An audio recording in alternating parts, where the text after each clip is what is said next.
Hello, guys. We are back in day 4 of Mobile Legends Esport European Championship.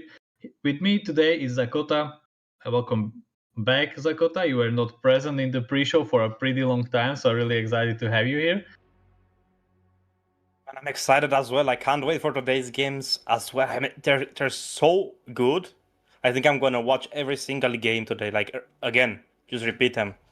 They're just gonna be so nice, Nish. Yeah, I totally agree. Last Sunday was such a blast. Like I can't really even describe like how excited it was because last Sunday we have the first deciders. And today we again have first deciders, but on the lower part of the of the bracket, I would say, because last Sunday we had the fights for getting invites directly to the playoffs, and today we have the deciders, which will kick off the teams from MEC permanently. So it will be super excited to see who will stay in MEC and who is going to get out. But yeah, let's take a quick look at the brackets. Of course, last week we had the Memento Mori and Jackpot's game and Metashift and Fake Time. The two promoting teams there were Mm-hmm. Metashift and Memento. Two amazing games back to back, and of course, the best of ones were really nice as well, Nish. Yeah, the best of ones were really excited. Like Stolen Angels against Revenant Order. I have to say, I was so surprised by how Revenant Order were playing. But yeah, even Minerva Fury against Glitch Code. It was also a very interesting game.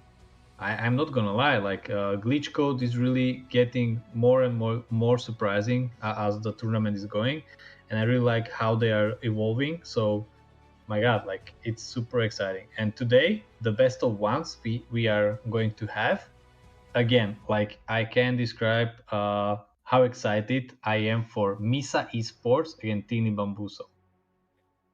I have to agree. I think that's the game I'm going to look forward to. It's a best of one, so the best is going to take the chance. But last week, you noticed, I mean, Minerva Fury versus Glitch Code, you said something about the Glitch Code. I agree with you. When that team builds up the momentum, I think they're going to be unstoppable. They're just doing amazing plays. They're making little mistakes.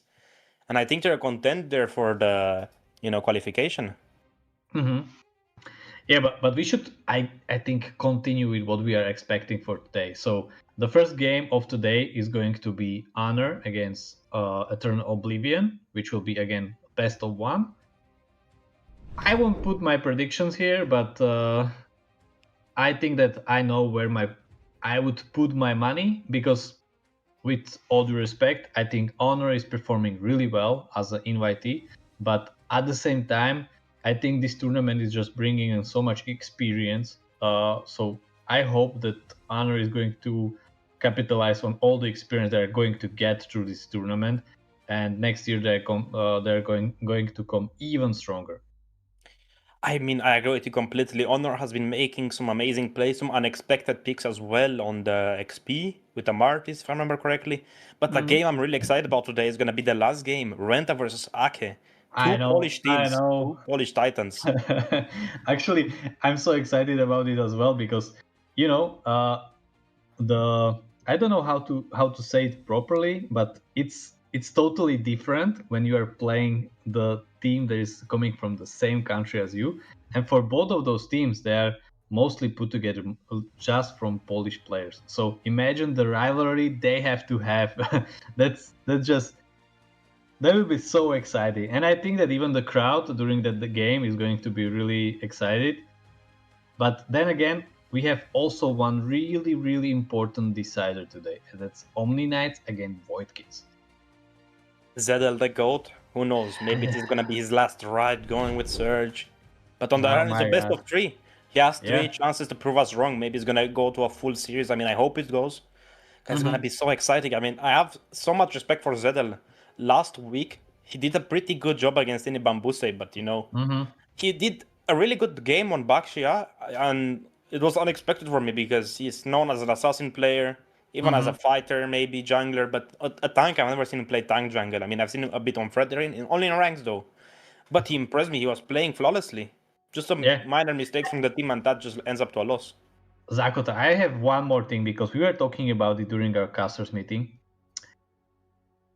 The whole team of Void Kids, they don't really, like as we were talking about, they don't really have the trust between themselves. The synergy is not there yet. But as you mentioned, this will be a best of 3, so maybe, just maybe, they will switch another gear, and during the best of 3 they can find the switch during the second game maybe. Like I don't want to make like 100% predictions, but I think that Omni Knights also need to prove a lot in this tournament. Like they lost 2 games, and I think that they are also very hungry, because the squad is composed of the champions of EMC. So I think they have the most to prove in this tournament. And right now they are not proving anything. So I think the pressure on them is also there. So that will be also an exciting match, but in a different kind of aspect, I would say. I agree with you completely. It's gonna be just a decider. I mean, it's 2 basically new teams. They have new members. They changed their core a little bit. Of course, I mean, ZL has been keeping, improving. But on the other hand, most of his, squad mates, I would say, I think they're really lacking, as you said, the trust, the synergy build up between them. I think they're just, I wouldn't say a panic team, but they just don't have enough experience with each other. I mean, I know Yank is a really good player, a really good mage player, just a good player all around multiple roles on jungle, on XP. I know Yankee can do good. But we saw something like this even with Jackpots. They are one of the strongest team on paper, and if they don't click, they just don't perform in such way that we are. And I mean, it's just a brawl, back and forth brawl. And I mean, it's just a brawl, back and forth brawl. Yeah, actually, we were talking about it a lot, that a lot of these games are turning into a brawl during MEC. Like the teams that really focus on the macro, like they usually come on top of the games. I mean, I think everyone remembers Fake Time. I believe it was versus Revenant Order, if I'm not mistaken. That it was like a Pinoy game, as they said. It was just like a Filipino game. They were just playing perfectly. They were looking for a correct trace. They were not going out for fights. They were split pushing. They were just farming. They were just doing a perfect job. I think the score at the end was 9-3 or something like that. But still, it was, I believe, a 15-minute game. It was a long game and only like so few deaths and so few fights. Exactly. It's not expected for us. There were like 6 kills on one experience, because if you are playing even like experience, because if you are playing even like if you're watching the international stage, like you really need to understand that this game is not about you having multiple kills. It's about you destroying your enemy base, and that's the beginning and end of the whole game. So yeah, and we were even talking, and I want to ask you to maybe repeat it to the viewers, because it was such an interesting topic that right now the meta shifted so much that you really need to get the first objectives. Like the first objectives are so crucial for the development of the whole game. I mean, this goes especially well for like tank junglers or maybe like a Lancelot hybrid build, because it's gonna just give you that advantage if you're gonna keep farming. That was in, I believe, the last season of Meg.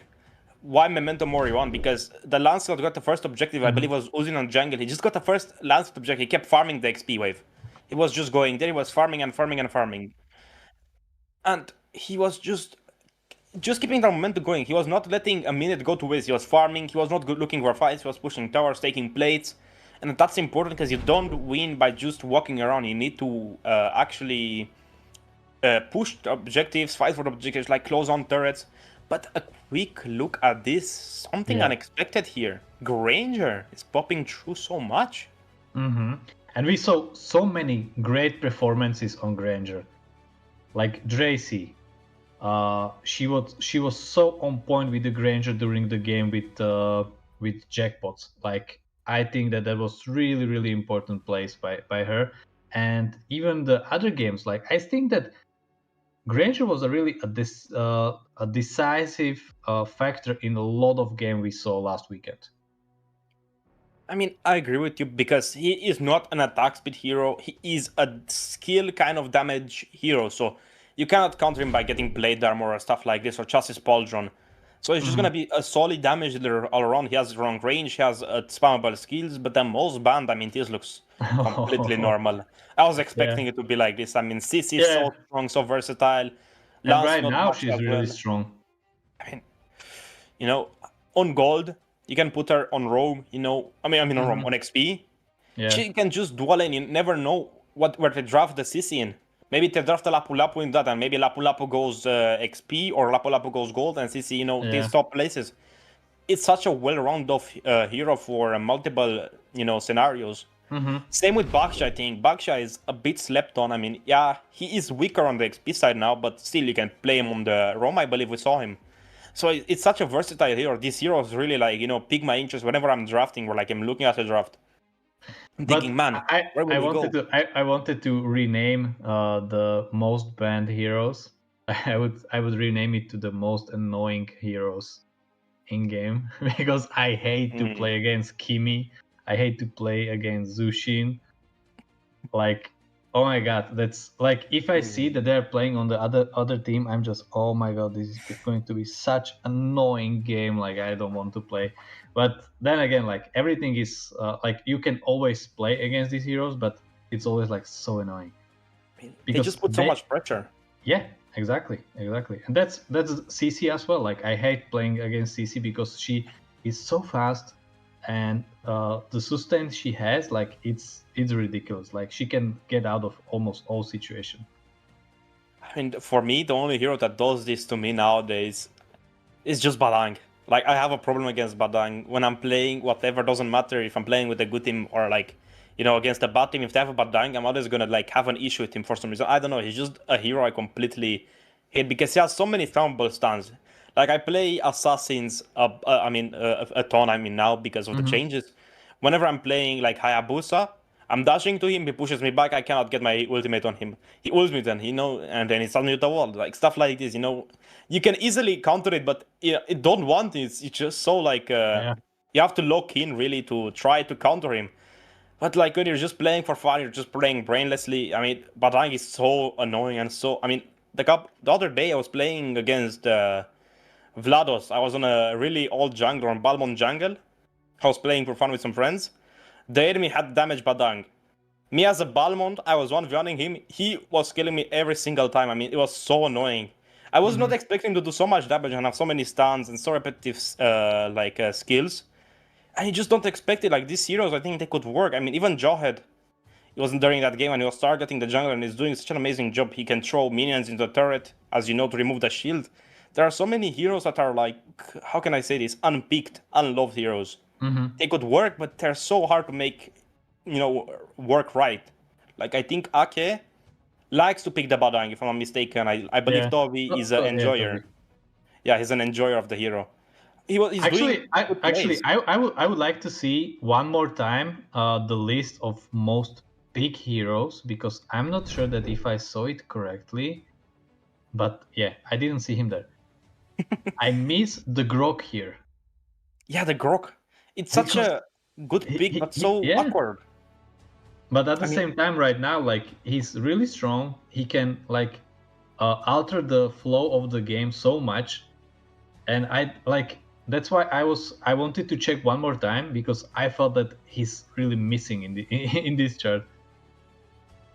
Yeah, I just got the information that Grok is on the 10th place, but at the same time, like what the hell? Like I feel that he has such a big presence in the game when someone is picking Grok, like you know that the Grok is in the game.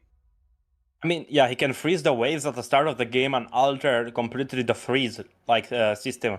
Because if your XP freezes or you freeze on gold, you're gonna have a bigger advantage because the enemies have to come closer to you so you can poke them more.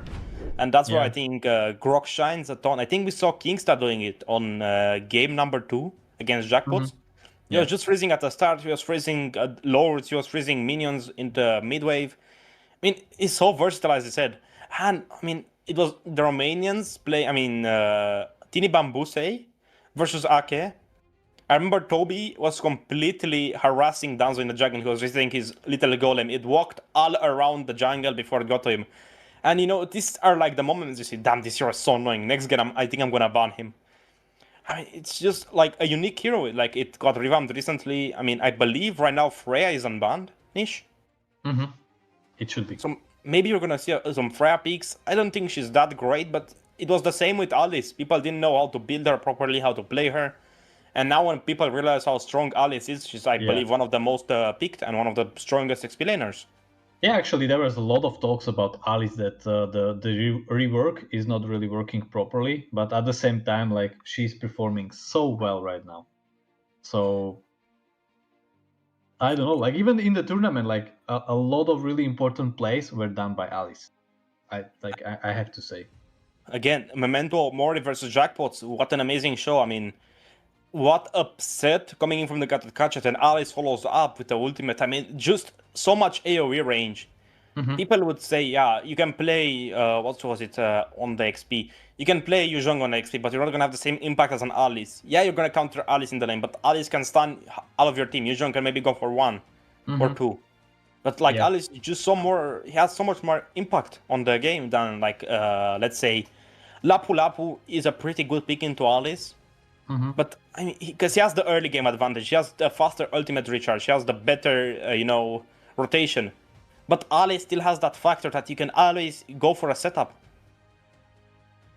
Actually, I totally agree with you, but at the same time, I think that we need to really emphasize and highlight some things that you are going to see today.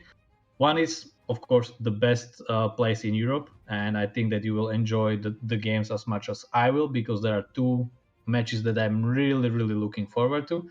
But at the same time, to all of you, you will have a lot of chances to get giveaways.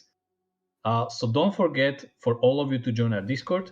And at the same time, we launch a new collaboration with Chinsbond, our really good friend on Instagram, where you can also get a great giveaways for Saber skins. So don't miss on that one as well. Like I hope there's a moderator in the chat and can give you all the links and everything that you need. And the last thing, and also like the very important thing, we have a clip contest. So if you see the best clip in this game, don't forget to clip it, send it to us, and then again you are once again in for a lot of prizes, because I think that all of us can enjoy if we have our most favorite hero dressed well in a good skin. So I think that that's something that we can give you as a reward for being here, supporting us. Because if you are supporting Search, you are supporting the whole European region. And with the whole initiative, next year is going to be even a bigger banger than this year. So guys, enjoy today. Zakota, thank you for being here with me on pre-show. I know that you are going to enjoy as a caster, so you will see Zakota. You don't have to say goodbye. But for me, guys, enjoy, and I will see you tomorrow. Goodbye.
And we're back. I'm here, joined by Scared. We're gonna have an amazing series, Honor vs Eternal Oblivion. I think it's gonna be a game for the ages. Two strong teams coming head to head.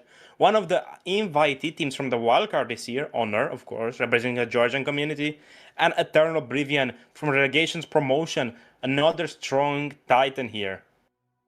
That's one of the biggest things out here, right? But we've seen both Honor. We've actually seen Eternal Oblivion more because Honor, again, as you rightly mentioned as well, was one of the team which was eventually invited into the regular season. However, here's the thing, right? You can't really underestimate this team whatsoever. When they were playing previously, we could clearly see the potential that they had. Yes, a bit of a refinement is needed, but I still feel that Honor has actually got to eventually qualify for the main playoff stage. I agree with you on that, but still, it's gonna be a best of one series. So whoever plays their comfort, whoever wins for their comfort, is gonna take the series. I mean, it's gonna be so hard because you have to focus on one game. You're gonna have to give it all. Usually with best of threes, you have 3 games. If you go take it to a full series, you're gonna have the first game. Let's say you lose, second game you win the third game, or maybe you lose the third game. Who knows? But you're gonna get more riled up. You're gonna be a little bit more attentive. But here, True. it's a best of one, so everything is on the line. Again, Honor and Eternal Oblivion, two clashing titans. I cannot wait. But let's take a quick look at, their rosters. We have Michael Asmodeus, Hennes, Frisky, and Night Lovell. Asmodeus loves his Alice jungle. And Night Lovell with that Martis. Man, oh man. Deadly. That's all I can Can't really say. forget. Absolutely. I 100% agree, right? And this entire roster has got something to prove at this point. I really want to see major step up coming in from Asmodeus as well because I know that this man on jungle can actually do it. I just want to make let's be honest. I want to see a bit of a depth in that hero pool too. But in best of ones, yeah, that's not really possible. And everyone here looks so nice. Everyone has a beard. But, What? Frisky is getting risky. Will he be getting maybe an odd roamer? I mean, I've been seeing a lot of the Hellcourts pop back up. The Guinevere's as low. We saw it, I believe it was in Silencer's hand. The Guinevere roam, man. That thing was deadly whenever he was not missing the jumps. But still, let's, again, Eternal Oblivion. We have Hangi, Jian, Origami, Paxi, Professor. We saw Origami defending those lords against Ake in day number 1. 32-minute game, if I'm not mistaken. It was 5 lords from Ake. And Origami had 3 holy crystals at one point. Just imagine the damage that Eve was doing. It's a game for the ages. And here's the thing, right? It was because of him that eventually Ake was not able to end that game. And for as long as he survived out there, the team was eventually winning out those fights because, again, the real world manipulation came into play. And you mentioned already those 3 holy crystals. As much as damage he was doing, he was clearing those, you could say, mega minions and super minion waves so very quickly, which you'd not really expect to happen in certain scenarios, right? And that's one of the big thing happening out there. The amount of damage output which was there, yeah, you don't really expect any of that to happen. I agree with you on that, Skier, but some people have been asking, what do I have in my background, over my left shoulder? It's, something I picked up on the Surge Fit Club. I mean, people, join the Discord, look on the Surge Fit Club because you're gonna have amazing prizes and stuff, you can get from it. If you work out, you're gonna be healthier, you're gonna be feeling better about yourself, and you're gonna win prizes along the road. I mean, we have challenges from Zedel, and I believe from Fake Time, from Georgi, if I'm not mistaken, who is the heavyweight champion, I believe, in Ukraine. So, that's a man I take advice from. Yeah. But Scared, have you been joining the Surge Fit Club? You know what? I haven't been joining it, but now since you've already mentioned it, I would want to join it instantly. But since we've been talking about joining a few things, ladies and gentlemen, we're going to be watching the entire stats of Honor and Eternal Oblivion. Both of them have played 2 games till now. And guess what? The only reason why they're here is because they've got the record of 1 each.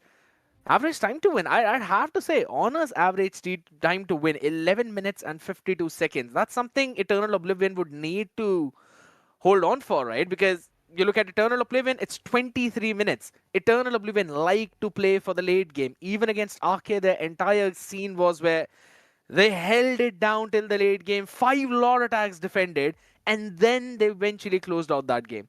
So it's like entirely conflicting play styles now against each other.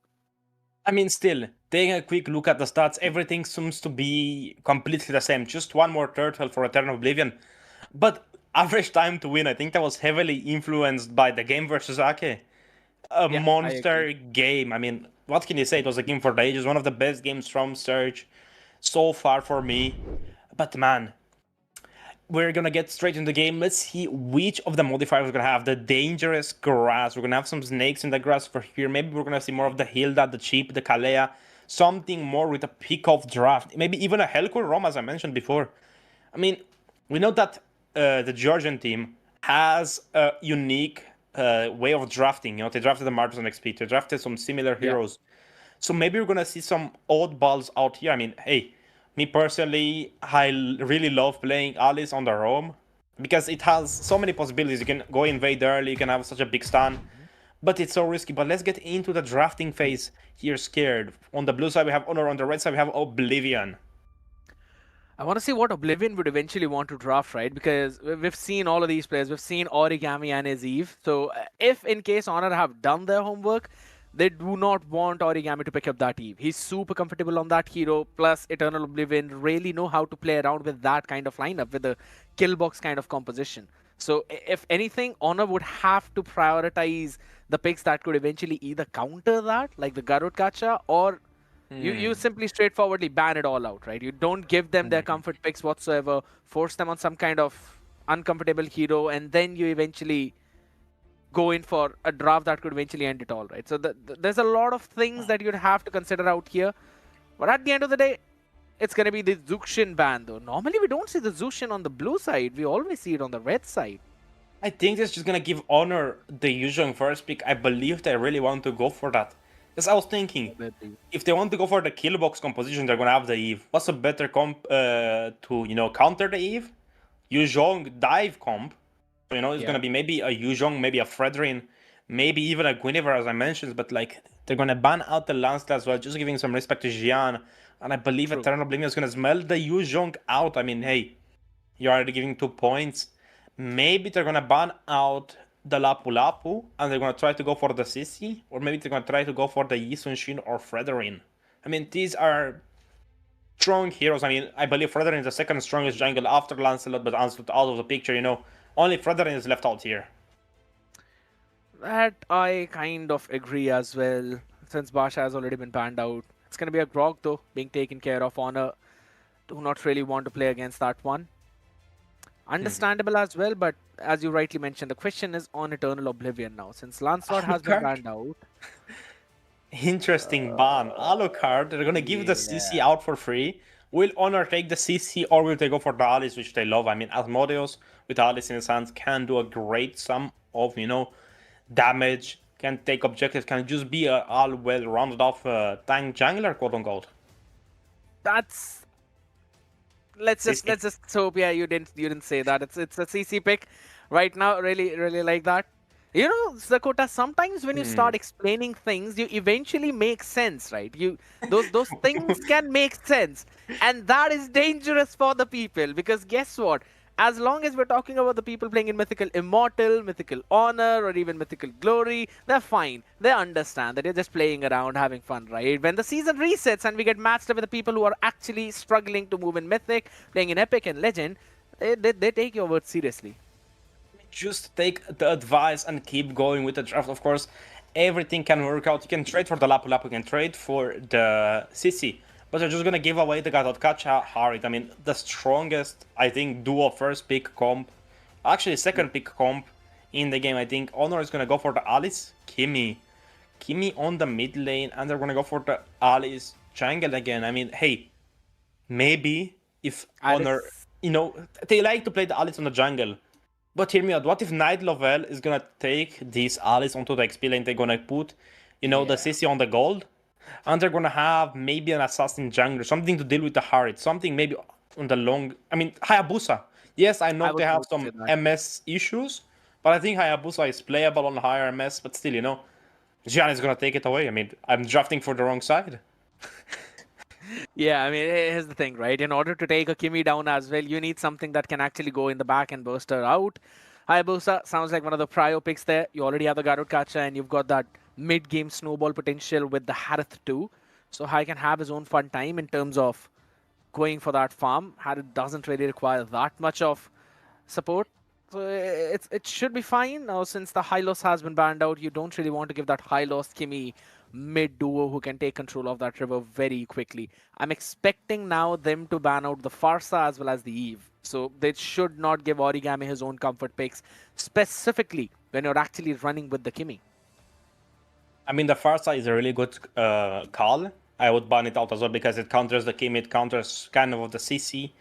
And I mean, it's just such a strong mage in the early game because of the range it has. And of course, the damage. However, Oblivion is going to try to maybe go for a Valentina here. I don't know why, but I'm feeling a Valentina pick coming from Oblivion. They're going to ban out another roamer. Maybe they're going to ban out, let's say, a Beleric to counter Gatatkacha. Just a proof ban, you know. Because Beleric can work into Gatatkacha because he jumps in with, you know, his ultimate with AOG. And the Beleric is there. He can stun them up if they join the fight. And it can work with Alice as well, so it's not a far-fetched idea. However, Eternal Oblivion is going to try to maybe ban out a jungler. I think, yeah, you can say that they're already locking as Mobius, you know, with Alice. But who knows, maybe they're going to try to go for an XP lane Alice and a different jungler. I mean, what's left open on the table here? Sunshin is good. They're going to ban out the Arlott. Okay. I can ride with that. Arlott is a pretty good ban here, but I don't think it's going to benefit Honor a lot to have the Arlott drafted here, because yeah, you're going to have that ultimate, you're going to just reposition the enemies, but who is going to follow up? Who is going to give Arlott the dashes he needs? They don't have a Fredrin, they don't have a really heavy stun composition to just justify the Arlott ban, but still, it's, you know, an interesting take. Really I'm hard still draft. trying to... It should be an Eve ban.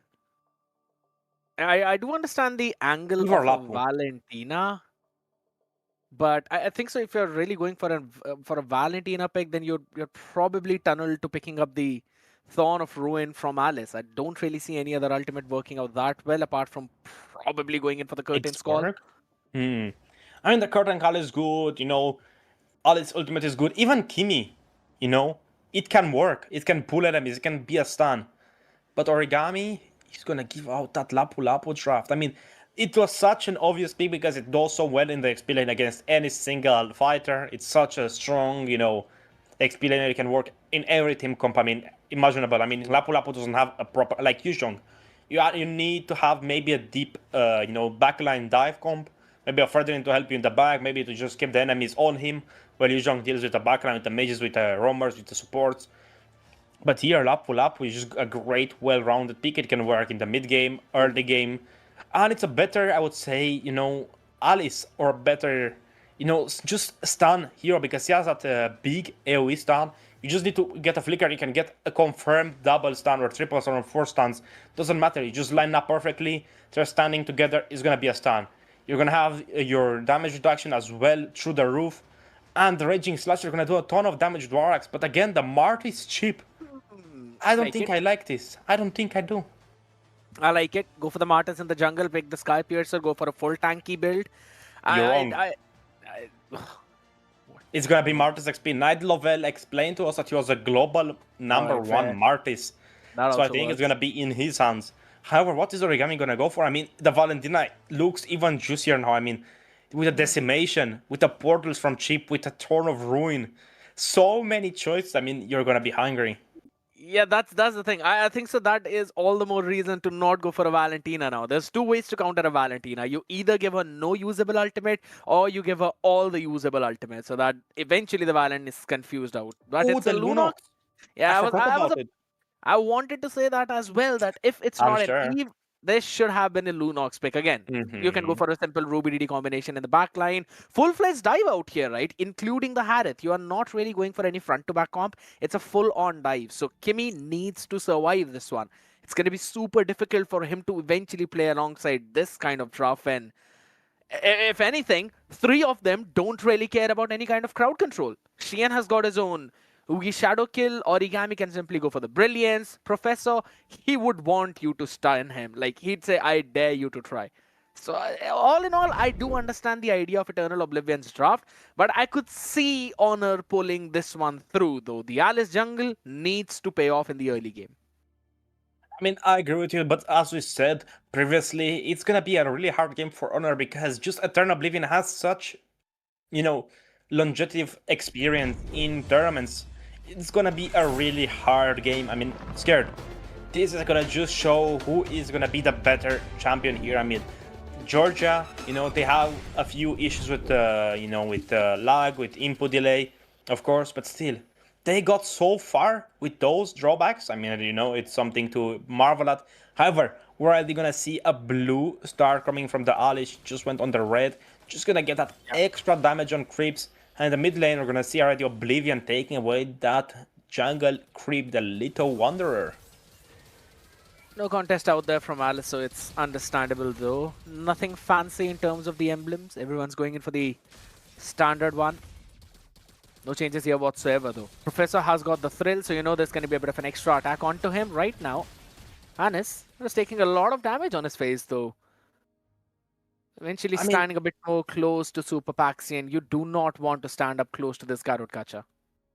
A very odd thing, the Alice completely skipped the golem, but look at Paxi. Oh, Hennes. There's another pick off. Lovely one. Paxi understood that Hennes is playing a little bit too aggressive, little bit too over-eager there. And guess what? This has eventually given the way for Eternal Oblivion to steal away the golem as well. That will deny Asmodeus his level 4. That's such a big macro win by Eternal Oblivion in the early game. But look at Xian, he's not stopping. Yeah, he wanted to go in for the Wookiee Shadow Kill is there. Well out here though. That's going to be the big one. Night Love. He's going to be surviving out here at least for the next few seconds up in the tower. Hold on, did Super Paxi steal it? No, he did not. I believe he did not. No. Oh, yeah, he did not. I mean, it would have been too lucky for them to take it, but look at Asmodeus is going to go on Xian, just poke him away, make him uncomfortable. He has the Shadow marked on Asmodeus. Turtle is at 4000 HP. The Thorn of Ruin. Yeah, he's going to try and zone out 3 people stunned up though, but not she, and Retribution worked out perfectly. Nightler will have to go back as Asmodeus is the first one to fall. Frisky. It's super risky for him to stay there. We'll have to go back too. That's a big win for Eternal Oblivion because this have provided them a way to invade the purple. Indeed, it has still 17 seconds on that Retribution cooldown, but look at Risky. Risky is feeling frisky, or Frisky is feeling risky, who knows, but still, the blue buff is going to go in the hands of Origami. I mean, he got, a big early game buff for Unknowns because you're going to get that CDR 10% for 70 seconds. Oh, yeah, right out. Now. Wants to go for the Chaos Assault as well. Lovely ultimate coming in from Hannes, but he will have the brilliance to save him. The AOG as well to survive, go all the way back, but you could clearly see Honor, they wanted that early game snowball, but that is exactly what they're being denied. Indeed they were, but look at in the bottom, it's still an even Steven Stray. Night Level didn't fall. He has the killing spree emblem as well, just gonna allow him to fight even more, and with Martis, the decimation is gonna be really clutch, because it can ignore multiple defense, because it's true damage. So it's not gonna be really impactful for the Lapu Lapu to build the Dreadnought early game. Yes, it's gonna help, but still, I think you should focus more on magical defense because they have Kimi, they have Alice, and they're gonna rotate towards him. But Origami and Super Paxi are going on the way. Hennes finally pick up the Sky Pierce as the first item. It's gonna be a pretty nasty fight cooking. Look at Paxi, he's charging up, he's stoned. He's not gonna commit fully. Of course, Xian is level 7 compared to Asmodeus at still level 5. Every single spell is back besides a flicker on Origami. Frisky. Oh, GG's. Yeah, it's Frisky. It's a freaking chip. It's a freaking Rome who's been bursted down by just an Oogie Shadow kill. Holy smokes, Honor. What do they have in their tank left right now to try and survive through this? Hennes has got no clue that Shein was there as well. 1 more second for the next turtle, and looking at the positioning, Eternal Oblivion should secure this comfortably. If anything, they're going to take down Asmodeus. He's out in the fray. It's going to be the AOG as well, connecting onto 3 people. The perfect CC. That's all you needed. Again, it's a pretty chaotic one, but since the Salmon Force were there, everyone was stunned up thanks to the Land Shaker. Double kill for Paxi. And that is Michael falling by Professor. This Lapu Lapu doing such a big work in this fight. That's what I said, Lapu Lapu is such an early game demon. He can just do about everything. And, I mean, yes, it was a 5 versus 5 fight, but still, at the end of the day, it wasn't a full wipeout. Hennes didn't die. He only died in the early game. He was the first blood, but he's still farming up. Xian is looking for an invade. He has the Retribution available. Alice is there. Frisky is there. I don't think Xian is feeling risky to get frisked up, but still, Origami is gonna go towards the top lane. CC is gonna get a pretty nice surprise. Hanek is there pushing the turret. Origami, are we gonna see a Ruby DD, no DD? No, there's no Ruby DD here though, but if anything, yeah, they're gonna jiggle out the tower damage perfectly. Simple work out there though, lovely ultimate, trying to crowd control a lot. It's only Super Paxi who was eventually caught on that one, so no problems for Eternal Oblivion whatsoever. I mean, they hit the guy that likes to get hit, but let's take a quick look at the gold. Xian is falling so far behind Baxi. Baxi is the second guy, I mean, third guy now on the gold lead, but look at the 11. Shortcut in the top lane out here though, still the numbers advantage on Earth. On a pro in catching two out there. Super Professor Black out there trying to save. Super Paxi is gonna fall. And no one to claim the life of others. There we go, Ruby DD out of the back line. Still the Mortal Coil saving Nightlove. And guess what? He's got the decimation. No, he's not. It's Origami for the win. Still trying to sustain though, as Frisky will finally shut him down. 3-for-1 trade-off, such a big win for Honor. Still, the gold lead is 3,000 for Eternal Oblivion in the bot lane. Xian got that inhibitor, I mean a tier 3 turret, but still, I mean, this is a big win for Honor. They got 3 kills for the cost of 1. Oh, Xian! Oh, lovely stun coming in on Hennes though, but there we go. Now you've got the Lapu Lapu, the Fricker comes in. Lovely dodging from Hennes. That's a big util now, eventually used up on the other side. That's 2 minutes on the cooldown. Turtle in the next 5. Guardian Helmet first item on the Alice. I was expecting maybe a Dreadnought or an Antique Corias already. Just to, you know, diminish that damage coming in from the Lapu Lapu and from the Hayabusa. But still, he is the man, the myth, the legend, the Alice jungler. Asmodeus, look at Frisky. Yeah, wanted to try something cool there. Used up the shortcut only to wait for no one to arrive. That's the Landshaker on top of him. Now no one can eventually support him, and that is another pick from Sheehan. No problems whatsoever. The Thorn of Ruin charged in, catching onto 2 though, but there's still Oogie Shadow killed by Sheehan. That's available, and guess what? He's gonna jump in once as Modius is alone. Everything on Nightlove. No use of decimation though, as he is the one who's been taken down, as Modius wants to sustain. But Super Paxi charging up the basic attack, still wants the rage to build. But guess what? All he's doing is just frontlining, nothing else now. He himself is risky. Hennes! Instant death out there. The raging splashes too, as well as Michael falls the second man. Hanji joins in that fight, but guess what? It's already over before he arrived. I mean, if you guys want to get as buff as Paxi is on the gacha, you just have to join the Surge Fit Club. Don't remember, just do it. You know, you're not going to lose anything, but Asmodeus in the middle is going to try to take some of the damage. Conceal play coming through. Night Lovell is going to go in with a Mortal Coil, standing a beat for the Lapu Lapu. Still, Radiant Armor picked up in his hands. Paxi is going to be more and more tanky. Wow. With the Zaman Force as well, that's us down onto 4 people in the back line, and this could be the turnaround. Nightlove catches one more. He can catch the black two. That's the third for the entire team, as Nightlove wanted to chase Shi into the red tree, eventually slowing him down.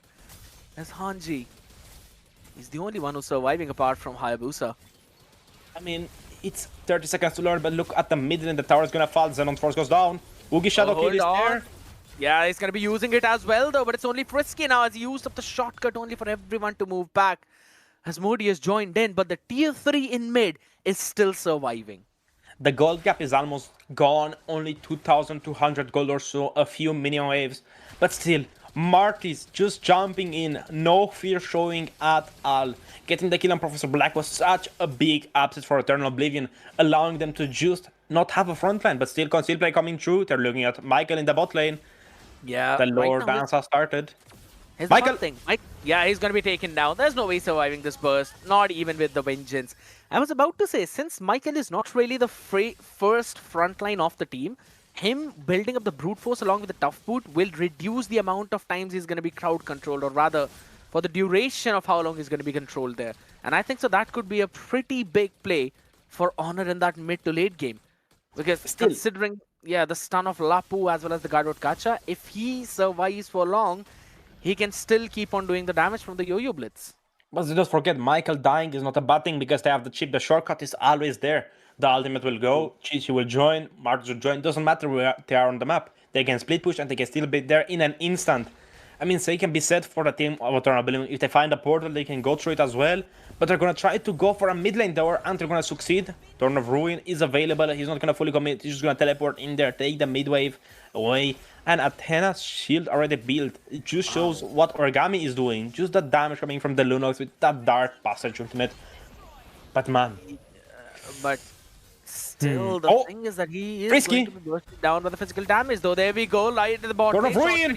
Turn of Ruin connecting onto 3. But guess what? It's Sheehan who eventually finds the first one. The AOG to catch absolutely no one out there. Still Origami answers back. The Chaos Assault on Nightclub, but he's out in the open, trying to dodge. His Headness will shut him down. Sheehan jumps in with the shadows, though. The nothing to help Professor him Black. out here. As he joins in down in the back line, Oh. reaching past his Highness, is dodging everything but could not dodge the enhanced basic attack of Harith. Hanji eventually shutting him down, and with that, they will secure the Lord. bro, Martins is back, Frisky is back, the shortcut is there. It's gonna get popped. Yeah. It is. Yeah. Sheehan has got the ultimate available right now, so he can eventually use it, and that's exactly what he does, and he takes down Frisky as well. Makes it for the second as Nightclub falls, as the backline is still open, but they don't really care. Asmodeus, you're the only man. Oh, hold on, Sheehan. Lucky that he's surviving. The burn damage was there. I mean, if I was that Hayabusa, I would go back in on that, hit her once and then die. But still, you know, we do it for the fun of the game. But still, this is gonna be a best of one. Keep that in mind. So there's still a chance for Arnold to turn it around. 5,000 gold in. The Lord is marching down the top lane. They have a good defense composition. They have the CC, they have the Kimi as well.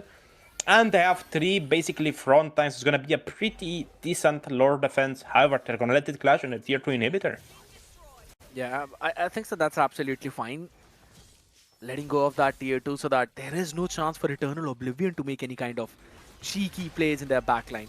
Plus 4 more seconds either ways for the tower passive, so they might as well use it. I do like the idea of how Honor wants to defend, but again, since the tier 2s are now going to go out of their hands, they will be caged in their base. Oh, holy smokes. Look at the damage on the bottom inhibitor. That's going to hurt them in the middle stage of the game now. Below half indeed, but still, as you said, they're gonna be locked in like birds in a cage. Just giving them so much map presence is a bad thing for Honor. They gave basically 3 tier 2 inhibitors and half a tier 1 inhibitor. I mean, that's, you know, a really big loss. However, they still have a chip. The play could still be in the making, as Modius Denial level is ready. It just has to be the perfect timing for everything. The Divine, Glaive picked up by Kimi. Man, the brawl is starting. Not a single anti-Curious. No one to shut down the damage of Sheehan or Professor. That is going to be big out. Origami, though, is going to be taking up a lot of damage on his face, but it's absolutely fine. He's just being the bait for the team. Now, coming back onto the point which I mentioned, not even a single anti-Curious by Honor. No one to reduce the amount of skill damage from Sheehan or Professor. They are going to hit you like a truck at this point. It's not even for your own survival, it's for the team survival. I mean, if Hennes gets caught, he is dead. I mean, I think if anyone gets caught and they still have Antiquaries, I don't think they're surviving besides the chip. The Hayabusa is just so farmed. It just has so many items. It's almost a full build Hayabusa. Same with the Lunox. Even if you get Athena, it's not going to be so much impact because she has already the penetration. Lord is up in 20 seconds. The map presence is there from Honor. The jungler are not so far apart, only 2 levels. It's only a big fight going through, but Asmodeus goes in, gets taunted by Paxi. Yeah, that's going to be the big one. Because Assault is on his face as well. Thorn of Ruin used up nothing for fruition now. Shortcut used up as well. There we go with the AOG trying to catch one. And that's a lovely stun though, but Nightclub is going to run back with the Mortal Coils to safety. It's still a 1-for-0 trade out here. The Yugu Shadow Kill being used up, but a bit too tanky targets in front. So they're absolutely fine. And I like what Hennes is doing out here. Cleared out the bottom lane so that the pressure is off a little bit, but they're not getting the Lord whatsoever. That's another free Lord for Eternal Oblivion. Indeed, it is. They cannot contest it. I mean, even if they did, there's no one to try to steal it. The retribution is not there, as Modius is the first guy to get picked off by Eternal Oblivion.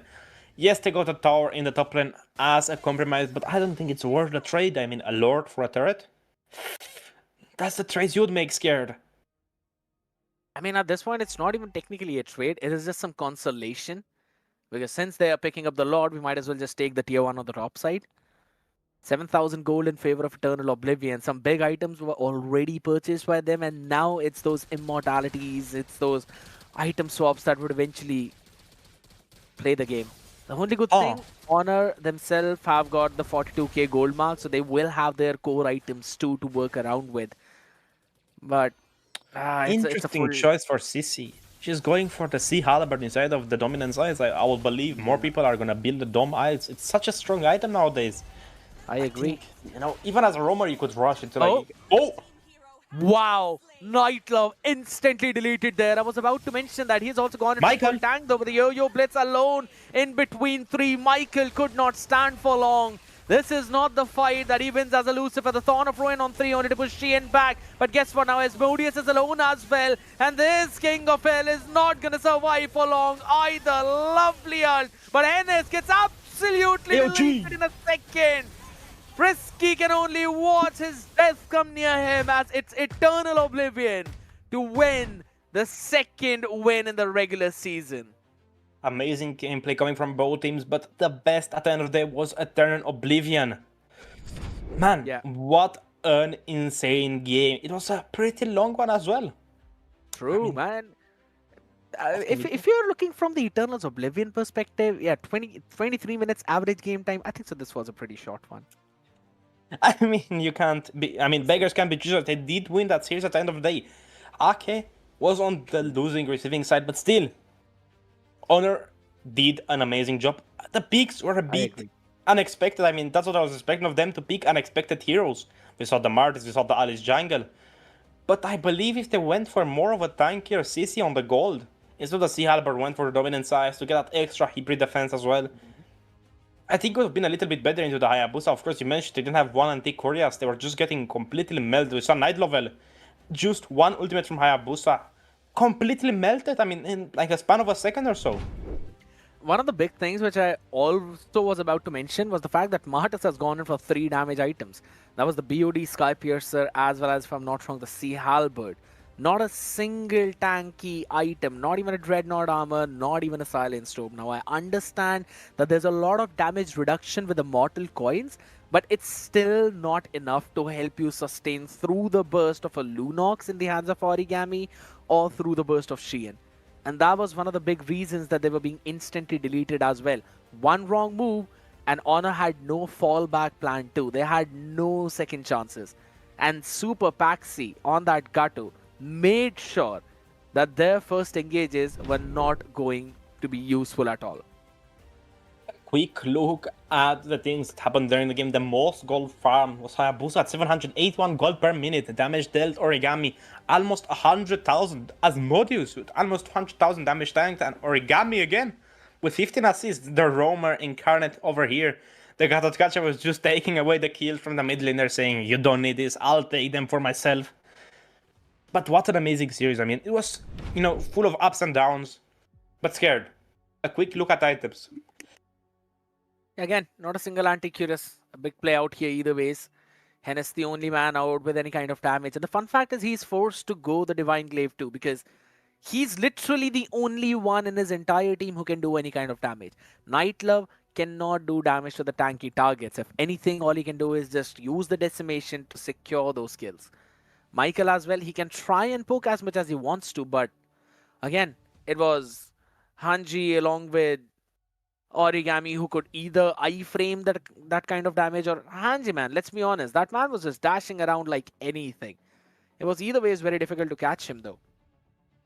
I mean, he has the Purify on the Harriet as well, so even if Frisky went in there, just got a stun with a shortcut, nothing much they can do. I mean, same can be said for Night Level. You can just immune it with the Gatotkacha, you can immune it with the Lapu Lapu, with, Origami with the Light Ultimate, Hayabusa with Ogi Shadow Kill. I don't think Martis was the pick right here. I mean, maybe on the jungler it would have worked a bit differently, because you had a bit more farm, let's say. But still, Asmodeus, I mean, it's his pick. The Alice is his pick.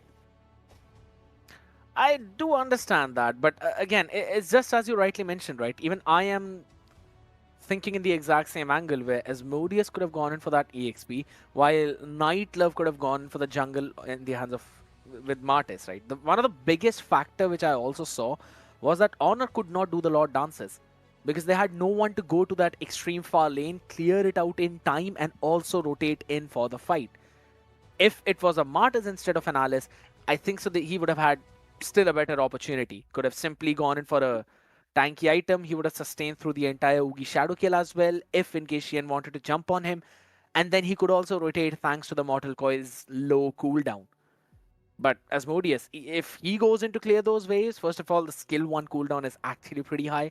And then you don't really have that much wave clearing capabilities with the skill 2 that much. So all in all, yeah, I think so there was a bit of a problem in terms of the laning. I do understand the draft and I think it can work, but it just came down to the picks and the roles which they were playing. But as we have a look at the highlights, ladies and gentlemen, that's how thing went down. A double kill for Paxi to start things off in those early fights. I mean, here I think the game was going for a turnaround, but still 8 kills in the first 5 minutes is not a good sign. And 4 of them went to Paxi. Yes, that was the best outcome, but still not enough to determine a turn. Just keeping the lead going and going. The steamroll machine. In the bottom, we saw the Hayabusa taking the farm, taking the turrets, just farming while his team was brawling. However, what can you say? I mean, I think the issue was just the draft. I think the plays were good. The idea was there, but the draft, I think, can be a bit more worked on. I mean, overall, if you think about it, yes, absolutely.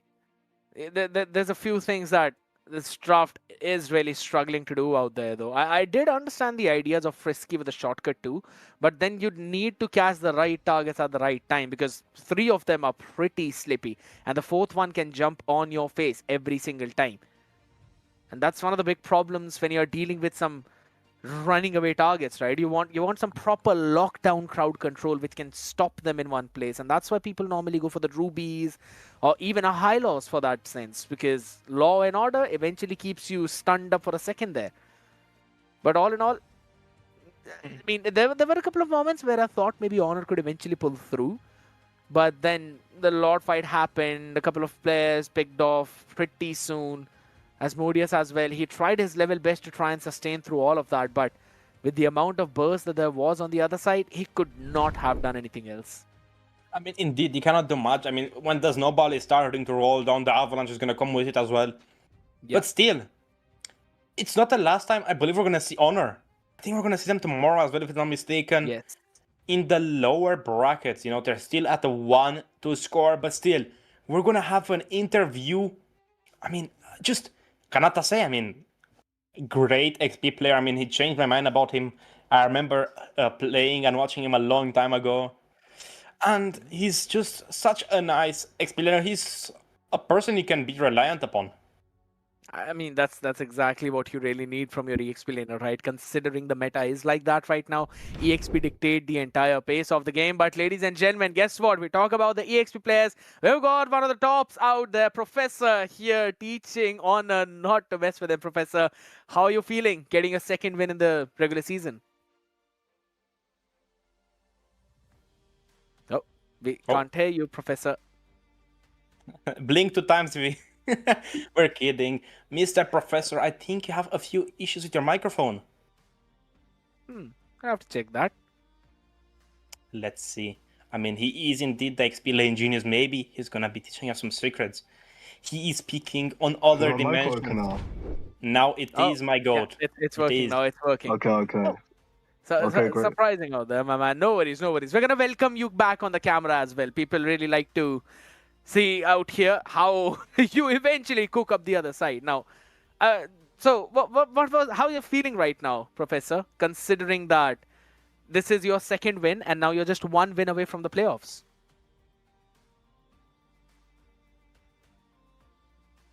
Seems like he doesn't want to answer that question, huh? I think he's just thinking really hard about it.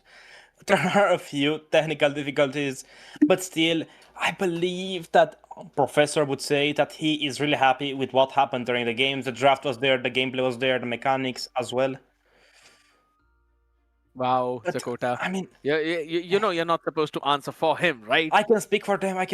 I know what they think. I played with Paxi a long time ago. I play with Kanata a little bit as well. So I think I have an idea of what they're going to say. But I mean, the boys are better coming from them than from me.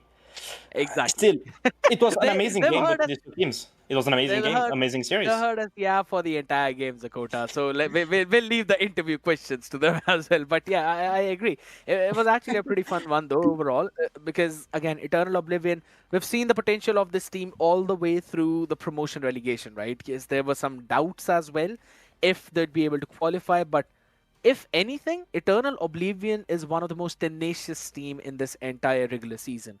They've gone for some absolutely hard, long games, and they've come out on top in most of them.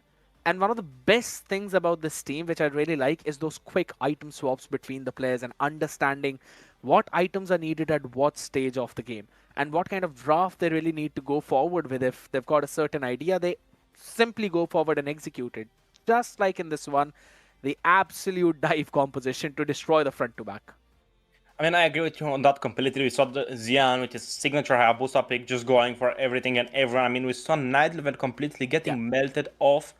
And I mean, it does when the snowball starts, as I said, the Afro is going to come with it. Just give it a few minutes.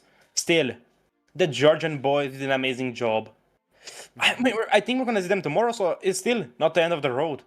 They could maybe qualify again. They have another chance. True. Yes, and one of the big things though about that is the fact that if you're winning your early few games, then all you need to do is win 2 best-of-1s and win 1 best-of-3. In the worst case scenario, you've got to win all 3 best-of-3s, which there are a couple of teams which are in that kind of situation. One of them being Arke, if I'm not wrong, where they had to win 3 best-of-3s now to eventually qualify. When you start things off on a 0-2, yeah, that's a struggle.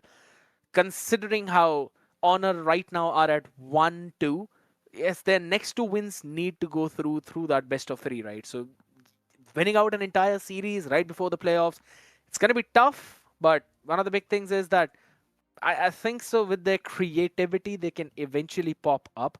All they need to do is just adjust a few things a little bit. That's those few tweaks which we always talk about. Just the subtle changes in the draft, and maybe they can eventually move out through. And I think so that team is capable of doing that. I mean, still, Ake, they have a few of their mistakes, but I hope they resolve them. They're a really good team to look at playing. I mean, they had an amazing series. I mean, they had some of the best games in this year tournament. Yes. But still, as you said, they're going to have to take the longer and harder route. Every game lost is a step towards being eliminated. And that's not a really good thought. You want to play that you win. I think everyone has that mentality. When you play a game, you want to win, you don't want to lose. Losing never feels good. But imagine for these teams, they're so close to being eliminated that every game has to be picture perfect. I'm excited about the last series. I mean, Renta versus Ake. Incredible game upcoming. That's one of the big things which you mentioned, right? Renta taking on Ake. I've already mentioned how I kind of want to see more of Ake. I know that this team has got a lot of potential. We've seen a lot of things, heard as well from all of their players too. Toby has talked a lot on stream mentioning how his team is one of the best. It's about time that they start proving it to us. We've seen their rotations, we understand their early game macro, we do see their micros as well, but when it comes to closing out those games, that's where they struggle. They can't end those games. And this is one of the big reasons why it entirely extends all the way till 20 plus minutes and eventually they lose out there, right? Ladies and gentlemen, there's quite a few things which we need to discuss, but guess what? The podcast hours are going to take a small break. We'll be back with a second game in the day. Don't go anywhere. We'll be right back.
Hello and welcome back to the cast, to the stream. I welcome, of course, all you, our dear viewers, back to the live stream.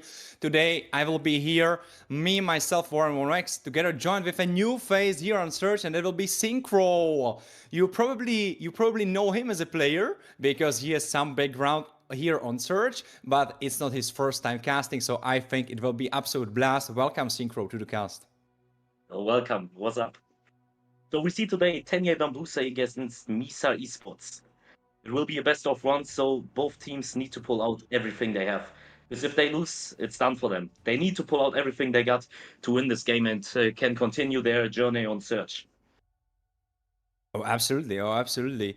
It will be a tough battle though, because at least paper-wise, if you look at it, I think many people would be saying that Misa Esports should be the stronger team coming into this clash. What do you think about that statement? I'm going to be honest, I didn't saw very much of Misa Esports yet. I'm very excited to see about them because I heard very much of them. So I'm very excited to see how they play, how good they are. But I need to say, I prefer Tenya Bambuse. I know them. I already played against them and casted for them in other tournaments. So I'm going to be honest, I'm going for them today, since I don't know Misa Esports that well. So we will see who will be the better team, though. Well, then I will give you the kind of tidbits, you know, to fill out your blanks. But the narrative with Misa Esports is that they were able to qualify through Last Chance qualifier, and of course, like you can say, oh, Last Chance. Well, that's for the weaker teams, right? Because the stronger teams qualify through Thunder Division, they qualify through Pro Morello, like for example, Tini Bambuze. But what is super important is that Misa Esports didn't drop a single game in the Last Chance. They won it all. They didn't lose a single one. And especially with their addition of MLBB, that was very successful here on Surge. He was able to pull up Void Kids from absolute shambles to very decent performance. And as we are able to see, Void Kids without MLBB, it's a big difference. XP laners here on Surge are definitely super strong pillars upon which you can build your team. If you look over the lineup, there's of course Tezuka, Whis, Cupcake if she will be playing. Though I have a strong feeling that she will be substituted, at least from the last game that we saw before. Pancake, very strong roamer. He is very famous for his Tigreal. I believe he used to be an OTP Tigreal, or at least a very strong Tigreal. So you have to look out for his engaged roamers. I think we will definitely see him on something like that. Whereas on the other side, we have Tini Bamboozle, and I will drop the word to you. As you said, you know a lot about them. We have Tini Bambuse, we have Nikki on the gold lane, Danzo on the jungle, Skylov on mid lane, Psychic on the roam lane, and Kati on the XP lane. I was watching them a lot on another tournament, and I need to say, in every game they came back, they completely destroyed the enemies. And that's what I'm looking forward to see here. But after what you said about Misa Esports, it sounds promising that they are a very good team, and I'm just more excited to see what they can do as well. So I think it will be like a very good match we're going to see here. It will be a very good best of one. So as I said, they need to pull out everything they got so we can see who's the better team. Oh, absolutely. If you look over the stats, they are tied pretty close, I have to say, because 1735 compared to 1810, there's not really a difference. Lord Control, all right, that's a little bit in the favor of Misa Esports because they basically have the double amount. And if we But if we look at both the times and both the amount of lords both of these teams have, it almost looks like they are not really winning through early game, but they are mostly winning through comebacking in the late game, because the numbers that we are seeing, 17 minutes average game and just 2 lords, I mean, that's weird, isn't it? It actually is. I mean, I don't know. 2 lords for the side of Misa, 1 for Tianya Bambuse, and as you said, it looks for like late game games. It's not like they finishing their games within like 12 minutes, 30 minutes, so like an early game or fast games. They have like, I would say like, yeah, actually like late games. It's like long games, and that's what I'm looking forward here. I don't want to see like a 10-minute games. I want to see a long game over here. Oh, absolutely. But the thing is, will you shamble, or will you keep up the pace and be consistent? Because, or maybe you just go for the explosive pathway, right? Like you can just explode, crazy early game skirmishes, and just go from there. But I believe that since people are speaking very highly about Tini Bamboozle, and also there is a super big case for them to be made with an addition of coach that's being spoken about. There are some talks about them having a coach. I am not sure if he should be with them already. I believe it should be so. So from what we saw, how the coach, for example, was able to help out Ake, if I'm saying that correctly, because I believe Ake also didn't used to have a coach, but then they acquired one. We can see a pattern there, right? Like if a team gets the coach, they improve. There's a lot to be gained from the coaching staff, so I'm expecting a lot improvement from Tini Bamboozle. Though I'm a little bit worried if they are able to show it in just one game, because as you said, it's BO1. That's a tough.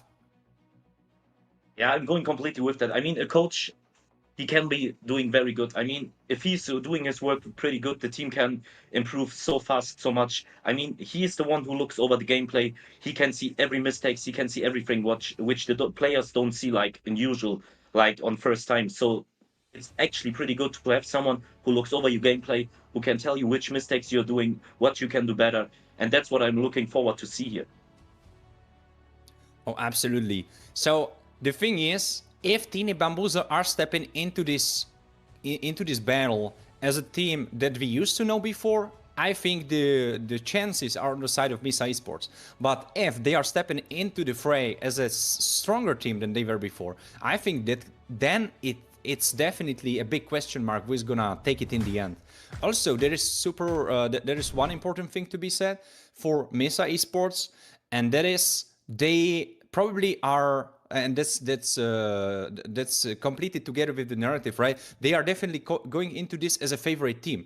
And of course, they know it. So maybe they get a little bit overconfident. Maybe it's the same case with Jackpots, right? Jackpots went against Memento Mori last week and they were thinking, oh, well, no problem. We destroyed them first game. But then suddenly, second game, it wasn't their game. And third game, they didn't have it as well. And suddenly Memento Mori came through. So maybe the same case can happen for Mesa Esports. They definitely need to be careful. I don't think my lobby would be overzealous, but I'm a little bit scared for the rest of the squad because I think my lobby's experience will shine through definitely. And he doesn't really strike me from the performance we saw from him as a really emotional guy. I think he's very consistent and he is very stable. But the rest of the team, we will see. Yeah, for sure. So let's go for the draft, I guess. We see from the side of Misa Esports, we see the Granger one. I think I need to say Granger has the dashes, he has the damage, he has, especially after his rework, he can spam his ultimate, his first skill. So in my opinion, it's completely understandable to ban this hero, especially if your enemy can play it very good. And from the side of Tenya Bambuse, we see the Zuxin. I mean, she can slow the enemies. Ultimate, she has the dash with ultimate. She can poke the enemies back to yourself, and that's pretty good. She has such a great use, especially in team fights, even on solo kills. I mean, if he's not getting reached by enemy XP laner, enemy assassins, or something like that, she can easily poke them down, kill them, and especially her early game on the lane. It's actually almost impossible to beat her. If you don't know how to play against her, she will definitely cut you on the lane. She will avoid your farm. She will do and work for it that you won't get level 4 for the turtle, and that would be such a huge advantage for your team. And from the side of Misa Esports, we also see the Herif bans. We're going to see the gold lane bans here. I don't know if they're going for like scared to play against gold laners or something like that, but Herif and Granger, 2 bans in the early game. In my opinion, there's other heroes you could ban as well. So I would exactly see what they're going to pick in the draft, so maybe I can understand why they're banning 2 gold laners early. So let's go. And Tenya Bambuse also going for the Yuzong ban. We also saw it in the last game, the Yuzong getting banned. I mean, he's a pretty good menace on XP lane. He has the damage, he can engage, especially with his Dragon form. He's just unstoppable. I mean, he has such a great tankiness, he has the damage, he heals himself up, and that's a huge advantage for your team. From the side of Misa Esports also, we see the Sishi ban. What we can see about, or tell about her, the damage is actually pretty insane, especially with her ultimate. You can make actually pretty good combos with her. So, be it Gato, be it Alice, these are pretty good combos you can make with her, and that's like unstoppable. These are like actually 3 team fights because they get stunned by the ultimate of Shishi, or like get poked together, and then the stun from Alice, from Gato, from other heroes, and then it's actually done for you. But we will go in for the first pick phase, and we're going for the Lance first pick. I mean, we all should know about him. He has unlimited dashes if he hits it. He has the damage. He can easily take out the Lord or steal the Lord and go for it. Even if he's solo against 5 people, he can easily go and take away the Lord turtle from the enemies, and that's pretty good. That's an actually very good first pick in my opinion. On the side of Tenya, are you a fan of what's going on? Because I don't know if into lands you really want to play Lunox, right? Like, well, yeah, but like she can kind of immune herself, right? But I was thinking like, isn't Farsa the better answer since you are so far away? I need to say I wouldn't prefer to play Farsa. I mean, Farsa, she has her bird, sure, she can also get away, but I would say it doesn't make a big difference if you pick Lunox or Farsa against it, because both mid laners will have a problem. I mean, sure, if you can camp for the Lancelot, the Farsa is the better option for sure. But Skyloth, I know his Lunox, I know how he plays, and I think he will be playing good against the Lancelot, even though it's a Lancelot. So, and what we need to say, Lunox has a dash, she has a light ultimate, which, yeah, she's actually immune, she can get away from everything. She will probably play with Flicker as well, so I don't think the Lancelot will be that big of a problem. But we see with the Lunox, we see the Gato Catcher, and if the Gato Catcher is able to poke down or like stun the enemies, the Lunox will just jump after him and kill all these enemies. I need to say, I really like the combo of Gato Catcher and Lunox. It's a pretty huge combo and gives your team a very great advantage though. Oh, absolutely. Right now we are moving into the second ban phase, and we can see that Misa Esports are definitely going over the gold lane bans. They don't really want to make it very comfortable for Nikki Chiki, to pick his heroes that he would want to go for, right? Because he cannot play Granger, he can't play Harriet, he can play Moscow. And right now, Tiny Bamboozle are kind of hitting themselves in their own leg because they are banning Ruby. Ruby could be a decent option because if you look at the composition of Tiny Bamboozle, they are kind of on the squishier side. So I don't understand the idea of banning Ruby. Would you agree it wasn't the smartest choice? I need to say what I see or what we can definitely could have expected is in Ruby Gold lane. I mean, they have they having Lancelot, they having Kimmy, so they already have the damage, so they could go actually for Ruby or Gold lane. Ruby Gold lane is a pretty big menace actually because she can also win her lane. She has to use in the team fights, and that's actually pretty good. So I definitely going and say I will understand the ban of the Ruby in this. But they are picking before them, you know. Like I felt like they could have went for it themselves. Yeah, for sure they could, but I don't know, and I need to say I don't know if Nikki is comfortable on playing True. Ruby on Gold lane. So something we need to see as well, because not every player is comfortable on every hero on the lane. So that's something we could have expected. But I need to say the bans from Misa Esports giving a big respect to Nikki. They're banning 4 gold laners. They banned 4 gold laners, and that's actually almost all 5 bans on one person, and that's actually huge. I need to say that's for me it's a kind of showing respect. True, absolutely. But the thing is, will they still evade one more? Because they could possibly go for that. Of course, it won't be the smartest idea, because I think the best idea for you, if you are Misa Esports, is to definitely go a fighter gold lane. I know your typical ones are gone, Ruby and CC, but probably if you try to cook something up, it might be super useful for you. Because Lunox, kinda bursty, right? As well, Hayabusa, he hates when you are tanky. So I would really love for Misa Esports to go a fighter gold lane. Of course, it's if it's in their strengths, right? As you have said before, maybe their gold laner is not comfortable with it. Oh, and now we know it will be Kari. Ooh, all right, I quite like the idea. Because she can shred Hylos, she can shred Gato, and yeah, the front line is basically gone for Tiny Bamboozle. I need to say I'm going. I actually would have preferred to see an XP laner on gold lane for Misa Esports. I mean, sure, the carry can burst down the enemies, but I need to say the Lunox can be a pretty good menace because they only have the Lapu Lapu and the Tigreal. So, and when we see on a Lunox who can go in with the Flicker engage, same for the Hayabusa, they have Kimmy, they have a carry, so it's actually pretty easy to poke them down if their tanks or the XP lane are not doing their job well. So I would have actually said I want to see an XP lane on the gold lane.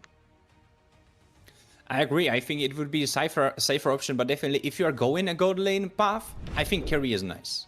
Like out of the heroes that were left alone, available, I think it's definitely one of the smarter ideas to go carry. Or do you believe there was other gold lane that could have fitted them better? For which side? For I mean, for Misa Esports, right? Because they were dictating kind of the draft. They were the first on the gold lane pick. So do you believe they could have went for something else? It's hard to say. I mean, in my opinion, any hero is strong. You can play any hero. If you play it good, you can go for every hero. So it's hard to say. I don't know their hero pools, to be honest. But for sure, there are many options left. Right now, we are approaching the Land of Dawn. I mean, we are already in the Land of Dawn. And Tiny Bamboozle against Misa Esports. We will come out on top and we will fumble. That's what we will know very soon. Tigreal initiating already on Skylab. Half of HP is getting fried away. And Danny pokes him furthermore. Seki bursts something back his way. Oh, he gets immobilized. Half his HP almost fried as well. He tries to run away. He should be fine, I think. Skylab even with the poke back. Yeah, but for me, the thing right now is they got the Leto.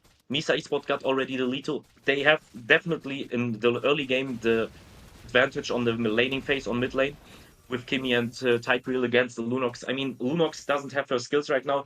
She has the cooldown too high. So it actually, they can go invade, actually, in my opinion. But they are not doing it, so it's actually good. We see, did I saw it right now with Lance on magical boots? I think that must be the overlay kind of playing mind tricks on you, I believe. We will see in a bit. I think it was actually my lobby's shoes and Tigreal ones. Oh, wait a second, there's big action coming in. Vey gets caught and he gets blasted. First blood for Denzo. That's actually already the first kill. they taking out the enemy jungler. So right now he has no buffs. He's still level 3 while the turtle is already spawning. And now they're going to rotate for the XP lane. They're trying to take out the XP laner before the turtle. Maybe using his flicker or something like that, so he won't have to use on the turtle fight like he would have in normal. The turtle is So we being can- spawned. They're starting There the could be a turtle. fight happening because Skylab initiates on my lobby. Carty pushing away Bumblebee. Can Bumblebee be? Yeah, he should be fine. Psyche trying to make some space. There is Danny getting taunted up, getting caught in the bush. They did not know about him, but he got caught anyway. Skylab bursts him down. Turtle is getting taken away by Teeny Bamboozle, and suddenly the underdog is in the lead. I just want to point out right now the tanky heroes from Tenya Bambuse. They did their job so well. They zoned out the enemies, so they couldn't even reach to come to the turtle. So actually, Misa Esports didn't have the chance to come to the turtle, and that's actually pretty impressive. So I need to say they're doing a very great job right now. And right here, I can see they're getting better from time to time. Tenya Bambuse is getting just better, and that's pretty huge right now. We're seeing that Misa Esports is going for the top lane right now, but I don't know if they can try to force something over there, because Nikki is playing his lane pretty safe. He's not going out that far, so it's actually pretty good. And right now we can see on the mid lane, Lunox and Gato have the positioning over there. They have the positioning on the enemy Roma, have the positioning on the mid laner, and we see on the bot lane, there is a great fight. Hylos almost got taken down, but we need to say, in my opinion, Tenya Bambuse is having just a great, better play right now. They're playing it much better right now. They have the better laning phase. They have the better turtle fight phase. Having the gold lead also. It's just 1k, but Tezuka could be in trouble. Nikki Chiki initiates on him, and Danzo is here to finish the job. Nikki Chiki finishing off carry, and Teeny Bamboozle further in the gold advantage. That's actually... My lobby with a 1v2 on the bot lane, I mean 2v1, but there is Bumblebee, he's in big trouble, tries to use the implosion, but cannot really survive. He gets put down as well. Teeny Bamboozle furthering the lead, even though Misa Esports are chomping back. Yeah, now Tenya Bambuse is also going for the enemy jungle. And in my opinion, right now they can force the top lane. They can force the top lane. They can either kill the carry or they can take the turret. And that's pretty huge because they're getting much more gold advantage. Maybe they're getting the turret and have a huge advantage for the turtle fight, which will come up now. And that's Kimmy. Danny trying to run away. Glorious Puffy chases him further. He tries to survive. Bumblebee makes some space for him. AOG, can it connect? It does. Seki finishes the job, and now Bumblebee's on the run. Run, Bumblebee. He flickers away. Milobi is still alive. He tries to make some space so Bumblebee survives. Another turtle in the back of Team Bamboozle. Lancelot makes a play on mid lane, but doesn't result in anything anymore. Oh, there's Danzo playing with the food. Goes for Yugi Shadowkill. Tezuka barely survives. And there is Lapu going for a Raging Slash. Doesn't really connect because Danzo wasn't anywhere here anymore. We closely surviving. We definitely can see it. Just remember you said that Misa Esports right now is the favorite of this game. And we just see Tenya Bambuse, how good they playing the game. Right now they can go and My lobby getting initiated 1v3. Skylab finishes him off, bursts him down, and Bumblebee is the next target next to the chopping block. Can he survive half HP? He pulls 4, but I don't think there's enough damage. Tezuka has to run as well as Danny, but I don't think they have nowhere to run. Their feet are too short. They cannot run fast enough. Seki goes for Tezuka. 2 more kills, and I have to eat my own words, as you rightfully said, Synchro, because this Teeny Bamboozle is a whole different beast. Man, the coach is working overtime. Jesus. We just need to see. They have a 5k gold lead. They have the level lead. They have the turret lead.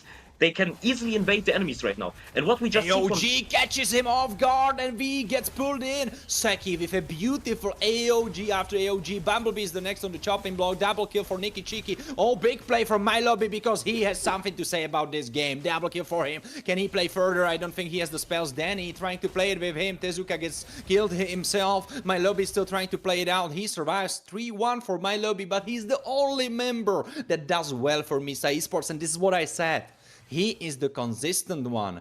And the rest, well, they are shaking in their boots. I need to say, my lobby is a very great player. He's very good on XP lane. He does his job, and that's in every game he's playing. He's all the time, he's consistently playing good. He's doing his job. He's not making huge mistakes, and he's just going for the great engages. As we saw there, he jumped into 5 enemies. He took out 2 of them, and that was just free for him.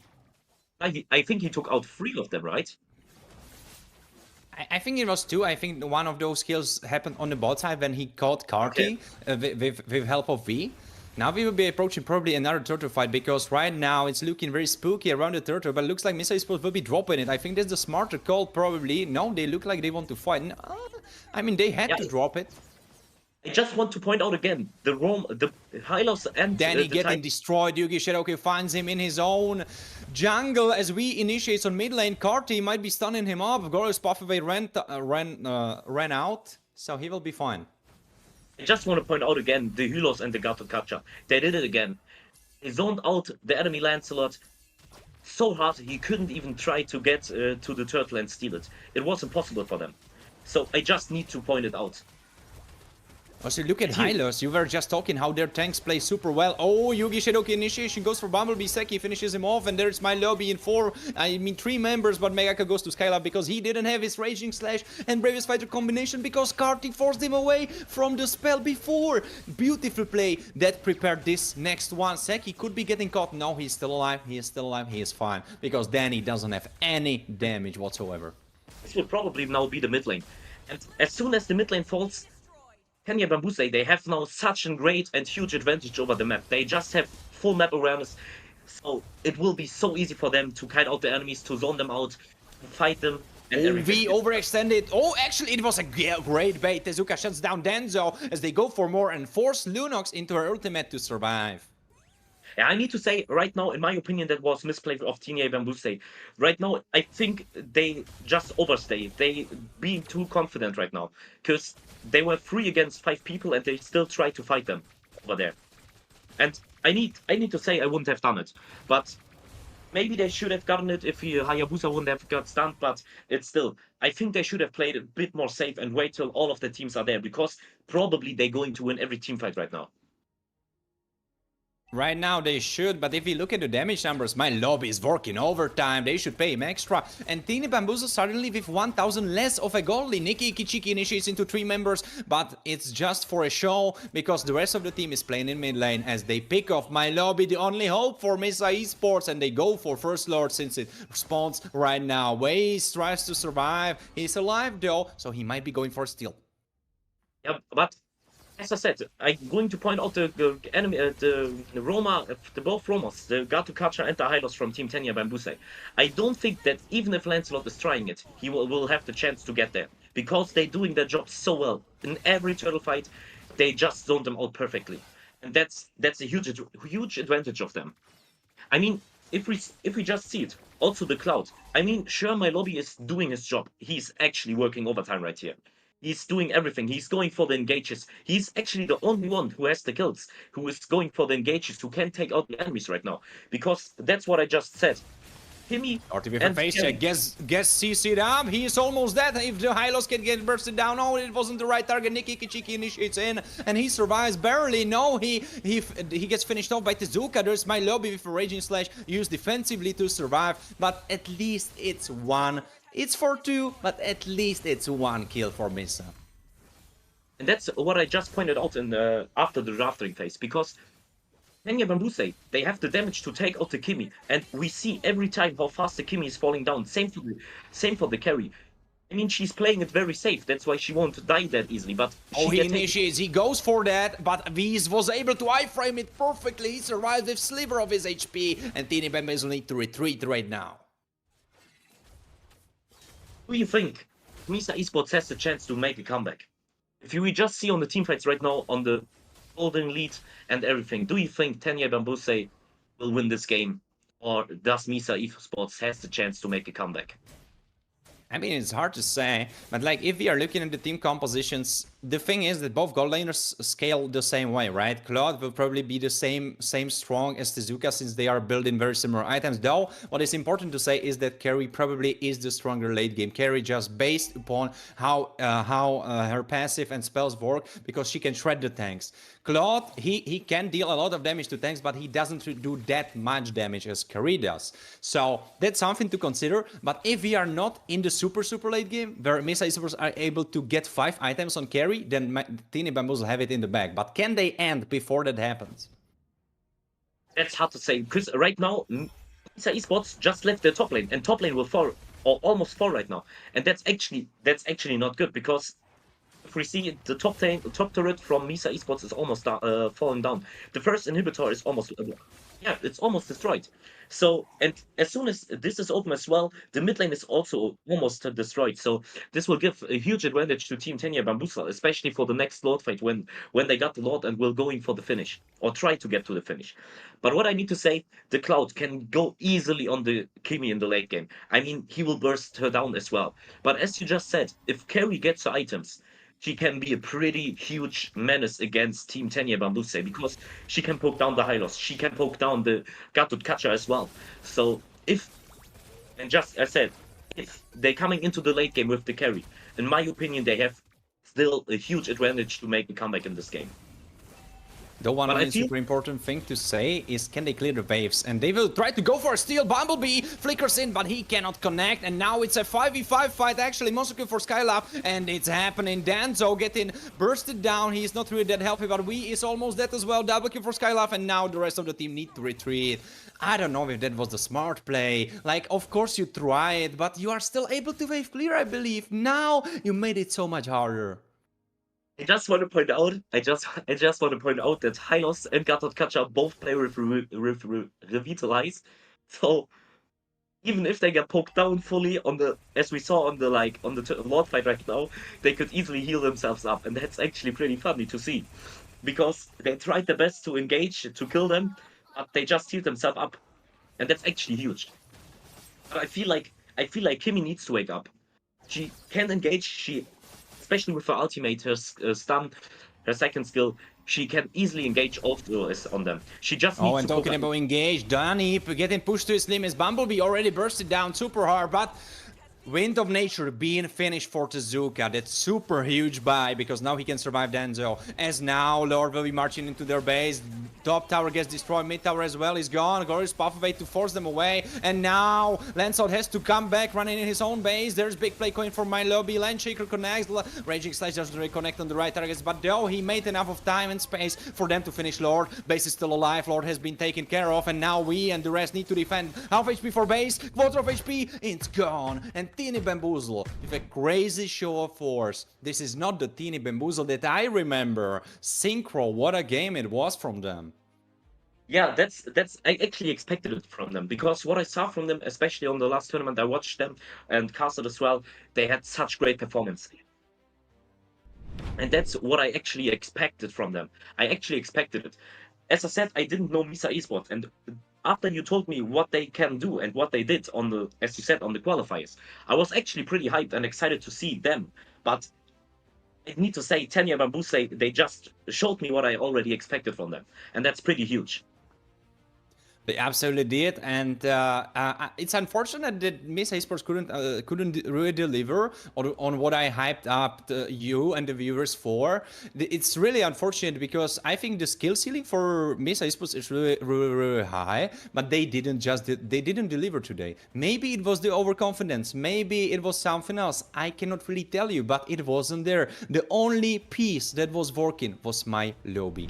He was looking great. That's the only saving grace you can give to the team.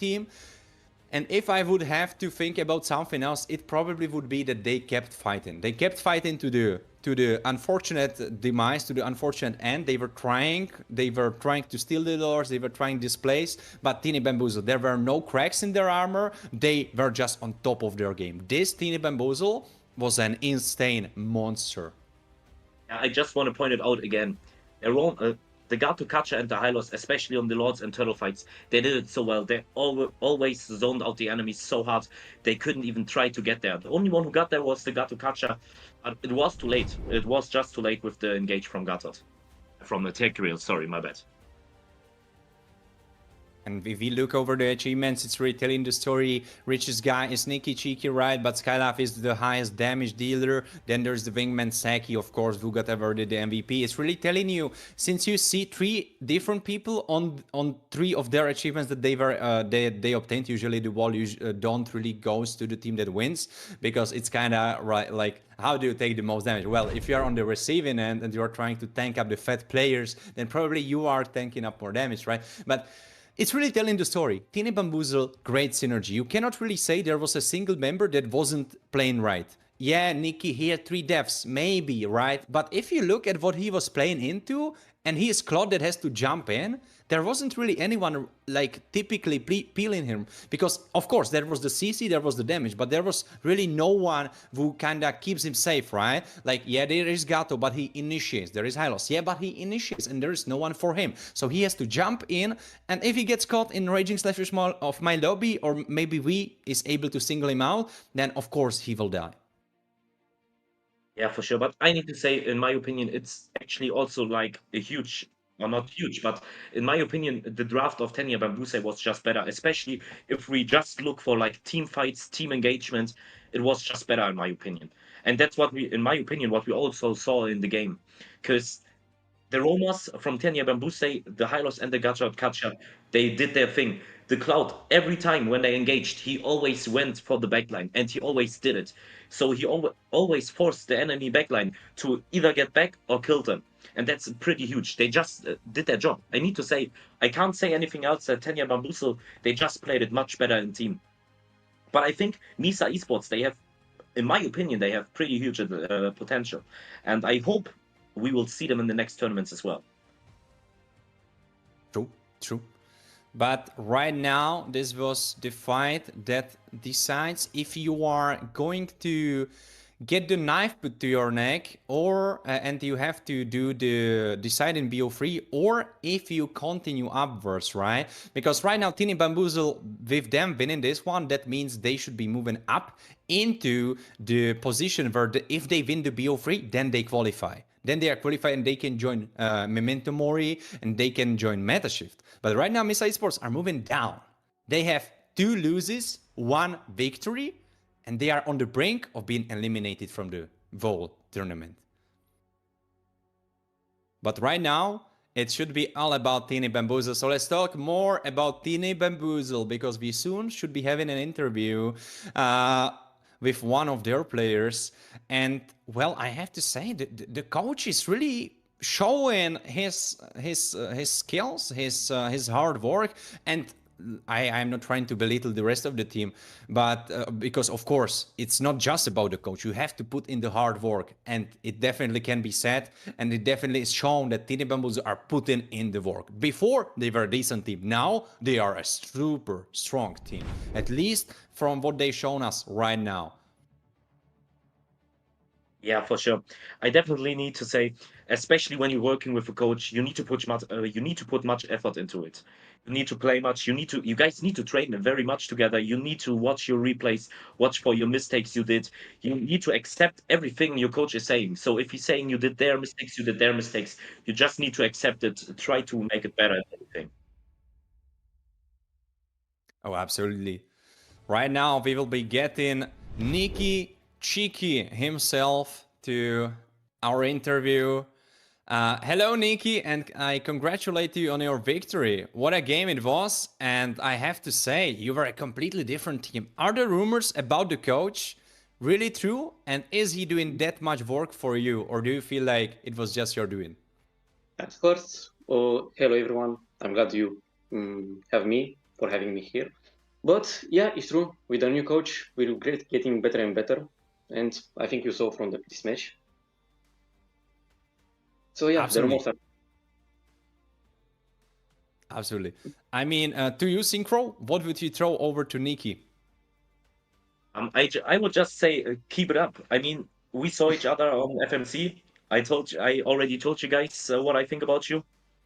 So Yeah. as I said, you guys just played as I expected. I expected this win. Just keep it up, get much better, and go for top 1.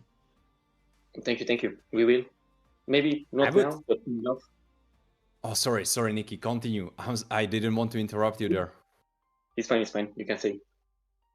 I just wanted to add on to my question, and that is the new Tini Bamboozle. How do you view yourself? How would you rank yourself, like with the rest? Because right now we see Memento Mori qualified, we see Metashift qualified. You right now are moving to possibly qualify if you win your BO3. So how would you rate yourself, the new Tini Bamboozle? Do you believe like you are top 5? Do you believe like you are somewhere in the middle? How would you rate yourself? Maybe when we first started to play in the search tournament, I'd say we were like top 12 maybe. But with this new team Bamboozle, I think we can actually be top 5, even maybe top 3. All right. I mean, we just have to see. All right. I'm excited about that. I will talk for everyone, but I think we are kind of like top 3, top 5 maybe. And we'll just prove it to everyone. All right. I'm super excited about that, Nikki. Synchro, back to you. Yeah, I would say you guys definitely have the potential. So, as I said, keep it up. And I actually think and I hope I will see you under the top 3 this search. Thank you. Well, I will throw possibly one of the last questions to you, and that will be, we have an upcoming duel. Who do you believe should be the winner of the next one, of the first BO3 of today? Do you know who will be playing there? I know the Poland rivals, and the next one I'm not sure. But for the first match, like Aki against Renta, I think Aki will win. Maybe 2-0. 2-1, Aki will still win. All right. But for the next match, I think Omni glitch with Void Kids, if I remember well. Yes, Omni Knights. Sorry. Omni Knights, my bad. Yeah. I want to say maybe later again, but I don't think. I think 2-0 for Omni glitch. Ooh, 2 zeros all over the board. So 2-0 for Omni Knights, 2-0 for Ake. Can you go a little bit deeper? Why do you believe that, especially the next duel, that Void Kids cannot take it home? Can you go over since I think you are talking from a point of view where we saw your hard work, we saw your strong improvement, so you definitely have the insight. Where do you feel like Void Kids are lacking if you go over their gameplay? Can you like give us a little bit insight of that? To be fair, I think they need like someone to carry. If Zedel isn't playing Lancelot or Hayabusa, he's not the same person. Like he can't carry with Lancelot like he does, or he can't carry with ISS like he does with Lancelot. And I think they just need more hero pool and a stable team. Like they're always changing the roster. The previous surge they played with another team. Now they're playing with another team. Now they change mid. Now they change XP. Like you just have to stay with one team. I mean, I don't see it from my perspective, but they're changing people every single time. Absolutely. That's why I asked for your perspective. Exactly. Thank you, Nikki, for that. And I would be wrapping it up if Synchro doesn't have one last question for you. I would have one last question. How did you feel after Misa Esports banned 4 of your marksmen? I mean, what can I say? Maybe I expected to ban Granger and Harit, but I didn't expect to ban Chichi and Moscow and Derital. Maybe, I mean, I'm not playing that much, but I don't mind. It just gives me more confidence to play. It just gives me more confidence to play my ADC. Like, they let my Claude open. I even had Batrix 1-1. So it's all fine. I mean, you don't have to target ban me. My hero pool is kind of big, like, so no need to worry. I'll play anything. They were definitely going for your throat, but well, you prevailed, and even your score spoke very, very nicely of you. All of you had a super strong game. All right. Well, Nikki, I wish you best of luck. And before you log off, is there something that you would like to tell the people on the stream, to your fans, to your family, friends watching, whatever is it on your heart? You are free to tell it. I mean, for now, I don't have anything in mind, but just go and follow Zidal again. You have to watch him lose 2-0. I just want to see that.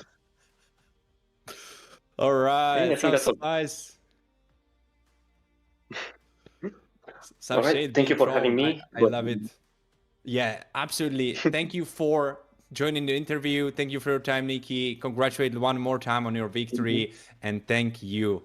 Best of luck to the rest of the tournament. Well,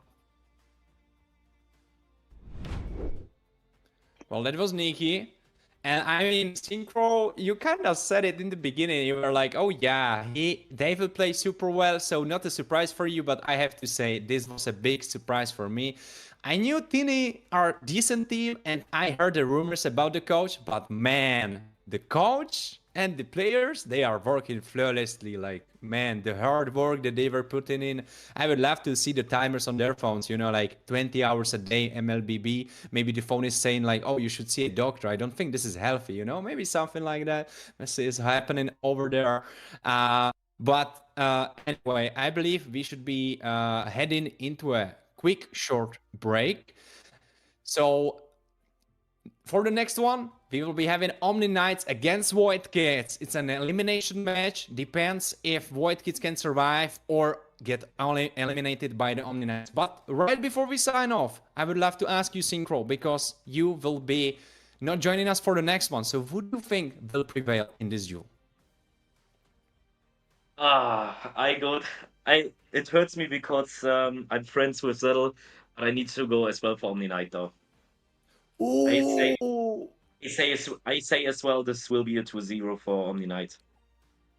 Ooh, not even giving him the 2-1? Come on, Synchro, poor Zettel. It's for me, it's the thing, as Nikki said, they just switching their team players like something, and so they don't have like the synergy right now. And Omni Knight is playing like a very long time together, so I need to go for the 2-0 for them. All right. Thank you for the analysis. And now we will be hopping into a break.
Hello and welcome back to today's matches. Right now we will be having the bigger half of the cake because we just ate a little bit, 2BO1s, but now it's the big part of the pie and I hope you're excited to eat it scared with me because we will be eating a big part of it with this BO3. It will be juicy, but maybe it will be a little bit short-lived because as Nikki said, he believes that Omni Knight should take it home 2-0. Do you have the same idea in your head, or do you believe Void Kids can overcome the place they are right now probably in everyone's minds in, and that is on the bottom of the tournament?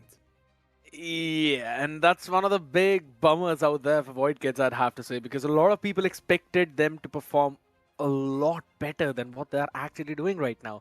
It just feels like this team hasn't really been the same since my lobby left the roster, and they also added a few more changes, and they haven't really found their footing yet. If I'm not wrong, I believe we've also had the discussion as to the number of issues that are going in their entire lineup as well, right? And how everyone is just not able to stick together well. It's a lot of problems that we've got to deal with in the middle of the regular season. It seems tough.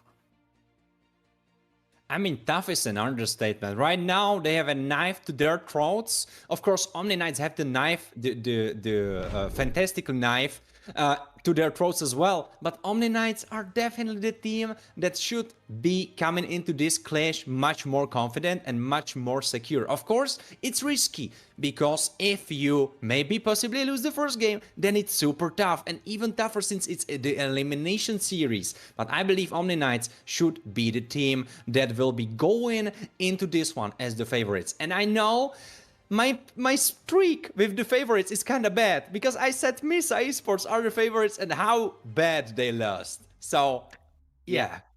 I mean, that's one thing, right? There's a few things that the entire roster of Omni Knights as well, they've got a lot of potential in their bag. And one of the big things is Vansky, right? And the amount of times that we've talked about this guy.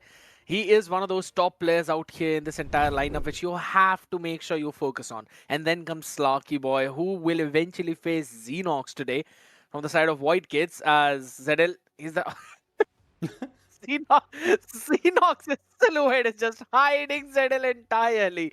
That is actually pretty funny to see. But scared. You know what I have to say? I think honestly this is how the game should go if they want to win. Because Nikki said one super important thing, and that is if Zedel doesn't carry, no one carries. So if Xenox can overshadow Zedel this heavily in the game, damn, that could be the way for Void Kids to win the series. That's one of the big things, right? ZL, yes, has got to perform. Xenox as well, he's got to step up big time. And Isaac needs to make some nasty plays for his team. Now, let's be honest, both of these teams haven't really been able to win any kind of game whatsoever. They both played, two of them have lost both. And their average time in those games have been 15 minutes, right? 15 minutes 45 for Omni Knights, 14-18 for Void Kids. Almost similar over towards that late game and around the transition of that super late game. But the fun fact is, I think so that this one eventually will mark the end of one of those lost streak. One of them will eventually end up winning it. The question is, who's going to be that one? Warren, I personally feel, I think so I'm going to go with the prediction of the man in the interview in the previous one, and I would say it might be Omni Knights. It's also the broken walls that we'll see, and I believe Omni Knights can actually make some nice plays in this specific map. I agree. Definitely Broken Walls is the playmaking map, especially if you are able to get Grog. I think Grog will be hot stuff over on this map, so probably very high in the ban ratio, since we already saw Grog being very heavily focused in the ban phase. So probably something that they could be going for. Of course, Broken Walls at the same time opening the map up. So as you said, as you rightfully said, so many more plays can happen, so much more action can be done. Ooh, Fanny being banned, so no Fanny for Zedel. Do you think he would go for that, or am I not seeing something? It just seems like they're just banning one of them out, so they could eventually have a priority in terms of the pick, or maybe it's just a respect for Zedel. Here's the thing, right? I don't really feel Fanny is big of a threat out here right now, specifically in this kind of meta. It's fine. Focusing on the Basha, Lancelot, and Alice, those are understandable. You'd not want to give Alice on to the other side, considering you can prioritize the CC right now or the Jushin. Both of them are available for Omni Knights. Do you know what's super scary though? Look at White Kids. They banned Lancelot. They have an idea in their head. I don't think this is the same Void Kids that we saw last time. This looks super interesting, honestly, in my eyes. Because I don't believe the old Void Kids was just throw Lancelot under the bus. Of course, Omni Knights could pick him themselves if they were able to. But probably they could have banned Lancelot as a third ban. But them banning him this high up is quite interesting for me. I agree, but to be honest, it's not just that one thing, right? Void Kids eventually has banned out the hero pool of ZL2 in terms of the jungle. There's no Basha available, you banned out the Lancelot, Shin was banned from the other side. The only other pick I can see right now is a Hayabusa. So this could be a CC Hayabusa lock-in. Yeah, it's a Haya. We're gonna figure out what RM eventually picked up in a white. Yeah, right now it looks like... Oh. Are you a fan of this? Because I think if Void Kids are supposed to win, they have to risk it for the biscuit. And I think Cho is a way to do it. Too early, I'll have to say, and Kalia is the better Cho. True. But the thing is, we saw Isaac on Kalia, and he wasn't really successful on that. He wasn't really confident on that. He wasn't having a great time. So if he thinks that Cho is the better option for him, well, all out. I'm all in for it. But Grog has been stolen away from Omni Knights, so he will be building those walls. That's what I was about to say as well, because it's not just Grog, it's also the CC. Now you've already given 2 of the 3 priority picks on the other side, and considering the Garrod Kacha is still available, Omni Knights can eventually pick him up and put him in the EXP lane. Unconventional, but it used to work a few months back too, so I don't see any of that changing instantly, because that would eventually deny a Farsa to the side of Void Kids. So that's the angle I'm trying to come through. Void Kids pick up a Farsa to counter Kimi, and then Omni Knights eventually lock in the Garrod Kacha in the second phase, where you put the Gato in the EXP lane, put the CC into the gold lane, Kimmy in the mid lane. True. Right now, there is a lot of options for the side of Omni Knights with the flexibility of CC, right? You are kind of still making Void Kids question it. Ooh, Lapu. If CC ends up matching against Lapu, he will have a tough battle in front of him, because I believe the only time I saw Lapu here on Search win into CC was Lito. And Lito and Jackpots, well, they are one of the toughest teams that we have here on Search. So can White Kids, one of right now probably in most people's eyes weaker teams, still pull this through? That's a big question. That's a big if. True. We'll have RM answer that if. Red being banned out though, so they think it's going to be a tank jungle into the damage marksman in the gold lane, right? So you don't want to give them those tanky options. Plus it's also one of those next few jungle picks which you'd want to go with. I like the idea. However, instead of a Valentina, I would have kind of liked a Farsa or maybe an Eve to be up there on the bans. But it's fine, you can actually steal it with the Tectonic Charge and can give some good setups to your team. So Valentina is still a pretty good ban. Yeah, Void Kids are looking in a one-dimensional manner where they're just locking down the jungle pool right now. Interesting to see. Farsa, I mean, it's definitely... Yeah? Just thinking, Farsa or any one of them has to go. Oh, it's Horrid, actually. They played you, Scare, because they decided it will be Horrid. And honestly, if you look at the composition of Void Kids, it kind of makes sense, right? Because Horrid will be super useful against CC. He is very good against Grog. He's very good against Kimi. It makes sense. And also, he does magic damage. And that's something Void Kids are lacking. So right now, they had the only option to go for mid lane and to go for Lunox. So that will be a hero for them. Granger Akai, you believe, for the side of Omni Knights. Ooh. Yeah, that's what they banned out the Harith. You don't really have any other option in the gold lane. Harith and Granger are the two prio picks. Slarky Boy's Granger, we have seen. We know that he's very good at that. And Akai is one of those last few jungle options which I see that could be viable in this situation. You can entirely disrupt the Cho on the other side. I mean, even Haya, like if he appears after Yugi Shadow Kill, he gets instantly heavy spinned, or for example, he jumps in and before, of course, it will come down to who is more mechanically skilled or who can push the buttons faster.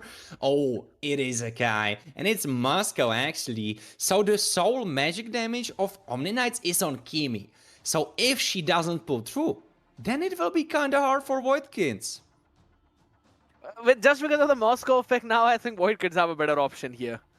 It's pretty late for Moscow to hop in, activated, and there's a lot of AoE for him to dodge in a Hayabusa, Lapu, as well as a Lunox. Lunox, if going in the mid lane, you need a gold. I think so. Irithel is the next best option, or a carry, considering the amount of tankiness on the other side.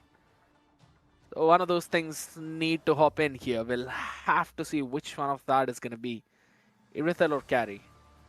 Well, talking about hopping in, you should definitely hop in for our giveaway on our Instagram, because we will be giving away some Saber skins, so you should definitely hop in over there as well before we hop in the Land of Dawn, because right now you have the time, so check it out.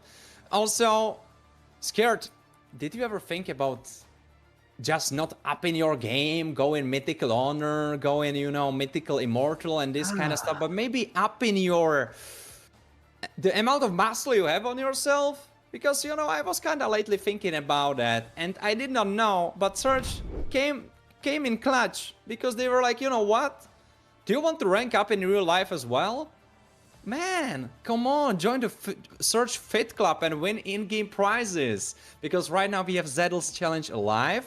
So you can definitely join in there. Check it out. It should be spent right now in the chat, so you get the link there.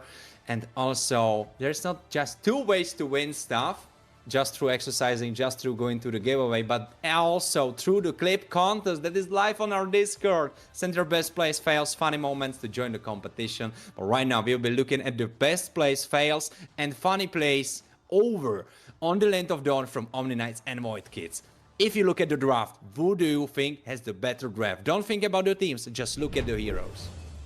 Warren, I just have to say before I answer that draft that you mentioned about those funny clips, and the first one I remember was the Grog flicker.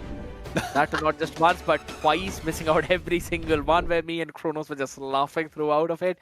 I'm pretty sure that would qualify as one of the funny clips out there. But boys and girls, no funny business here in the land of Dawn, as it's Omni Knights taking on Void Kids. An elimination best of 3. The winner stays on. The loser goes back home with no second chances. That's going to be a big one out there. And just looking at the draft, I think I'm going to go for the Void Kids play this time around. Oh, absolutely. Right now, if we look at the heroes that are being played, definitely Yang should be having the pressure in mid lane, but it looks like Nizu has nothing about that, nothing to say about that, because he is looking for Zettel. He's trying to kind of harass him away, kind of make his life miserable, but Cho is already on the move. He's going for a play on the bottom side. Not really. Decided not to. Yeah, they're not really playing out that aggressive out here, though. Again, the win condition for both of these teams is absolutely simple, straightforward. Make sure your gold lane and mid lane farms up and they carry in the mid to late game. That's a clear-cut win condition. And both of them are going in with kind of a pseudo pick-off comp, right? You've got the Lapu Lapu and Isaac for the dive, where RM will just make sure that he soaks up the damage, while your team finish off the pick with the Way of the Dragon that was used up. While on the other side, Omni Knights, they kind of have a counter to that, right? They've got the heavy spins by Leandro, who can try and disrupt what Void Kids want to do. And then Nizu as well, who can set things up with his own tectonic charge as soon as he sees a couple of people, with making sure that Slarky Boy and Yang are alive. So it's more of a front-to-back composition. And that's one of the big things, right? That's why I always say it's the game of the EXP, because Wade's play and timing will make all the difference in this game. But right now there is heavy spin available. Wade already getting chunked down. This doesn't look like a good fight for Omni Knights. First blood goes to Void Kids. Yankee. Leandro finishes the turtle, but oh, Yankee dies himself. Xenox gets put down by Slarky in a 1v1. And Nizu gets a kill on Kaiser. Suddenly 3 kills and a turtle on top. Like a cherry on the cake for Omni Knights.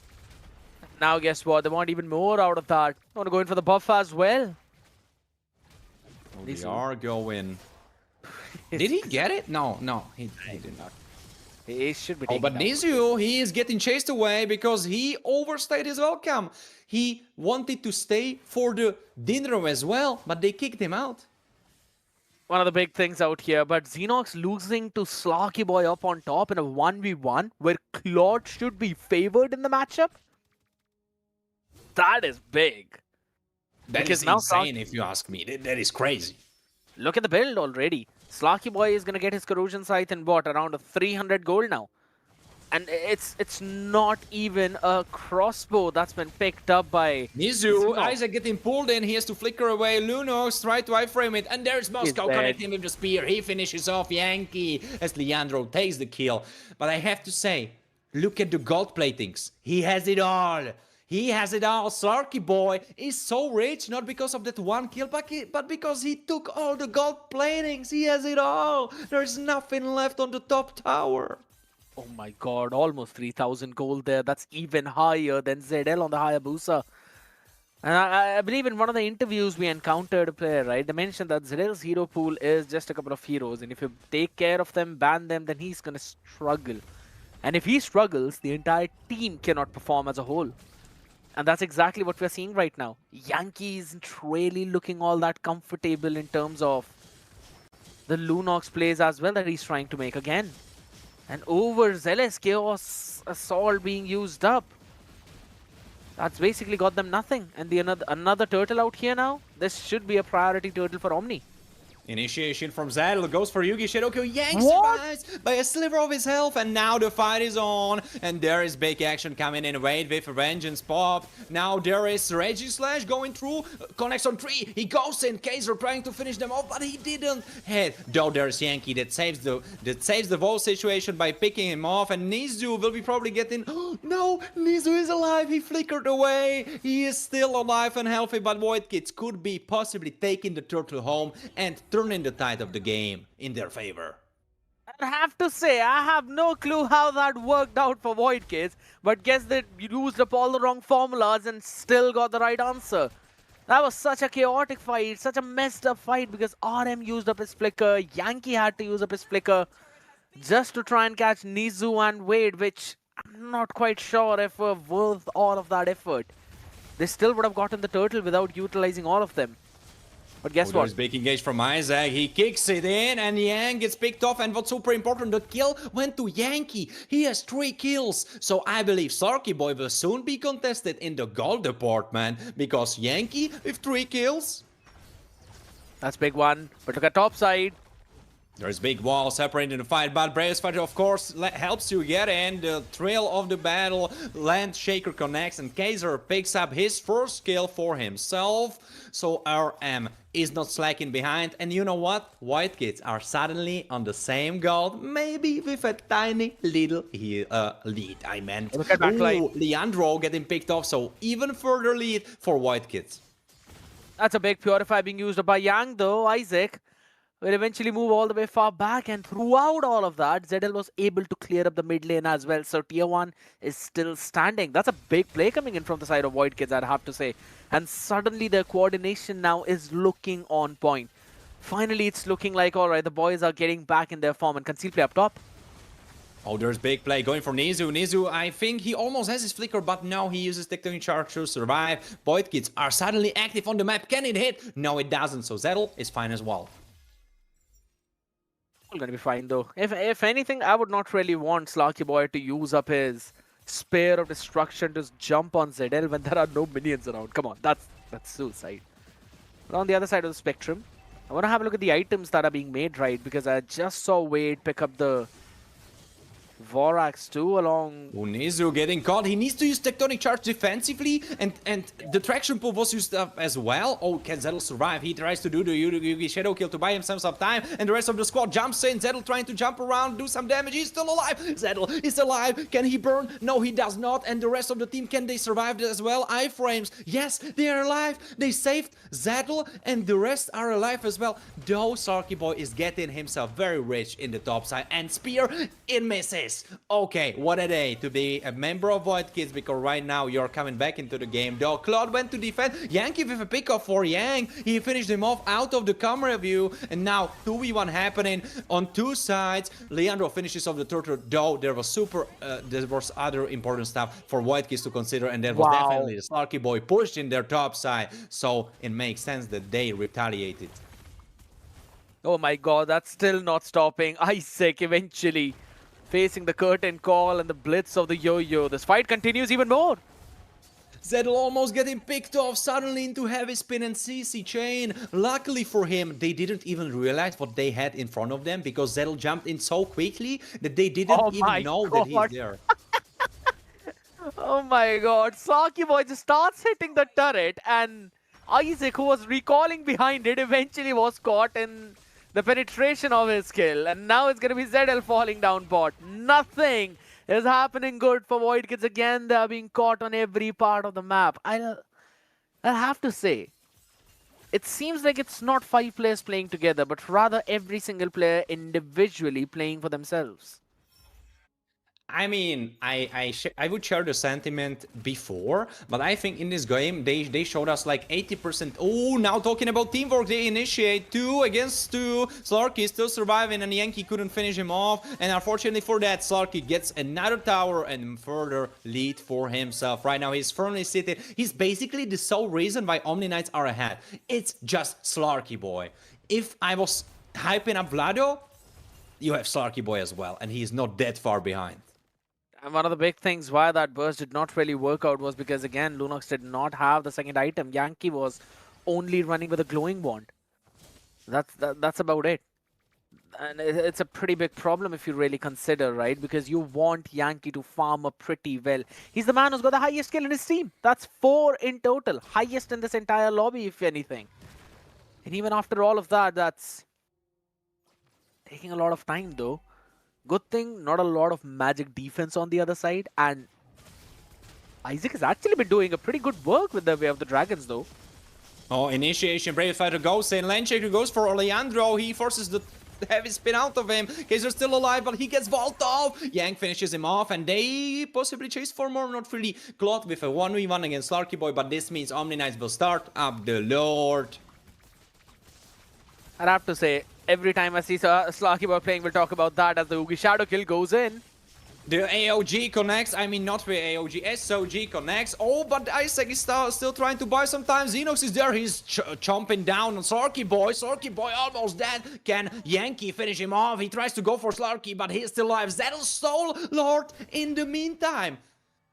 Was it Lord? It was Lord. He stole it. He stole it in front of their eyes. He stole the food from under their hands. That's one of the big ones out here with Void Kids will get some breathing room to work with.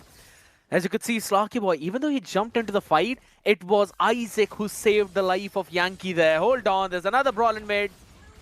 Yugi Shadowkin and Zettel is smurfing, he is cooking, and there's Kaiser with a kick from Isaac. Really a little bit of disconnect because Kaiser jumping in at the same time when there was a kick happening from Isaac. Not really the best coordination, but still, you get the mid lane tower, and Lord will probably get the top one.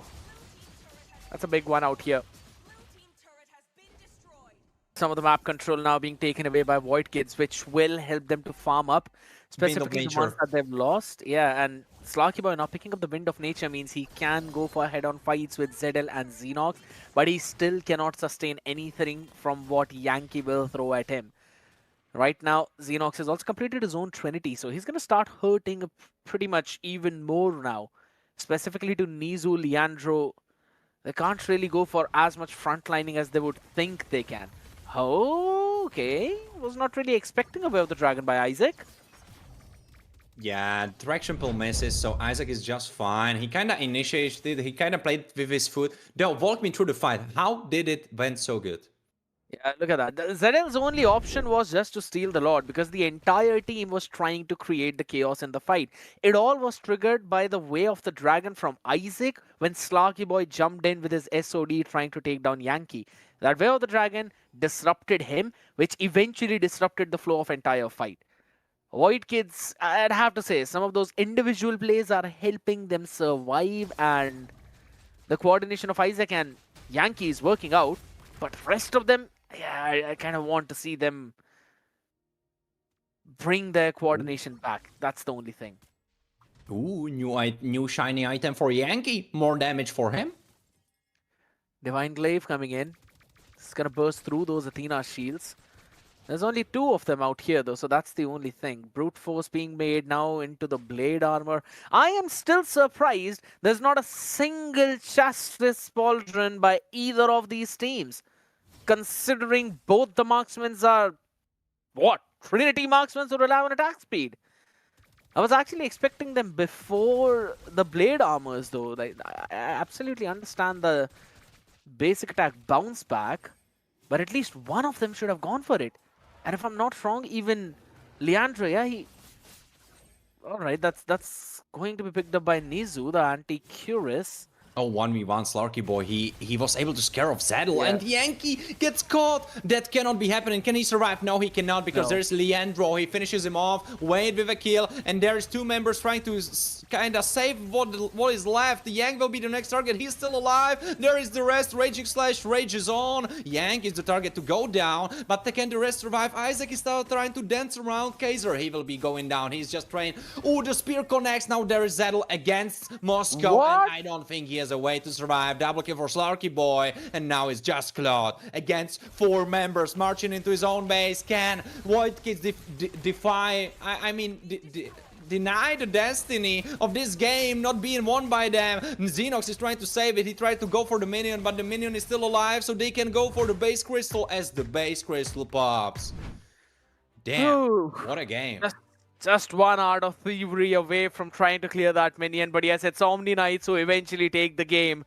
With all of that chaos which was thrown in this one, I'd have to say Omni Knights still came out with the W. That's one of the big things happening here, because at a couple of moments, I thought maybe Zedel and the boys would be able to bring it back, specifically when the Wind of Nature was completed as well by Xenox. But at the end of the day, again, I'm still surprised not a single Justice Pauldron here, right? Because the amount of attack speed reduction that it gives you, it's actually pretty decent. Reduces your cap from 100 to just 75. So that's what? 1 in every 4 basic attack not landing in because your attack speed is low. But all in all, it's absolutely fine. It was still a back and forth game, but you know what? I'm pretty sure both me and Kronos, along with Zakota, and I believe you, Warren, as well, I could say that this was a very brawly game, don't you think?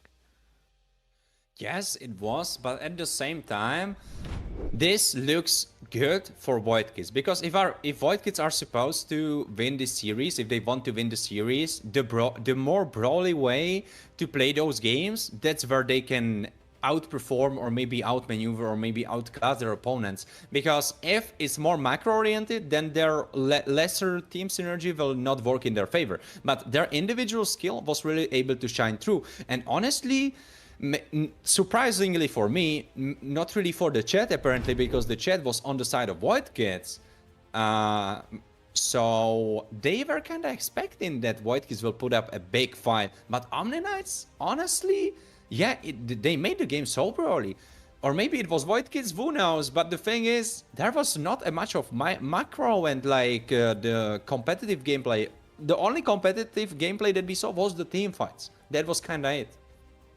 Even in those, you could really see a couple of players of Void Kids making their own plays, and then the rest of them just trying to barge in.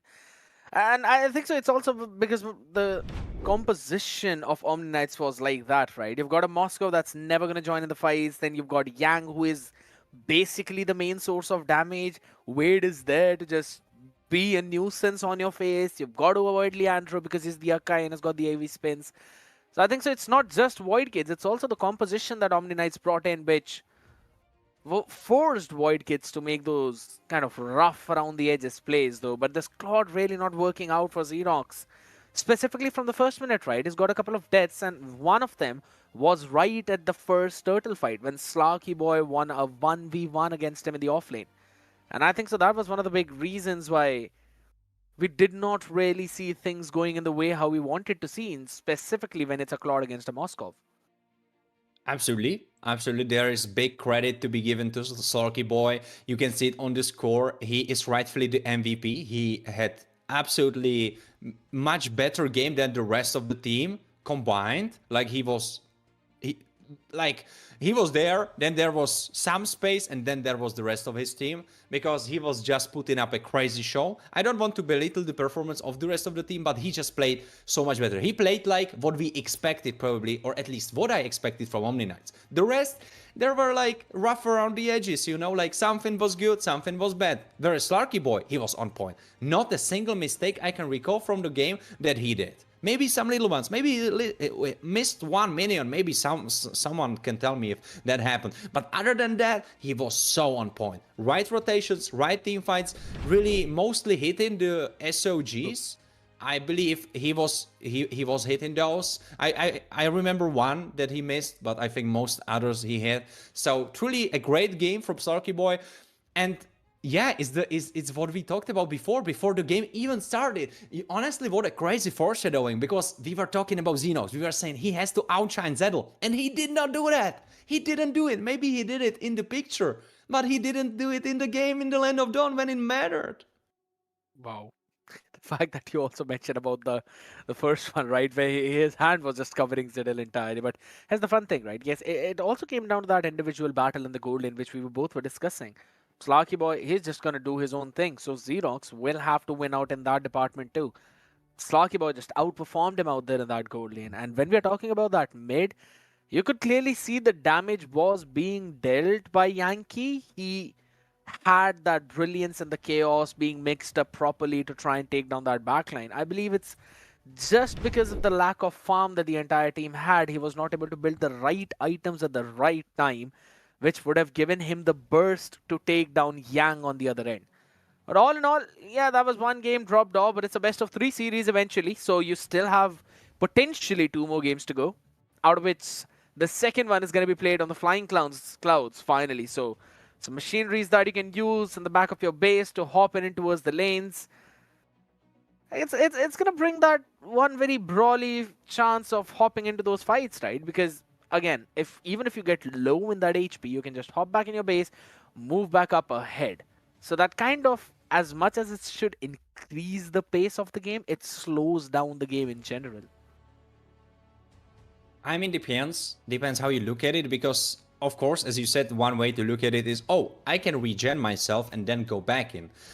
Whereas some other people might view it, oh, I can die, make a crazy play, make like a super deep cut, and it doesn't really matter, because in the time where I, for example, make a cut behind the second tower of our enemies, in the time where I respawn and go back into the lane, there is just the first wave of minions arriving. So there's definitely two approaches, two ideas of the same coin, right? Like two heads of the same coin. Right now we are having nice graphics that we didn't used to have before. It's the draft from the last game.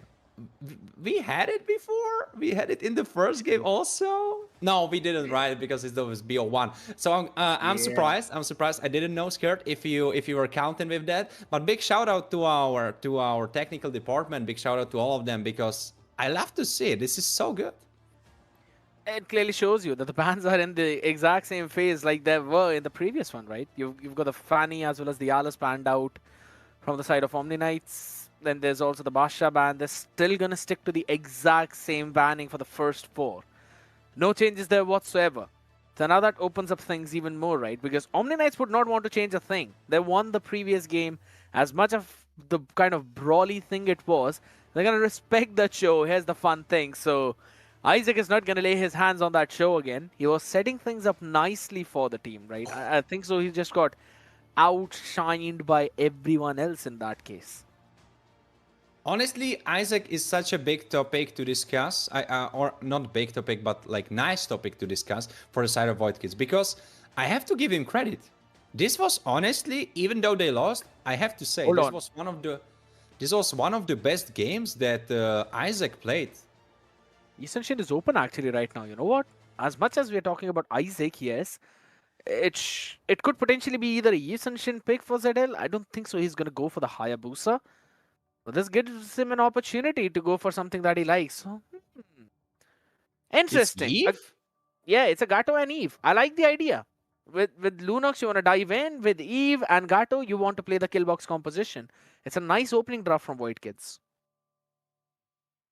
Honestly, I'm quite surprised that they didn't run it back the same way, right? They didn't go for Haya, they didn't go for the same initiator like Kelia instead of Cho, because the same bands. It was kind of telling me the story, or maybe like they were playing with my mind. Oh, we are going to do the same. Maybe that was the idea. Maybe they were trying to put this idea in the heads of Omni Knights and be like, oh yeah, we are playing the same composition. So maybe Omni Knights going for Hayabusa is actually a counterplay from Void Kids, because they knew they would go for the bait and they go for Fredwin. I like the idea. Honestly, this could be the way. It could very well be.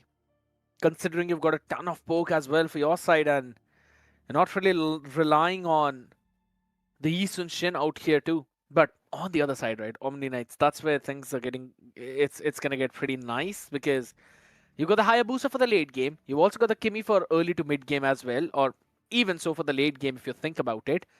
But then you want someone who can also disrupt Yankee on the eve.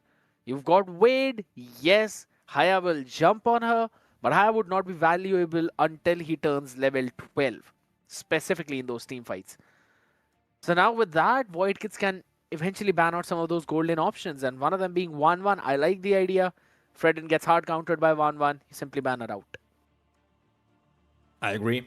I have to say 1-1 ban makes a lot of sense. Right now, thinking about the other golden ban, will it probably be Horrid, just because he is mobile and you kind of want that magic damage for Omni Knights? Thinking about it. Possibly could be Granger, but I feel like Granger is so bad into the composition of Void Kids. Like, he has the range, don't take me wrong, but he's not good at shredding tanks. He cannot really do that much damage. There is nothing, like, he does damage, but there is nothing in his kit that kind of enables him to do good damage into tanks. He is firing a little bit slow. He doesn't have high attack speed.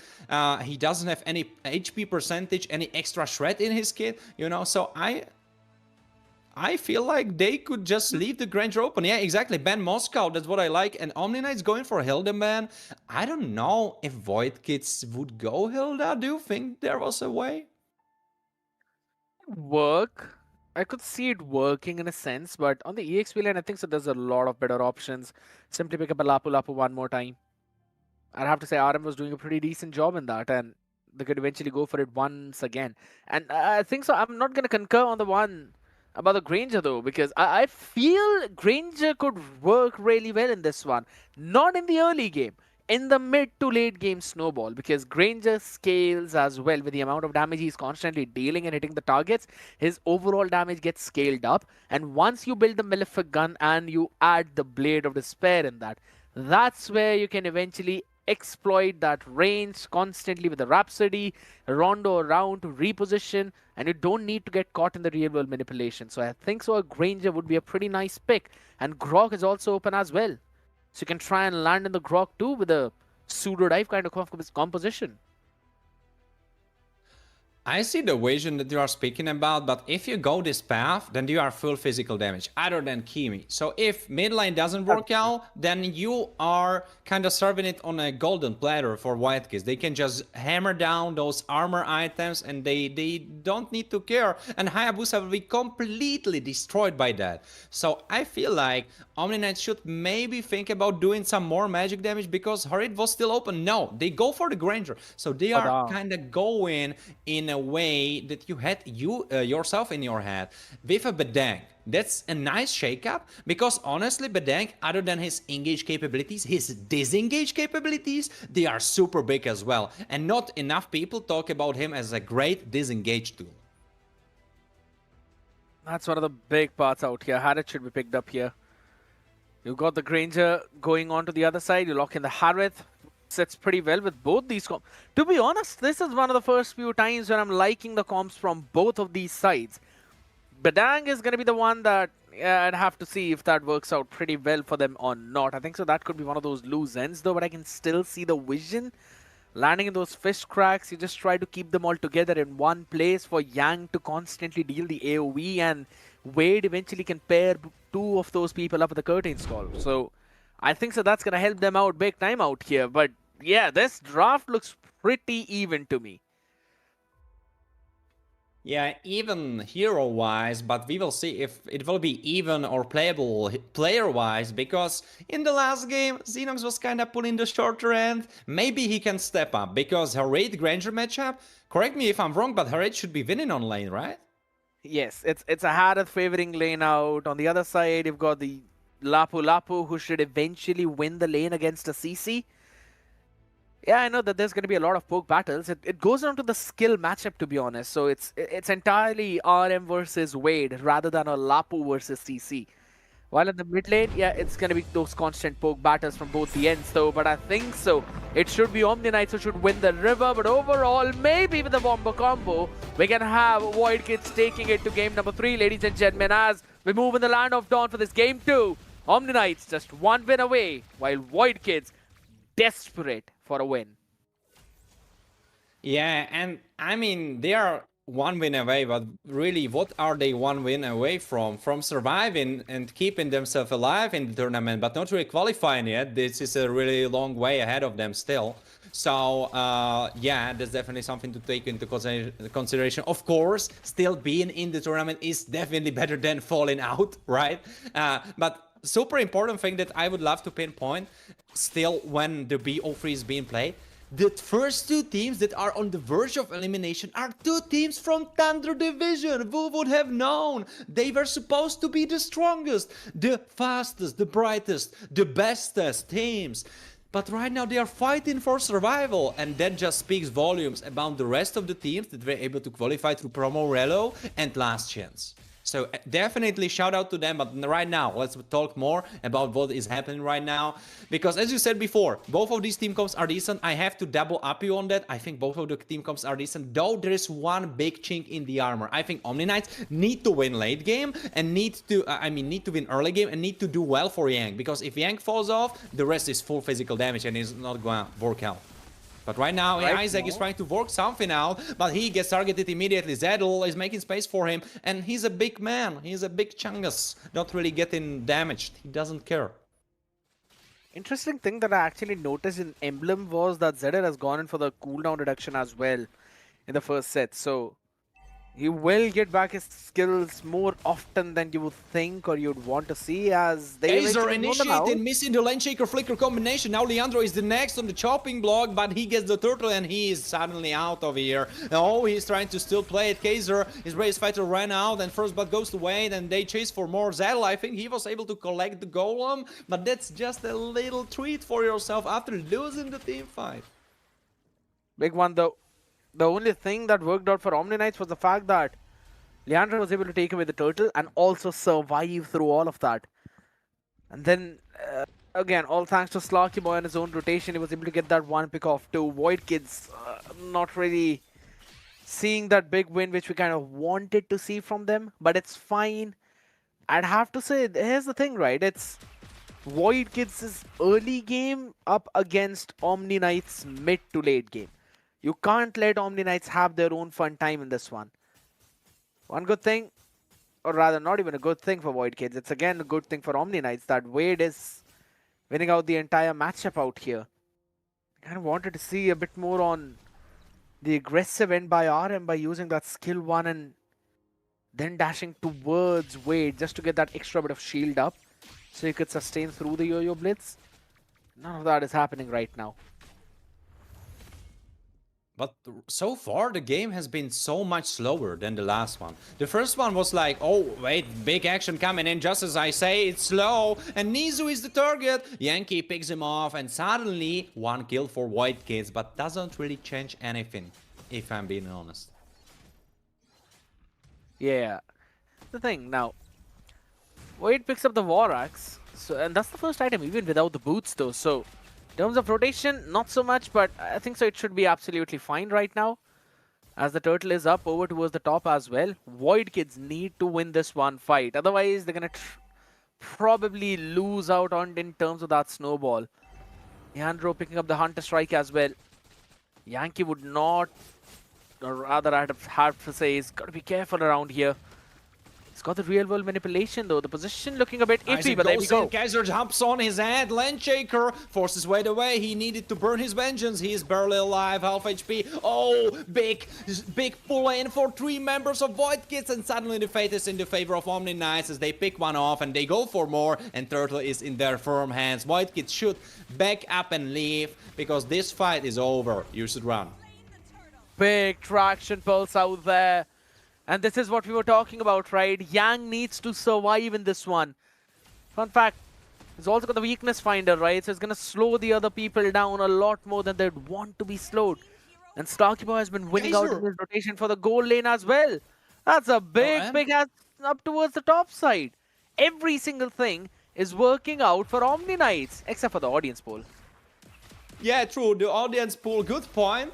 The audience still believes in Void Kids, so maybe they are getting paid by Zedel, or maybe that's something about that. Yankee is in big trouble. Isaac still trying to tank it up, and Nizu picks them off, and suddenly, just when I mention that Void Kids are being believed in through the chat and through the viewers, well, it crumbles. It crumbles so bad, and I want to wish the best for them. I want them to come back in this game, but it's looking so bad, and every second just adds up to that. It's looking so dire. Tier 2 is going to be chunked down a bit as well. He's got his own defenses up, so it will stand up. But here's the thing, now you're losing gold, you're losing everything. This is the first items in the boots being picked up for Void Kids. They're 3,500 gold behind right now. And it's almost like the previous game, right? 6 to 7 minutes in and the score is 5-1. It seems like Void Kids are getting messed up in their fight. It needs to be the real world manipulation first, and then everything else goes in. RM or ZL need to be the main front line of the team. They need to be the pillars of the team.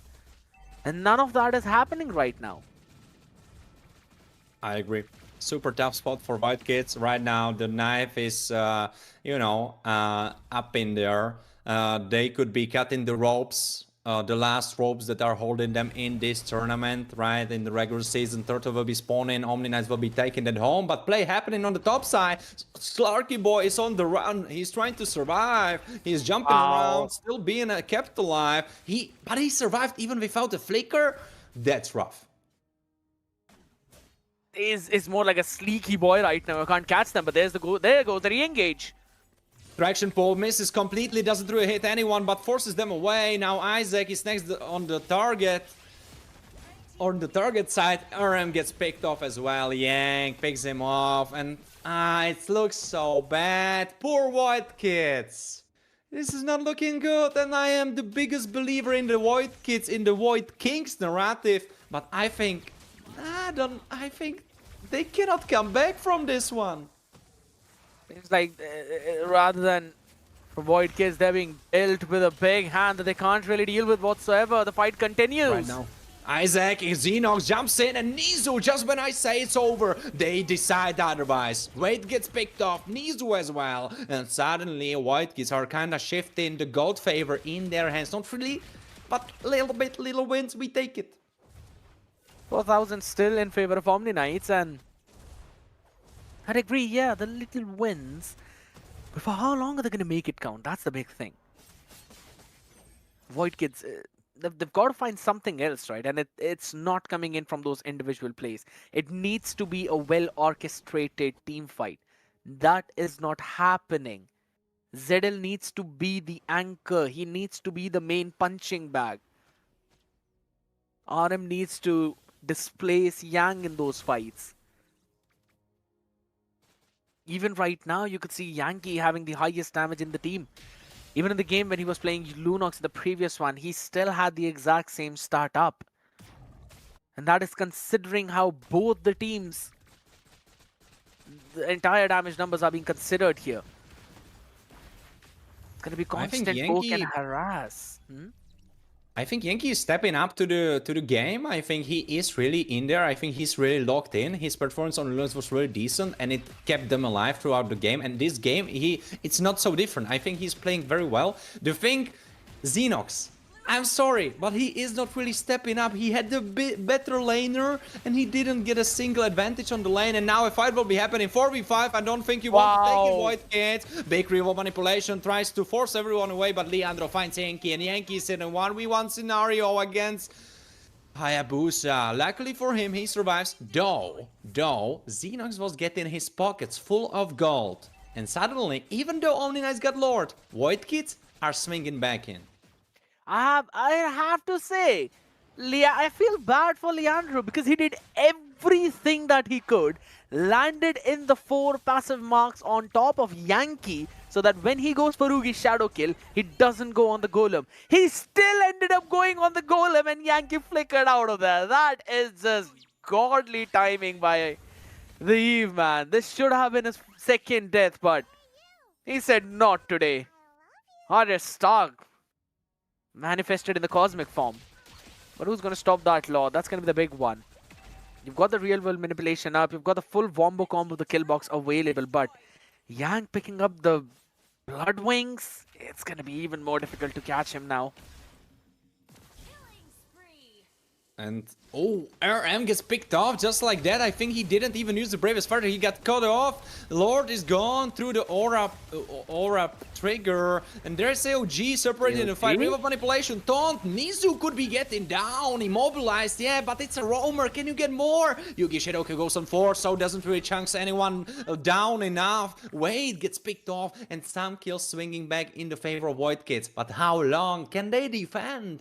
We saw the 31-minute game, though. I have to say it was Origami defending for 31 minutes with 3 Halo crystals. So if Yankee was watching some games from Surge, he should have been watching that, because now he will need all the tricks that Origami had in his pockets. And right now these items that he's picking up should eventually help him out too. You're gonna have to build up the Wishing Lantern quickly. He's already got that. Now we'll probably be focusing on either the Blood Wings or the Holy Crystal. One of them needs to go in. The decision is up to him if he wants more sustain or he wants more burst.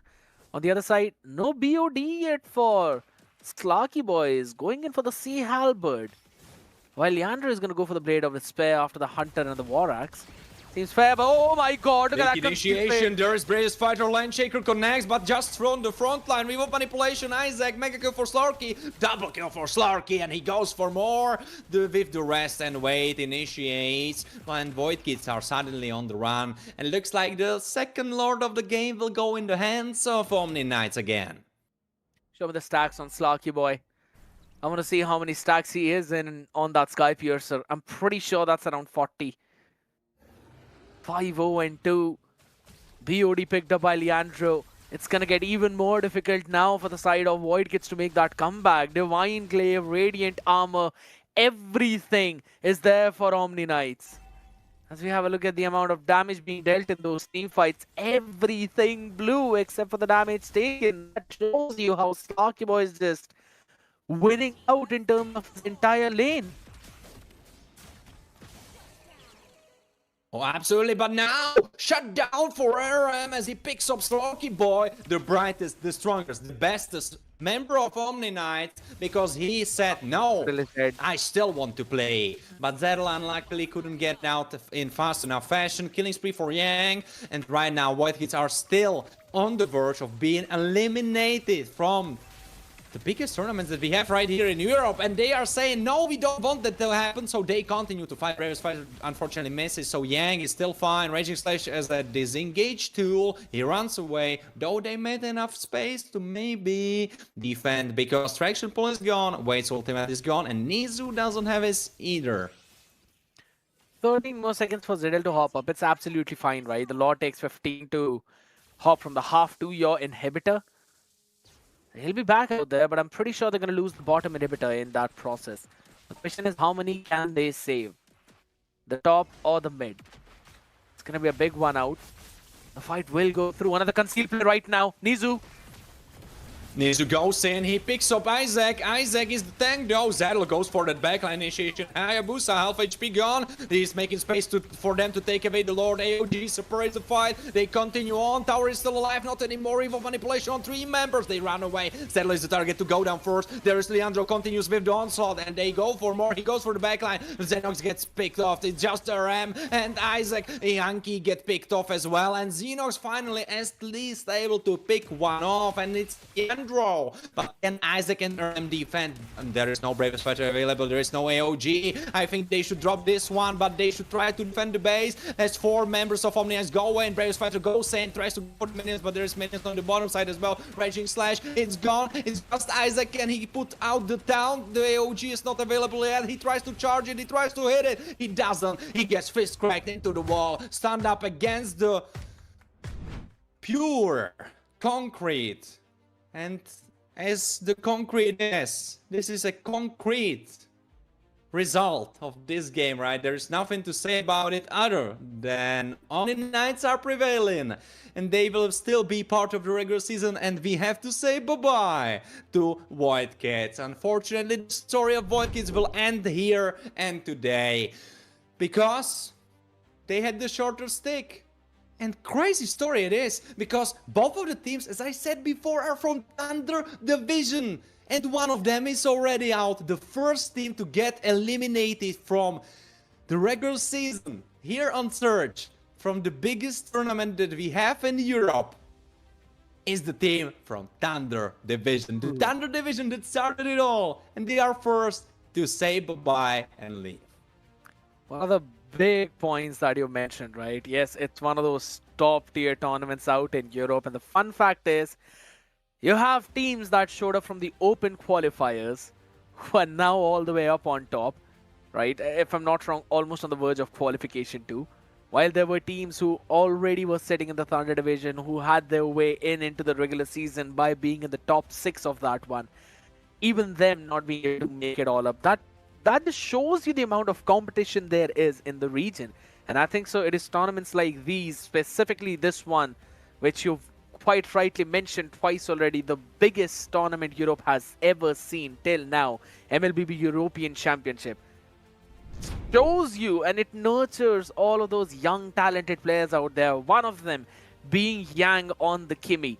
3-0-10 with the MVP performance out. Blood Wings, Divine Glaive, Glowing Wand. These were the only items this man needed. And here's the thing. He just added the rapid boot into the mixture as well, just so he can roam around the map pretty quickly. I don't want to steal the prize away, I mean the fame and the spotlight from Yang, but I have to say, Slarky boy, he stepped up in the first game, he stepped up in the second game, he continued, he was so consistent. The same way I was talking about my lobby from the matchup before, I think, at least from this series, you can say the same against about Sarky Boy. He was so consistent, always outplaying his opponent. Xenox had no business in the game. And I don't think that is because he's a bad player. That is just because Slarky Boy was playing so good.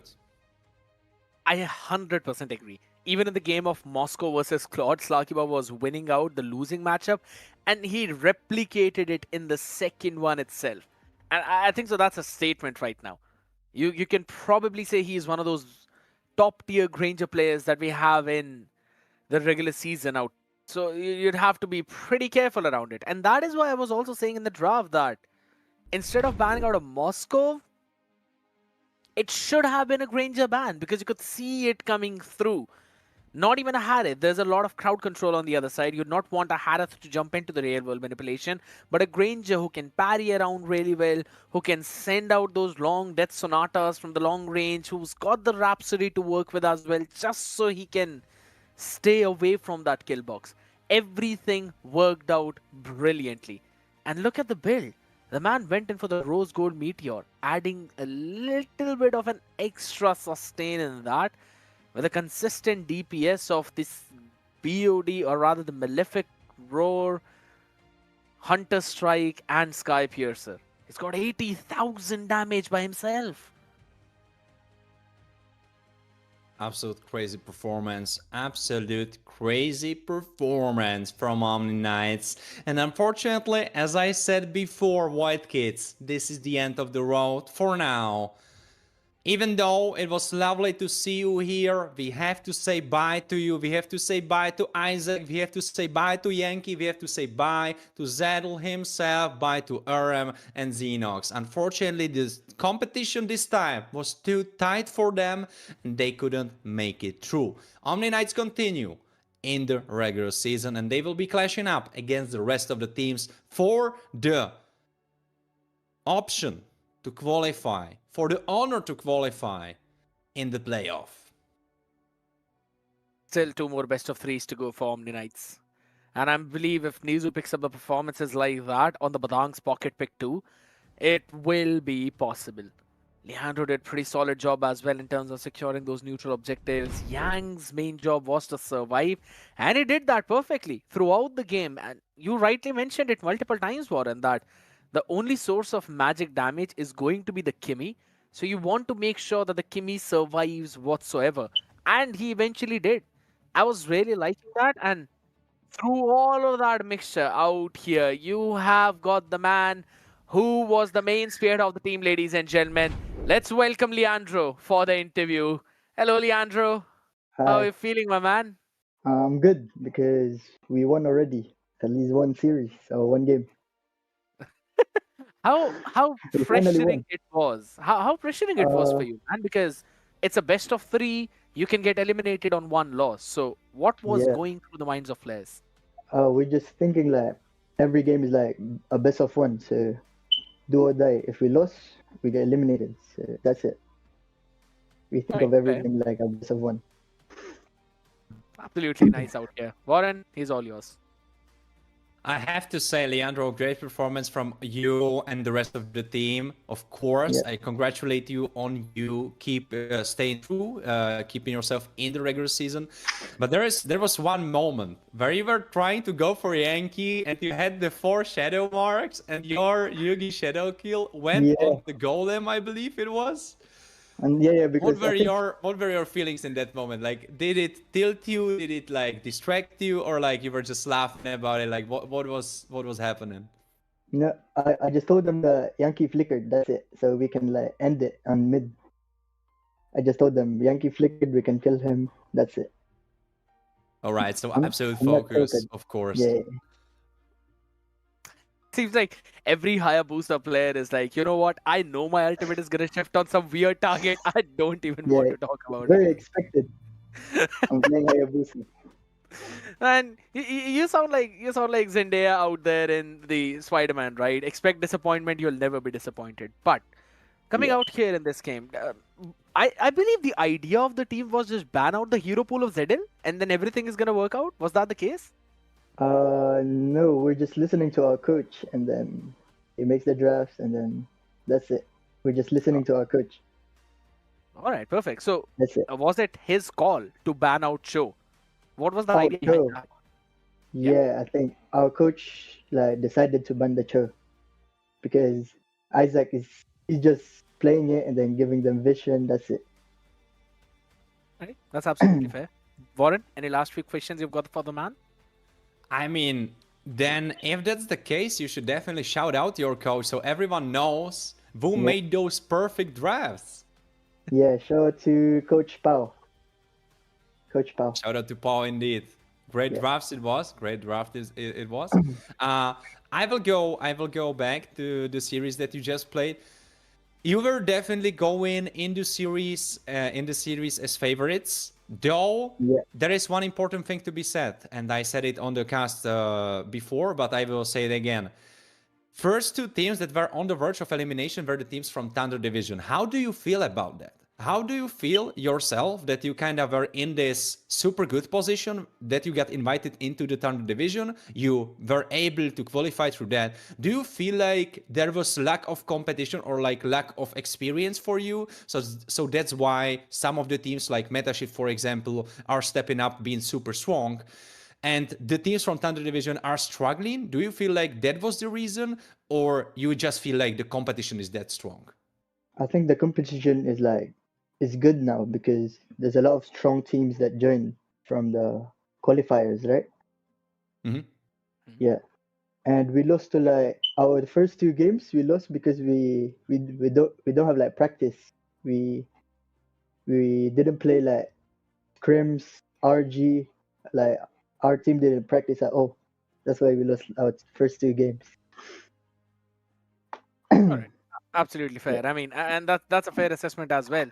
Lack of practice eventually resulting in this. Yeah. If you had to pick one team that you think is pretty strong, or you could say the strongest team in the entire event right now, apart from yours, who do you Yeah. think that will be? I think Metashift is really good right now. Papa Rusek and Metronio narrative is staying up. Oh, all right, my man. All right, And Leandro. and also Revenant Order because of Reborn TZ, the goat of Gold Lane. Yeah, he's All good. right. That's a new one for me though. That's a new one. That's actually pretty nice, man. All right, Leandro, you're a very cheerful guy, my man, out here, and I'm pretty sure there's a message you would want to give to your fans, or maybe to your friends, or maybe some of your opponents. Anything that you want to say, the stage is yours. Yeah, shout out to my team, Wade, Uzin, Seb, and Slarky, and also to our coach. And shout out to my girlfriend, Rika. So sweet, so sweet. All right, you know what? Yeah. You can have a word with her as well as your teammates. Go enjoy your celebration, Leandro. Yeah. Thank you so much for Thank popping you. here, Thank and you. good Thank luck you. for your next games. Thank you. Such a fun guy, man. Such a fun guy. All right. I mean, Warren, we heard the man. Yes, he knows what the mistakes they were making as a team in the previous few games. They fixed them, corrected them, and to be honest, Omni Knights are looking pretty strong right now. And it's funny that we are seeing the story of the coaches making the difference. I'm just so sad that Void Kids coach couldn't make big enough of a difference for them to stay in the clash, because unfortunately for them, they get out. So now Omni Knights keeping it together, staying in the competition, and yeah. I'm so excited to see the new Omni Knights, to see the repowered Omni Knights, you know, like kinda getting back into it. Right now we can just quickly go over how are the standings, right? We, of course, have Renta and Ake on the verge of elimination. That will be the next BO3 that we will be watching soon. We have, of course, Honor against Eternal Oblivion that was already played today. Misa against Tini Bambuze. That means Honor and Misa Esports will be going into the spot of 1-2. So they will be on the verge of eliminations themselves. They will be joined up by Minerva Fury, by Stolen Angels, and possibly by right now with Omni Knights, and possibly by one of those teams, either Renta or Akia. Right now, before we hop into our little break so we can get everything ready, Scared, what do you think about this clash? Who do you think will take it? Because right now, Renta, inexperienced squad that are trying to make their their name for themselves. Whereas Ake, very experienced squad, but there is some cracks in their armor. They cannot finish off the games. People are saying they don't know what to do after 16-minute mark. What do you think will happen in this BO3? You basically just described my own narrative on this entire series as well, right? Renta, a new team, some resurging boys will have to say, right? They're out trying here to make their name, while Ake, who are well known in the entire community, who we know have been picked up by quite a lot of other teams as well, inspired as well, many teams. Even after all of that, they're not able to close out the games. That puts them in a pretty rough spot. But here's the thing. I don't think so every other team would be able to defend like Tini Bamboozle did. So I think so Arke should be the favorites in this one. And if anything, they should be able to close this entire series 2-0 if everything goes good, or 2-1 if things are shaky there, Warren. I know you want to type your own predictions as well. You want to talk about that. But guess what? I will give you that time. Not right now, but after this short break, ladies and gentlemen. It's time for a breather. We'll be right back.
With the last best of 3 about to kick in soon, ladies and gentlemen, we are hopping back into the MLBB European Championship. After that, not so short break, sometimes things happen. Warren takes a lot of time to set his hair up. It needs to be absolutely perfect. Warren, how are you feeling for the next one now, since you've got your hair back up right?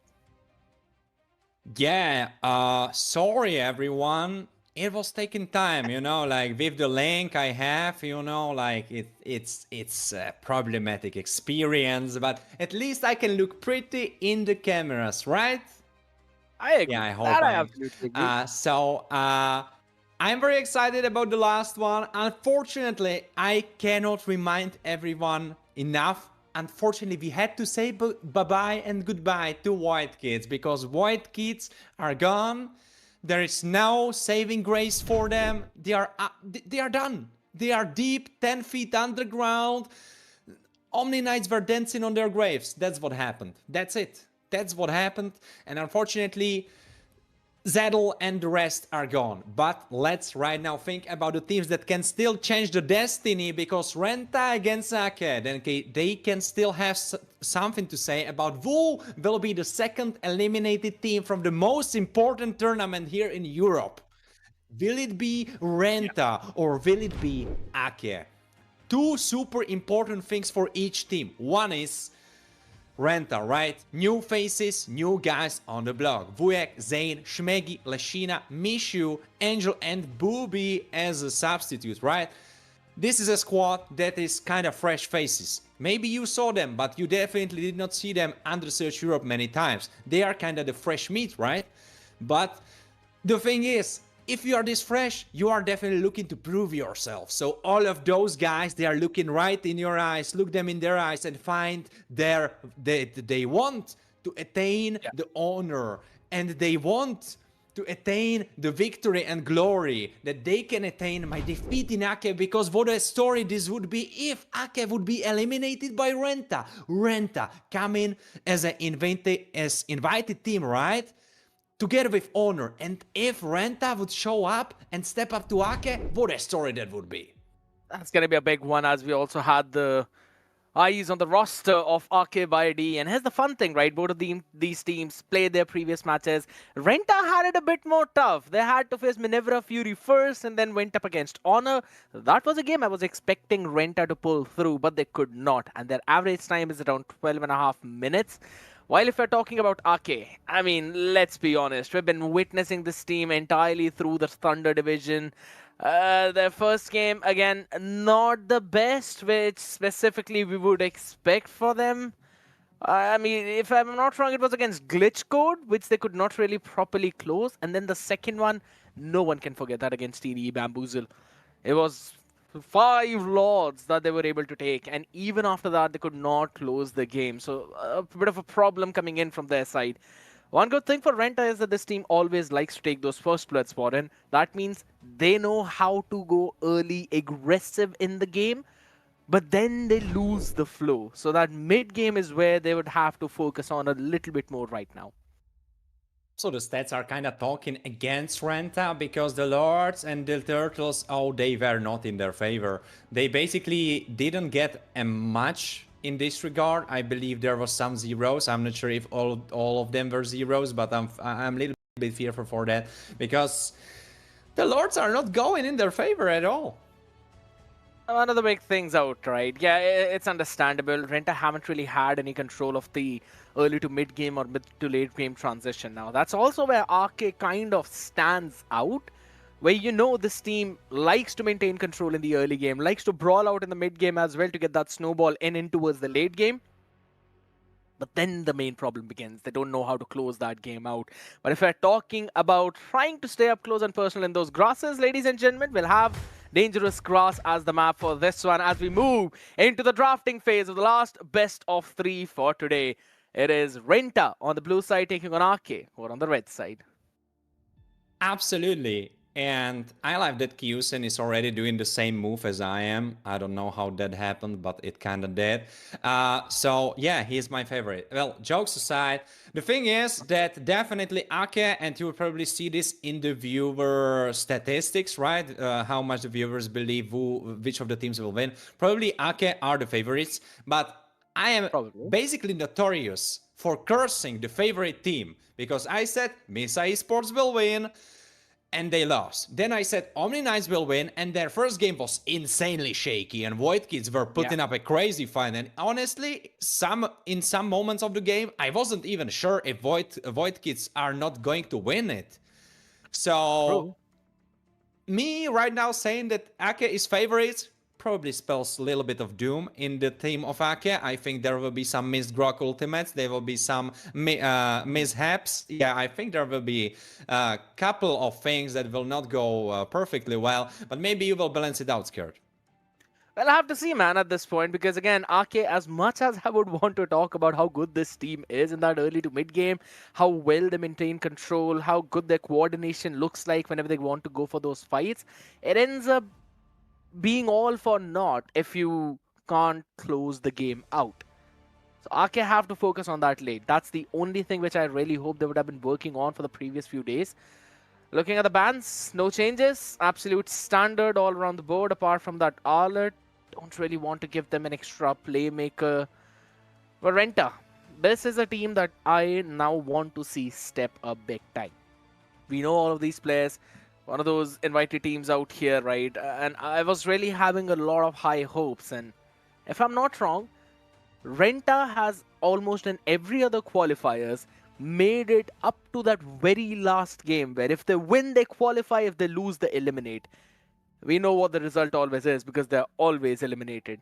And I think so this is a big opportunity for them to try and step up to show that it's not just that one unfortunate game. But guess what?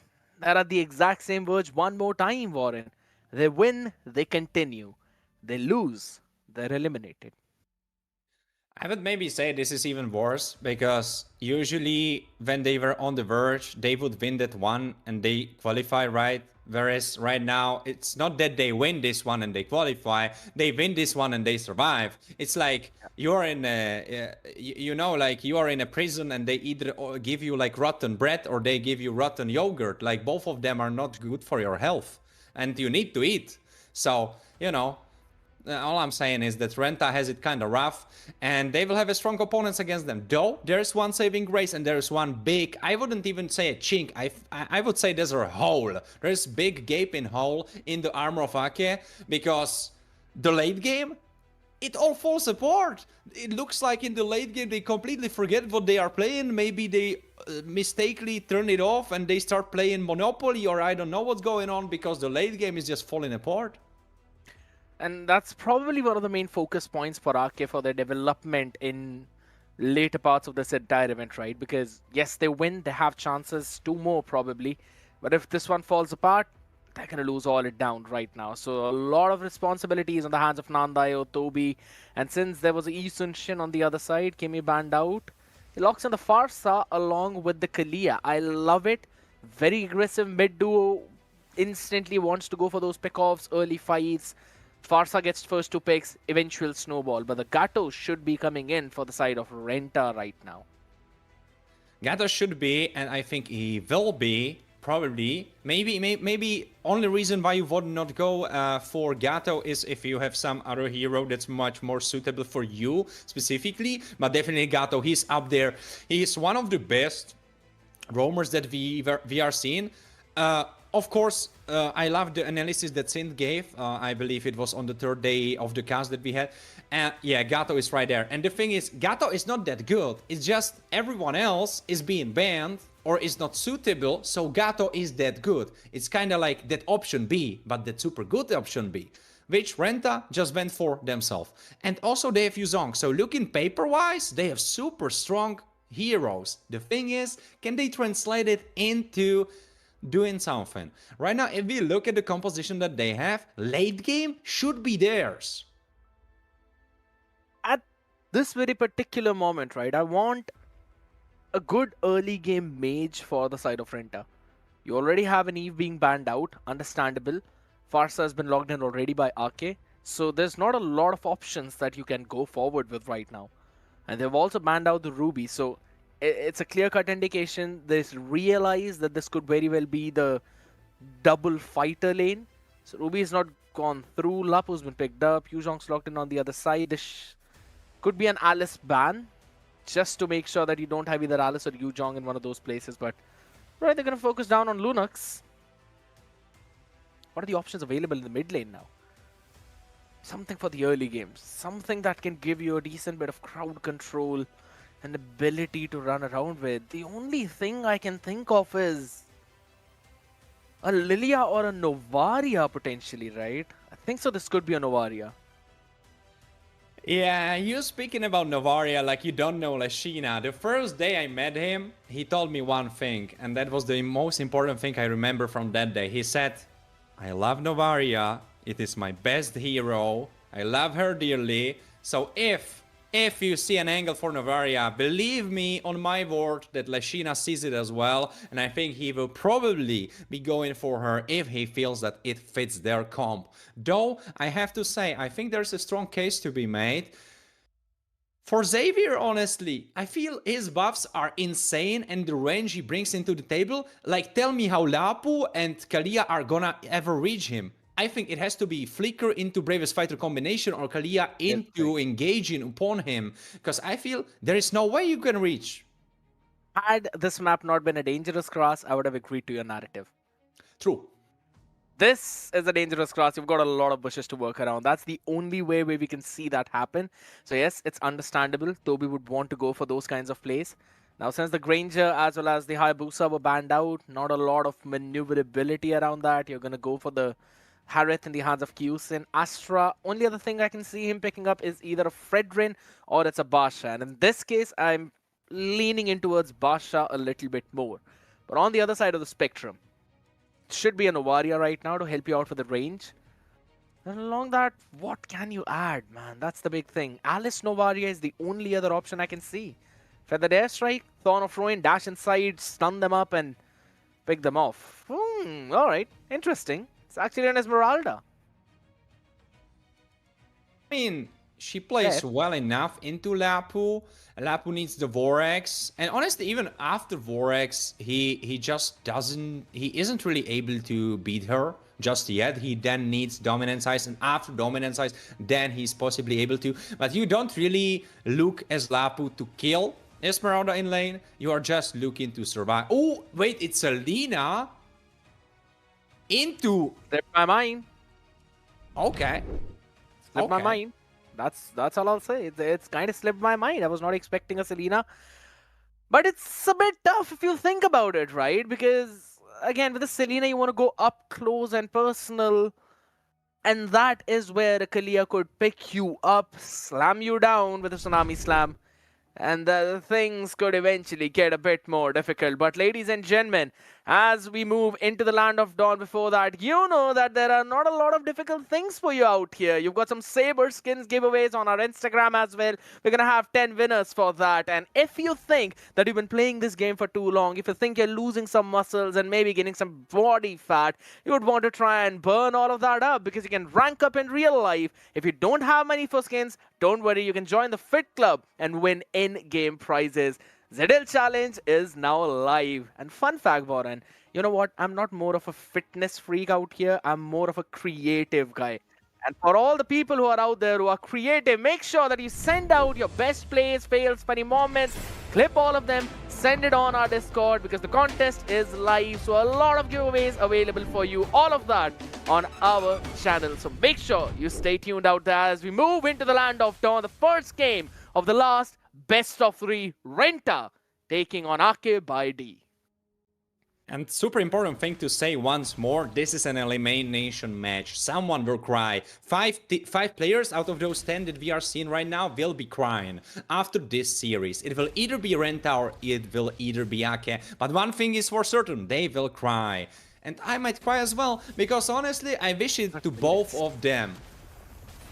You're a sadist, my man. But hold on a second out here in mid lane though, Toby. Eats up a lot of damage out and you don't want to fight against a Selena.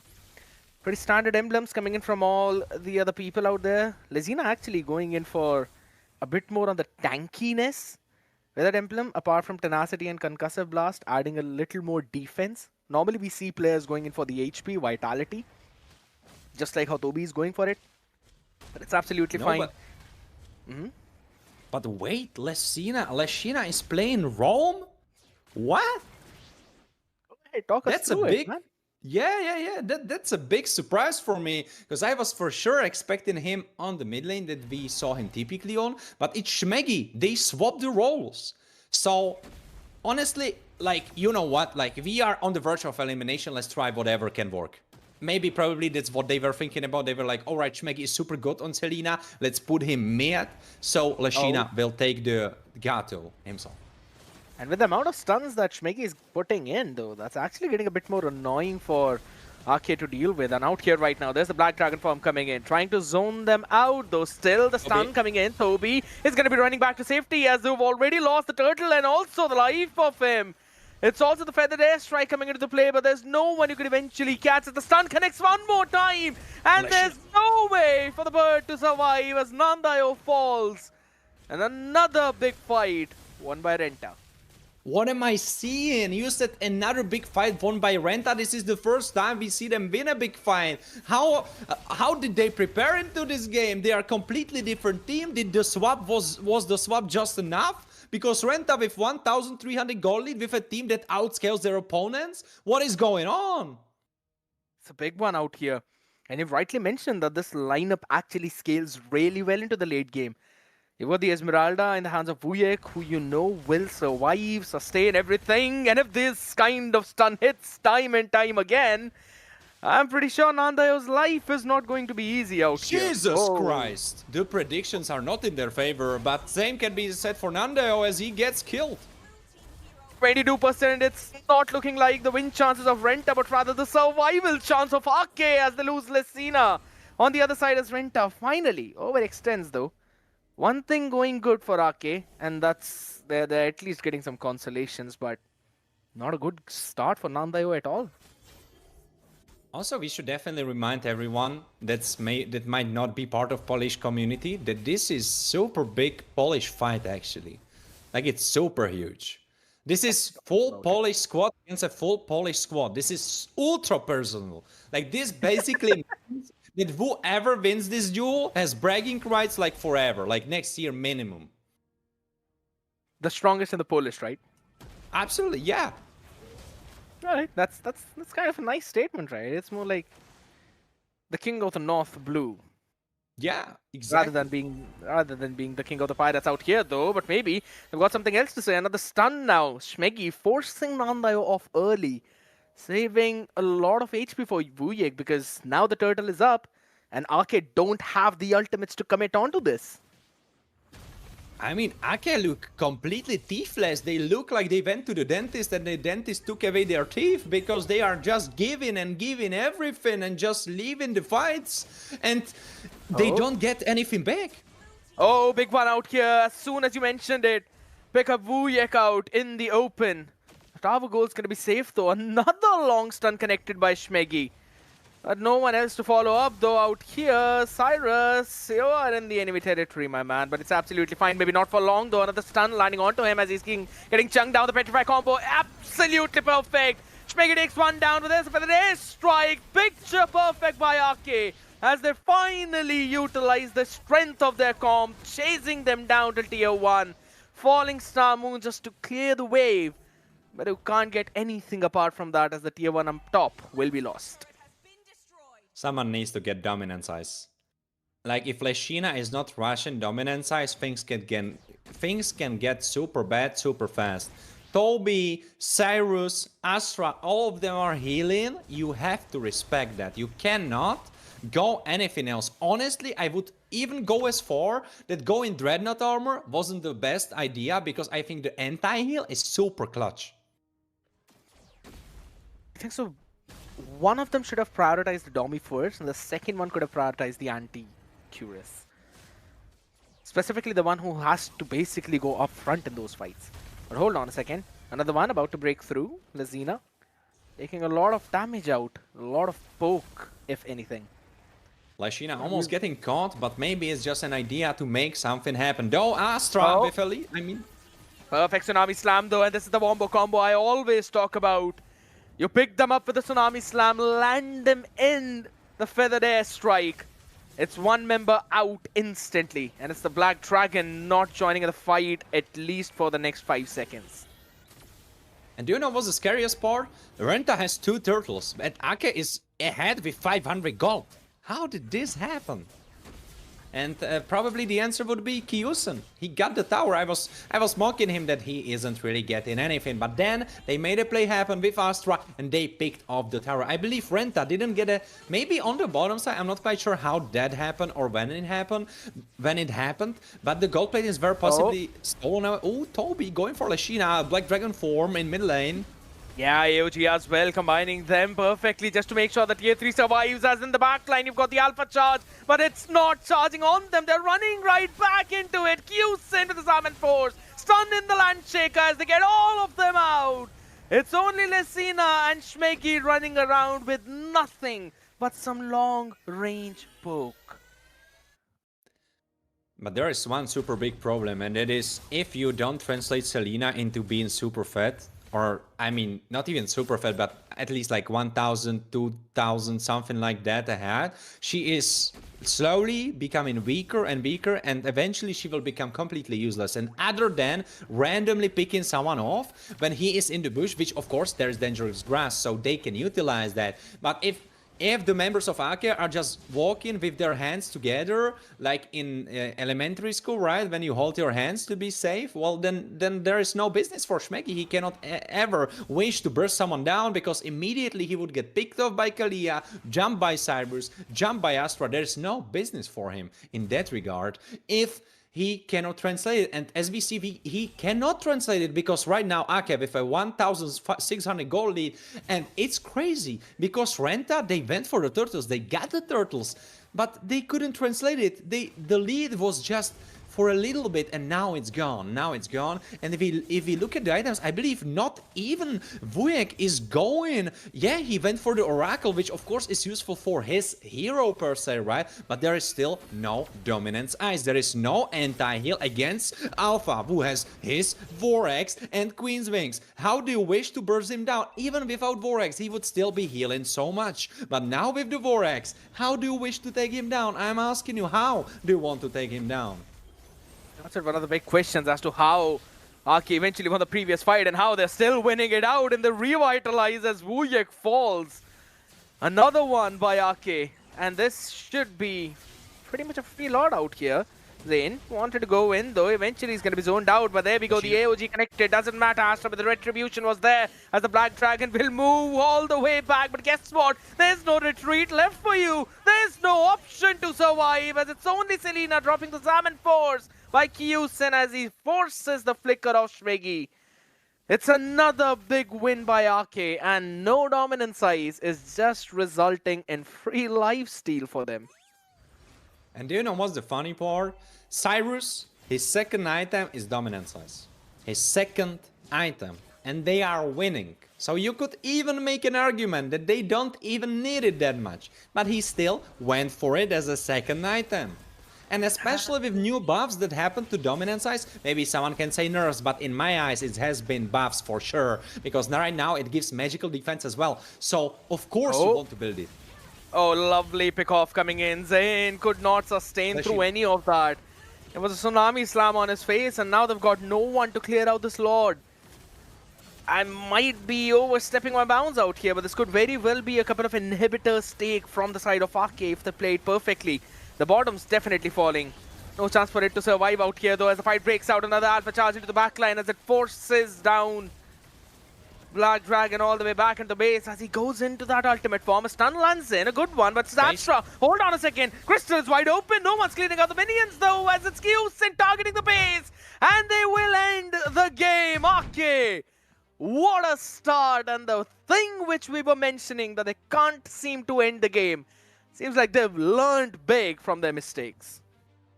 I mean, they definitely did, but the funny part is that they lost early game, then they come back in the mid game, and then they won in late game. So completely different Ake. It looks like they woke up with a different feet, with a different leg, as you say, right? Because this is a different Ake. I don't know what's going on. Them losing early game, that's so not typical for them. But luckily for them, it also comes with the price of winning the late game. What a game from Ake, and what a statement, right? Because I believe this game was definitely on the quicker side.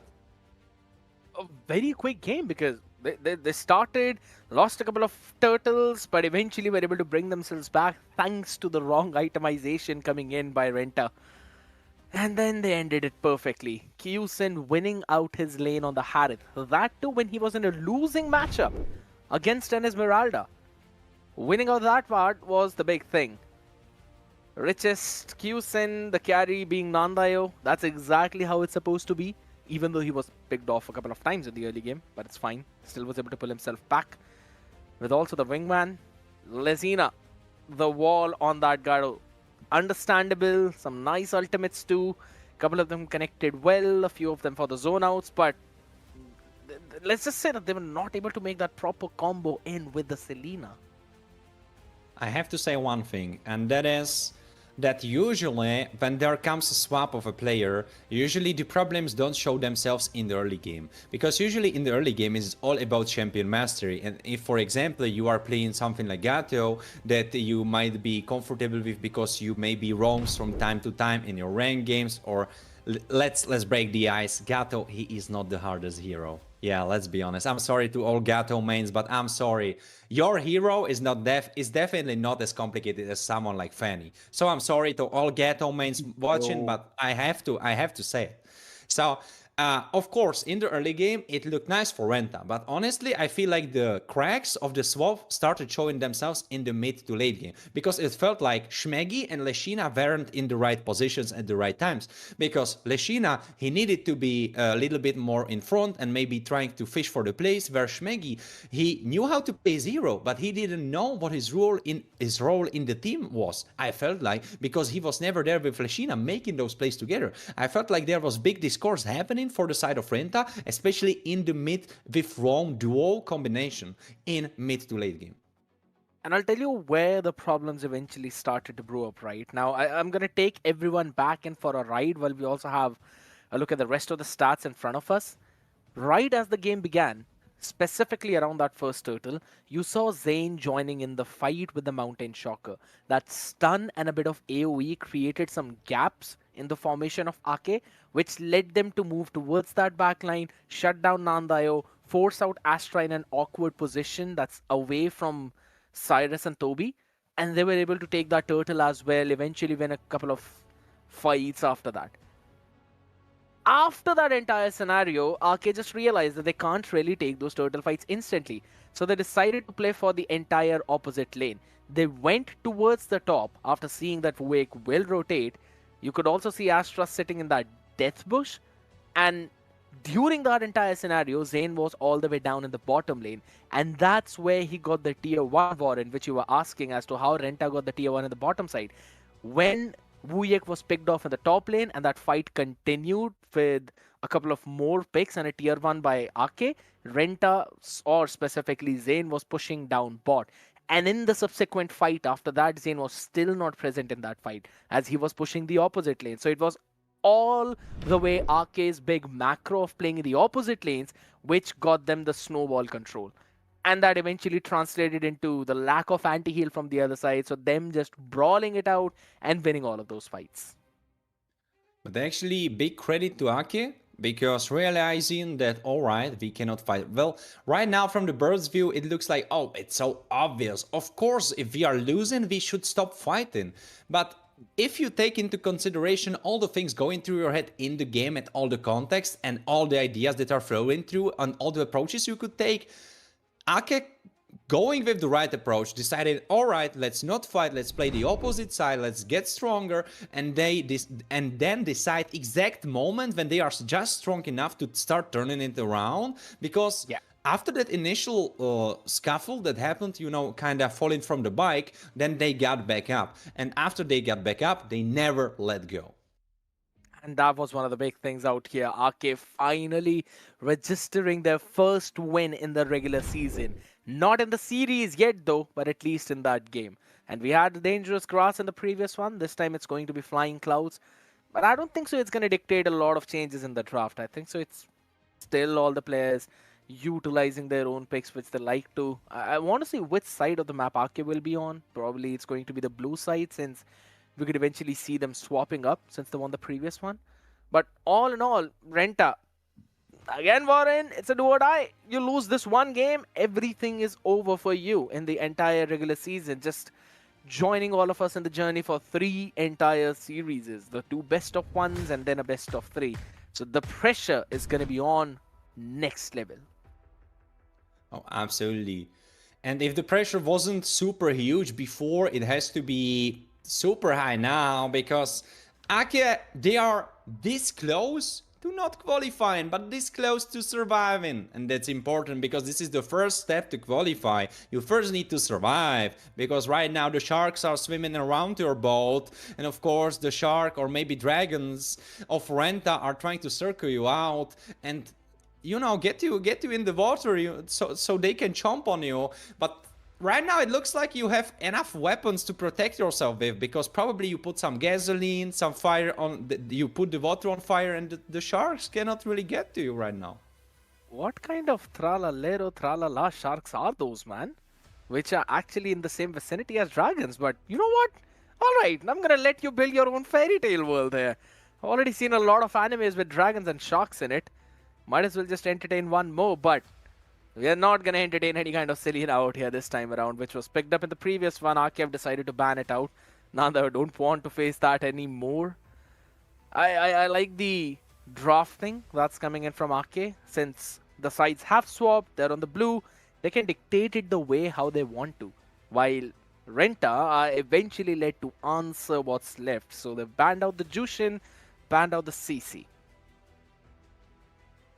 You know what? It's still a switch up though, because what we saw from White Kids before in their respective series, we saw them being still on the red side. They went on the red side first, and then they went on the red side again when they had to choose their side after losing the first game. Renta are switching things up. They started on the blue side, and now they are like, all right, let's switch things up. Let's try to have a different approach, and that's something I like. I honestly think that's the best case scenario you could possibly have, because if you just try to bang your wall again, sorry, not your wall, but your head against the wall, it probably won't be going well. I think so. I kind of agree with that narrative. Interesting to see though, Arke have actually banned out the Kalia for themselves. They were the ones who like to play Kalia, if anything. But maybe don't really want to let that flow in the hands of Renta, because Kimi is open. And we know Nandayo likes to pick Kimi. And it's a Basha ban though. I don't really see the angle. Renta just going in for the standard bans. It should be a Kimi pick for Nandayo. Instant. No. Hold on a second. It's All Lancelot. Right. 19 bans, 7 picks, and I lost the count. But I think there's a high chance, that's probably like 90% high, that he was probably banned or picked in all of the games. Yeah, I agree. Most of the games is either banned out or picked up. If anything, is probably left out in one game. But now since there are slants on the other side, you might as well want to go in for the Gato and the Kimi pick for the next 2 for Renta. Deny that Kimi to Nandayo. He's probably going to be forced on the Farsa a little bit later, but since you've got the Gato with yourself, that should work out for you.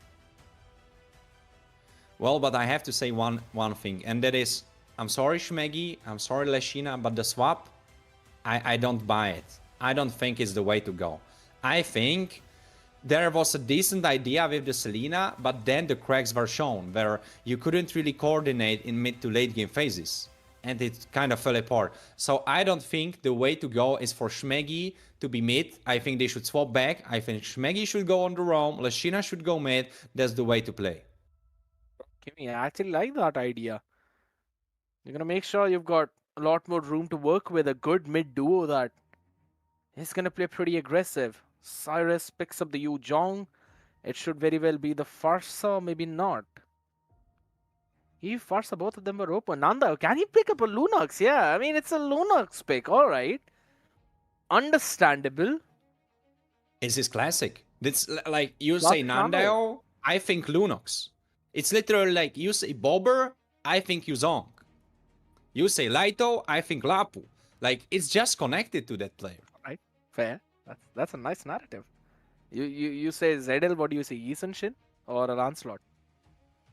Yeah, yeah, one of those. I think I see Link myself because I know that he's a super huge Link enjoyer, right?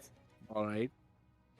So that's what I see. But yeah, if we continue with that, you say Toby, I see Grog. But unfortunately for him, Grog won't be available. Vujek stealing away the Ruby, or maybe not really stealing. Don't know if Ake wanted to go for that. Though there's one super important thing, and that is if you see Uzong and if you see Lancelot, you definitely want to beef your composition up the same way as you could beef yourself up if you joined the Search Fit Club. That's a nice way to promote, man. That's a smooth one, Warren. I like that. But yeah, all the way back in this draft out here, I'm pretty sure a lot of people would want to check out. It's the contest is right now live, people, so you don't want to miss out. That's a ZL competition. But out here now, Ruby picked up next banning phase. You've already had the Lunux in the hands of Nandayo, so I don't think so if they would want to go for a classic gold laner. Harith is open, Granger open. Probably want to ban one of those out there. It's the Moskov. I don't understand the idea. I don't think so Moskov is either way is a good fit against the composition that Renta picked up. But maybe they've got a comfort read of Qsin. I have an idea, actually. I think the reason why they are scared of Moscow is first, he can randomly jump into your backline because he can connect from side lane.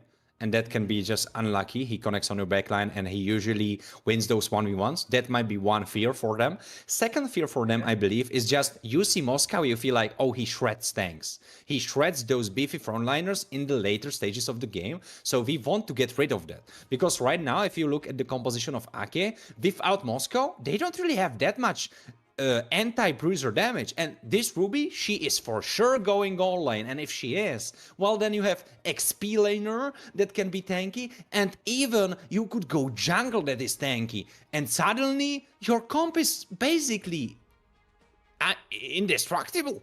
Like from the heroes that Ake has, they have no damage against you. What are the chances this could be a Bane gold lane? I'm actually looking at the way to disengage through those fights. Ruby is one disengage tool, but you need one more potentially with the amount of dive there is from the side of Ake. So I was just thinking, and this could very well be another Bane gold lane, which we might see after a while. It's a joy though in the jungle out here. Understandable, most of the junglers were banned out though, but I still feel a Fredrin would have been a better option. Since there's a lot of dive on the other side, you go for a Fredrin, you can easily poke them all out, stand in front of Shmegi in the room, or rather Shmegi in the mid, if he's going mid. Also, the thing is that, of course, Joy needs to be locked in, right? You need to stun her up so she cannot move. Yeah. But the thing is, if you look at the composition of Ake, they have so much damage that they can just destroy Joy before she's even able to do anything at all. Because if you look at their heroes, of course, they kind of have skill shots, but they are not hard to miss skill shots. I mean, they are hard to miss skill shots. That's what I meant, right? Like, probably you won't be able to dodge Cyrus's combo. Like, he still can catch you. He will eventually hit you. And he has the Petrify. Like, you just jump in and immediately get Petrified. And it's so easy for him. You just need to be in the vicinity of him. And he gets you. That's so free.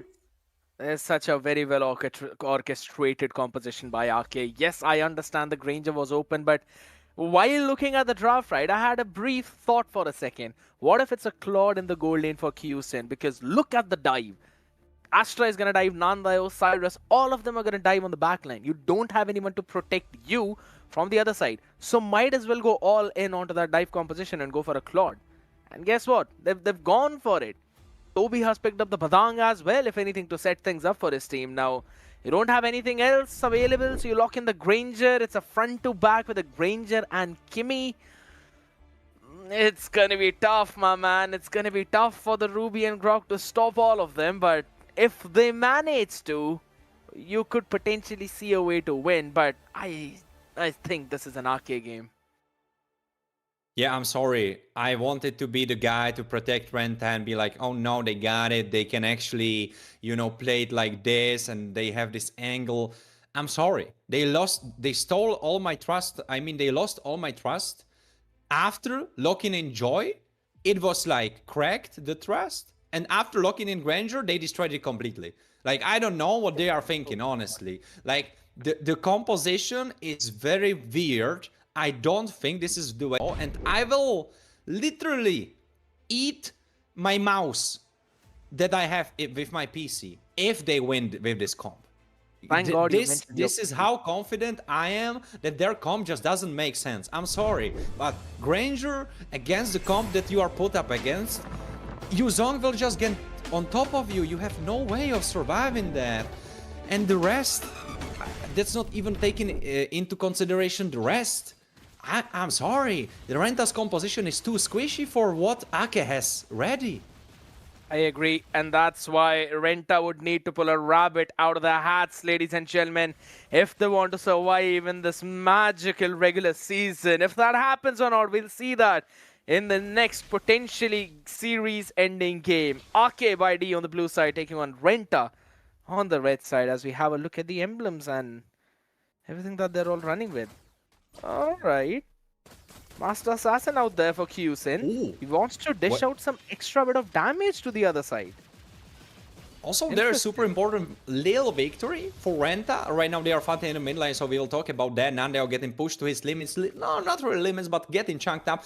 Vuek actually stole away the gold crab on the top side. So Kyusin is actually the one with less XP. Yeah, it's to be honest fine though, because Granger is supposed to win out all of those crabs. And considering Claude does not really have a instant damaging skill like the Rhapsody on the other side, so he'd not really be able to win out.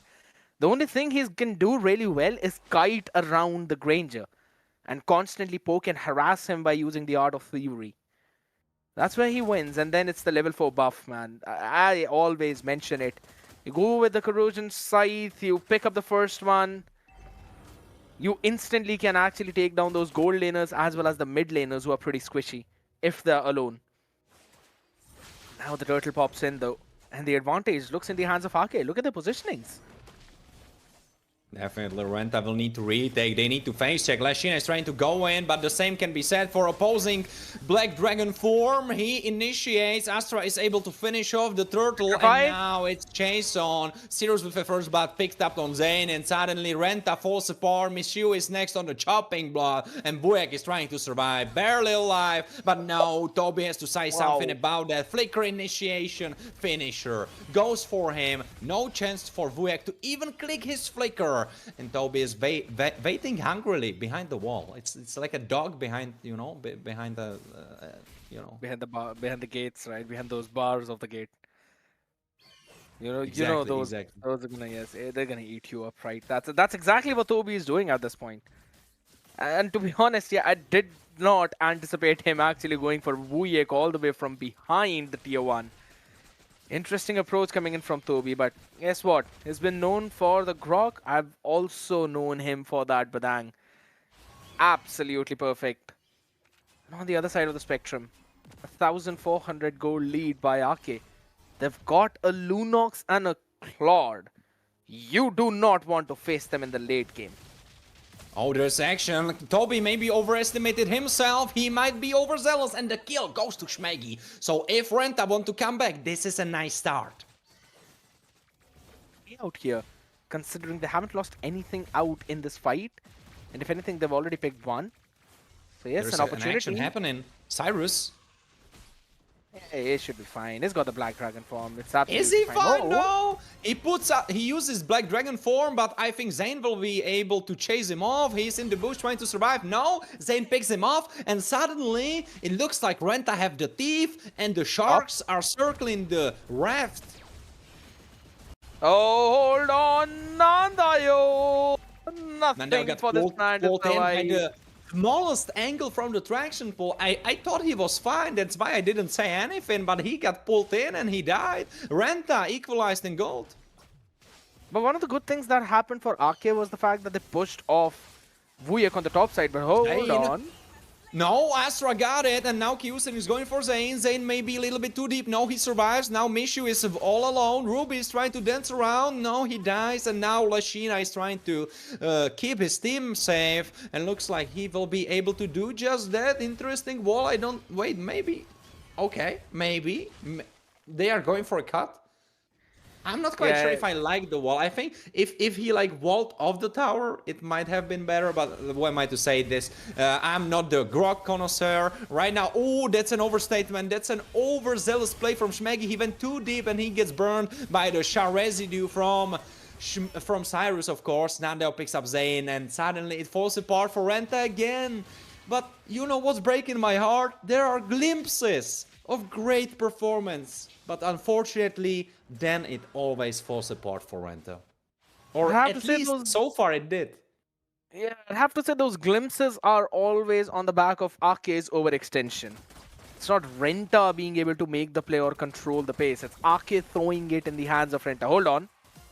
Yusen going for the 1v1. I think he will be able to connect on that. It's super easy. Ooh, Toby getting caught off. Maybe cornered. 3v2. Nice wall, actually. No, not really. I think it goes in the favor of Ake because Zane gets picked off. Killing spree for Cyrus as he circles around like a shark. He tries to pick off Michio. Double kill for Cyrus as he almost triple kills. But Nandel is there to steal the fame because he had to make it about himself. He couldn't have let Cyrus have it. I'm not trapped here with you. You are trapped here with me. That is what Cyrus and Toby said to Renta. And to be honest, yes, even I thought initially that was a nice wall. Now you can pick off Toby and Cyrus, both of them. But little did they know, they were just too far behind out there in the farm. Wanna have a look at the items out here. Just before we move on to this next turtle fight though. A couple of big items for Q's and Demon Hunter Sword, Corrosion Strike out here.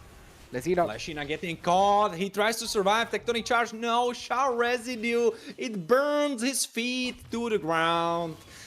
He gets picked off. Lashina with a second death for himself. Not really... Oh, we can go over this once more. Wow. That's a massive play. Just a small iframe coming in by Cyrus. Steps aside. Lands in the Dragon Tail. And then jumps back in with a Furious Dive.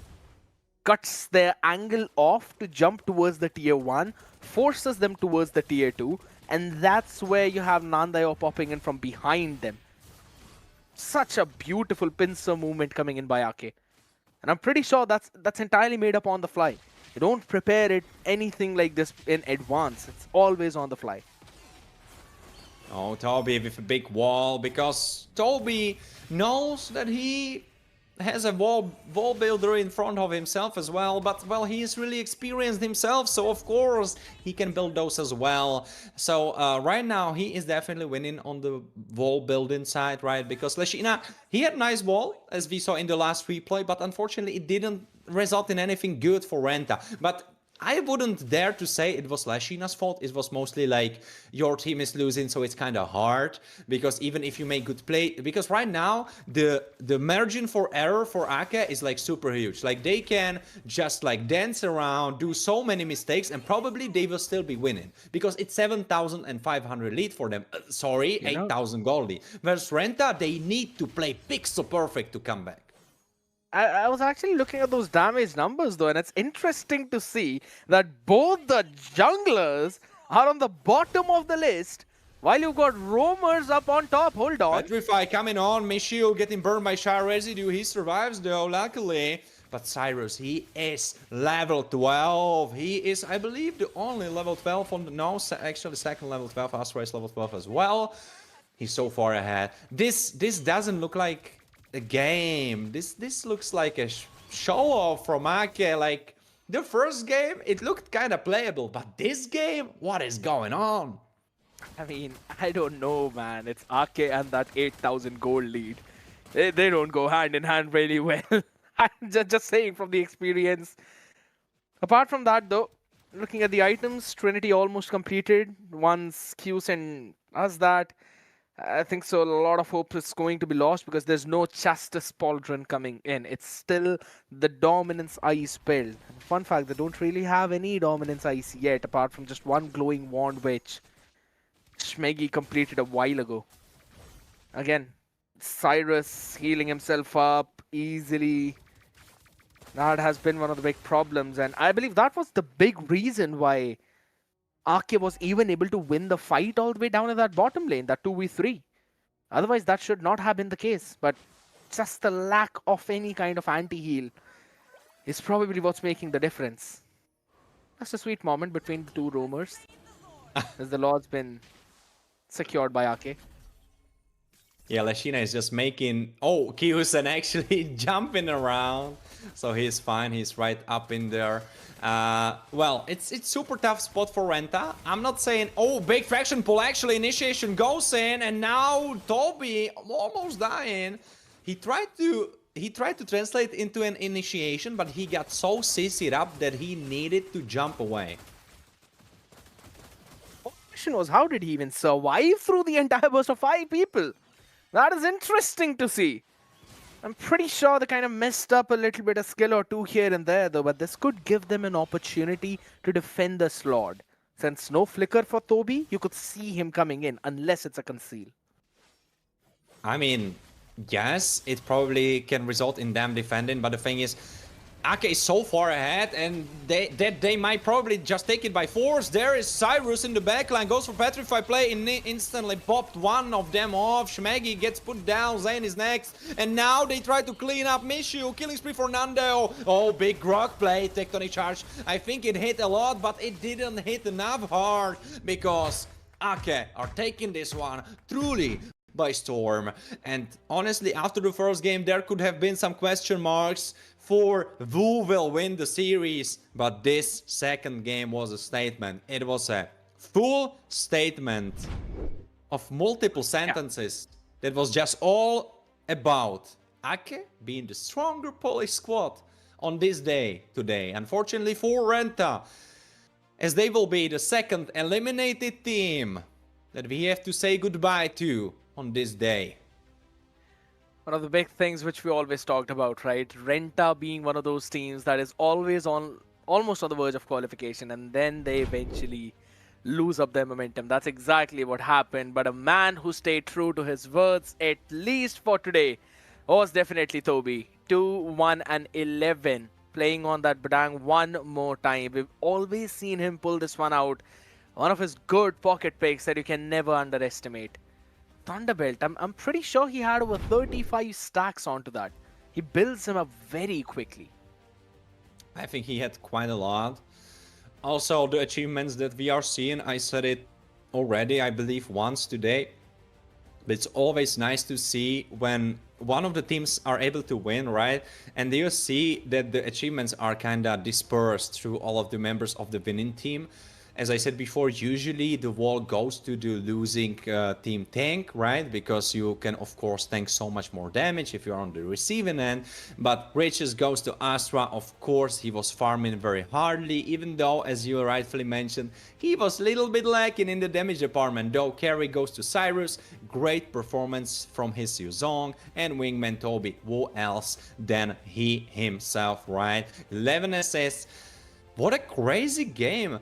What would you credit this for, right? Because we have kinda strange series. Because usually what happens with teams is first game is kinda hard. Typical series would be Jackpots against Memento Mori, right? Jackpots win the first game, then Memento Mori come back, and then they win the third one. But doesn't matter who wins the third. The point is that typically the team that wins the first one is kinda then, you know, caught off guard by the team coming back into the series. But that's not what we saw now. We saw the first game being kinda even, being kinda playable for Renta. But the second, it looked like they already lost in their heads, which I don't know why that was the idea. I don't know why that was the feeling I got from them, but they felt like they were already out. One of the big things that I noticed out there was the fact that Nandayo picked up a genius wand in those items. And that is what really threw Renta off guard in the entire game. Normally, you would not want to build Genius Wand as the second item. If anything, you want it as the first because of the small amount of magic defense shred that it gives you. But considering Renta were so far behind in terms of gold and they did not have any proper magic defense, that Genius Wand eventually acted really well instead of a Divine Glaive. So kudos to Nandayo for understanding that. Cyrus also going in for the utility build was able to deal the highest amount of damage in the game, 39,469. Nice. While on the other side, it's 90,000 damage being tanked by Lezina, which you rightly mentioned as well. To be honest, Toby was not that far behind. 75,000 for him too. That's true. Toby was tanking up very heavily as well. Though, before we say goodbye to the squad of Renta and Shmegi, Lashina, Vuek, Zane, and Mishio, I would love to say and give out some credit, because I was saying that Shmegi should go back to the Rome and they should kind of swap back with Lashina. But honestly, in this second game, even though it must sound strange to everyone watching, probably, or to most people watching, even though the game was very dominated by Ake, I felt like Shmegi was really putting in the work. I felt like he was doing the most out of Renta's composition. I think he was not really trying the most. I wouldn't dare to say that. I think everyone tried, even though I felt like they already felt defeated in their heads. But I have to say, Shmegi really won my heart through this performance, because he was really fighting tooth and nail every situation that there was. It was just a big difference in the draft, man. A full-fledged dive composition with all 5 diving players by Ake, and then just one disengage tool for the side of Renta, and that too in the hands of Missu, that was Ruby. So you could clearly see that none of that was eventually going in for their side. And having a look at the stats as well, right? We were talking about the proper farming speed too. Zane cannot really win those neutral objective fights when Ake is running with a Lancelot, a Lunux, Cyrus with a Black Dragon form to zone all of you out, and then Toby just being a hindrance with the Badang. So Zane not getting that farm up in the neutral objectives eventually translated into Ake invading the buffs, and that's why we see a big disparity. 7 oranges being taken, 9 purples for 4 of Renta and 2 of their own purple too. That clearly shows you Ake was easily able to dive in. They were doing whatever they wanted to all around the map, and that gave them the full access to the jungle of Zane. So he was not able to properly bring his own performance back up as well on this Joy, because you know Joy needs that early game. He wants to be the one to farm up early on and control the pace of the game. But all in all, nice game played by Renta. I just have to wish them all the very best for the future. Right, on the other side of the spectrum, yes, it's Ake finally looking resurged, finally looking clean. True. Because right now it should all be about Ake, since we will of course be getting interview with one of their players, right? And yeah, they look refreshed. They look more ready than they used to look before. This was definitely one of their strongest showings that we had so far. And we will be right now welcoming Toby over to the interview. My man, finally back, Toby, after a long time. How are you feeling? Well, it feels good to finally again come up with the win.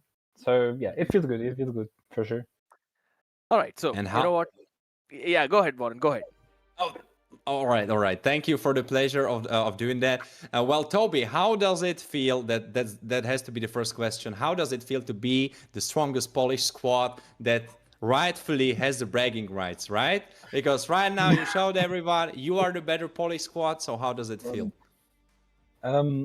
Well, I don't want to say that I am better in terms of anything else than playing, but yes, sure, I can say that we are now the best Polish squad after achieving that win. So yes, sure.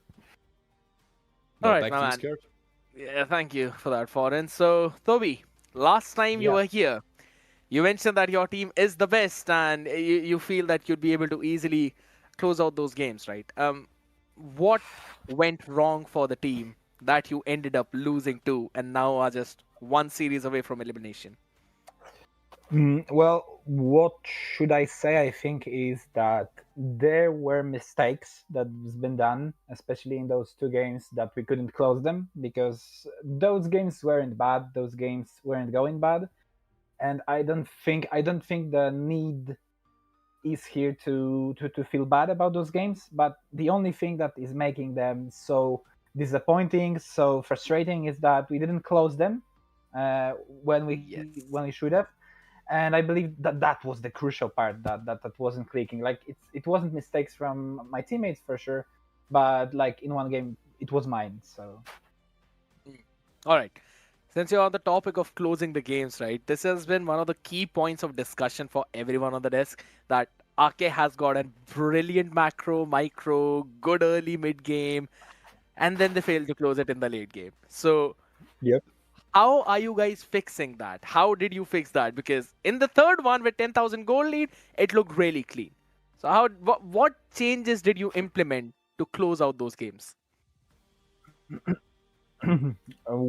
Well, we've had coach before. We now have a new coach as well, but we were having a conversation about those games. What we should have done differently. That should be the thing that should be clicking in those games, and basically that's what something that's happened in these two games that we've played today, because we just did what we should have done in the other two games that we didn't. So yeah. All right, Warren, over to you. Well, right now you will be moving right into the spot where, of course, you are again still fighting tooth and nail. It will be those BO3s, right? But you will be moving into that spot with the rest of the teams that you could be meshed up against. Do you have kind of the idea of which teams are already there? And which one of those you would love to face? Is there some team that you are scared of? I think that there are teams that should be looked out from, because there are strong teams that will be coming into 1-2 section, and for sure we are preparing ourselves. We are trying to be on the strong foot in those games, so we will be doing preparations on those teams. And yes, we are aware that the competition still in the section 1-2, let's still call it like that, is gonna be hard. So yes. And is the team that you are most scared for Misa Esports, right? Because right now they are moving into the 1-2. So are you scared about them the most, or is it someone else? Well, I would do just something like yeah. Okay. Let's just say yeah. Okay, that's the team that we are most afraid of. Yes, sure. All right. Sure. All right, so Even after their performance today, you know, like they kind of honestly have to give credits to Tini Bambuzo. They definitely stepped up. Of course, you must have saw that as well, since all of us saw that. So maybe Mesa Esports not so bad after all. Maybe they are worse. Well, that's the thing, Warren, because I was driving the car when the game of Tine Bambuzo was on with Misa Esports, and I didn't see the game. I just heard like from guys that like what happened. But honestly, like it kind of is something that could be something good for us if we will be matched up against Misa Esports.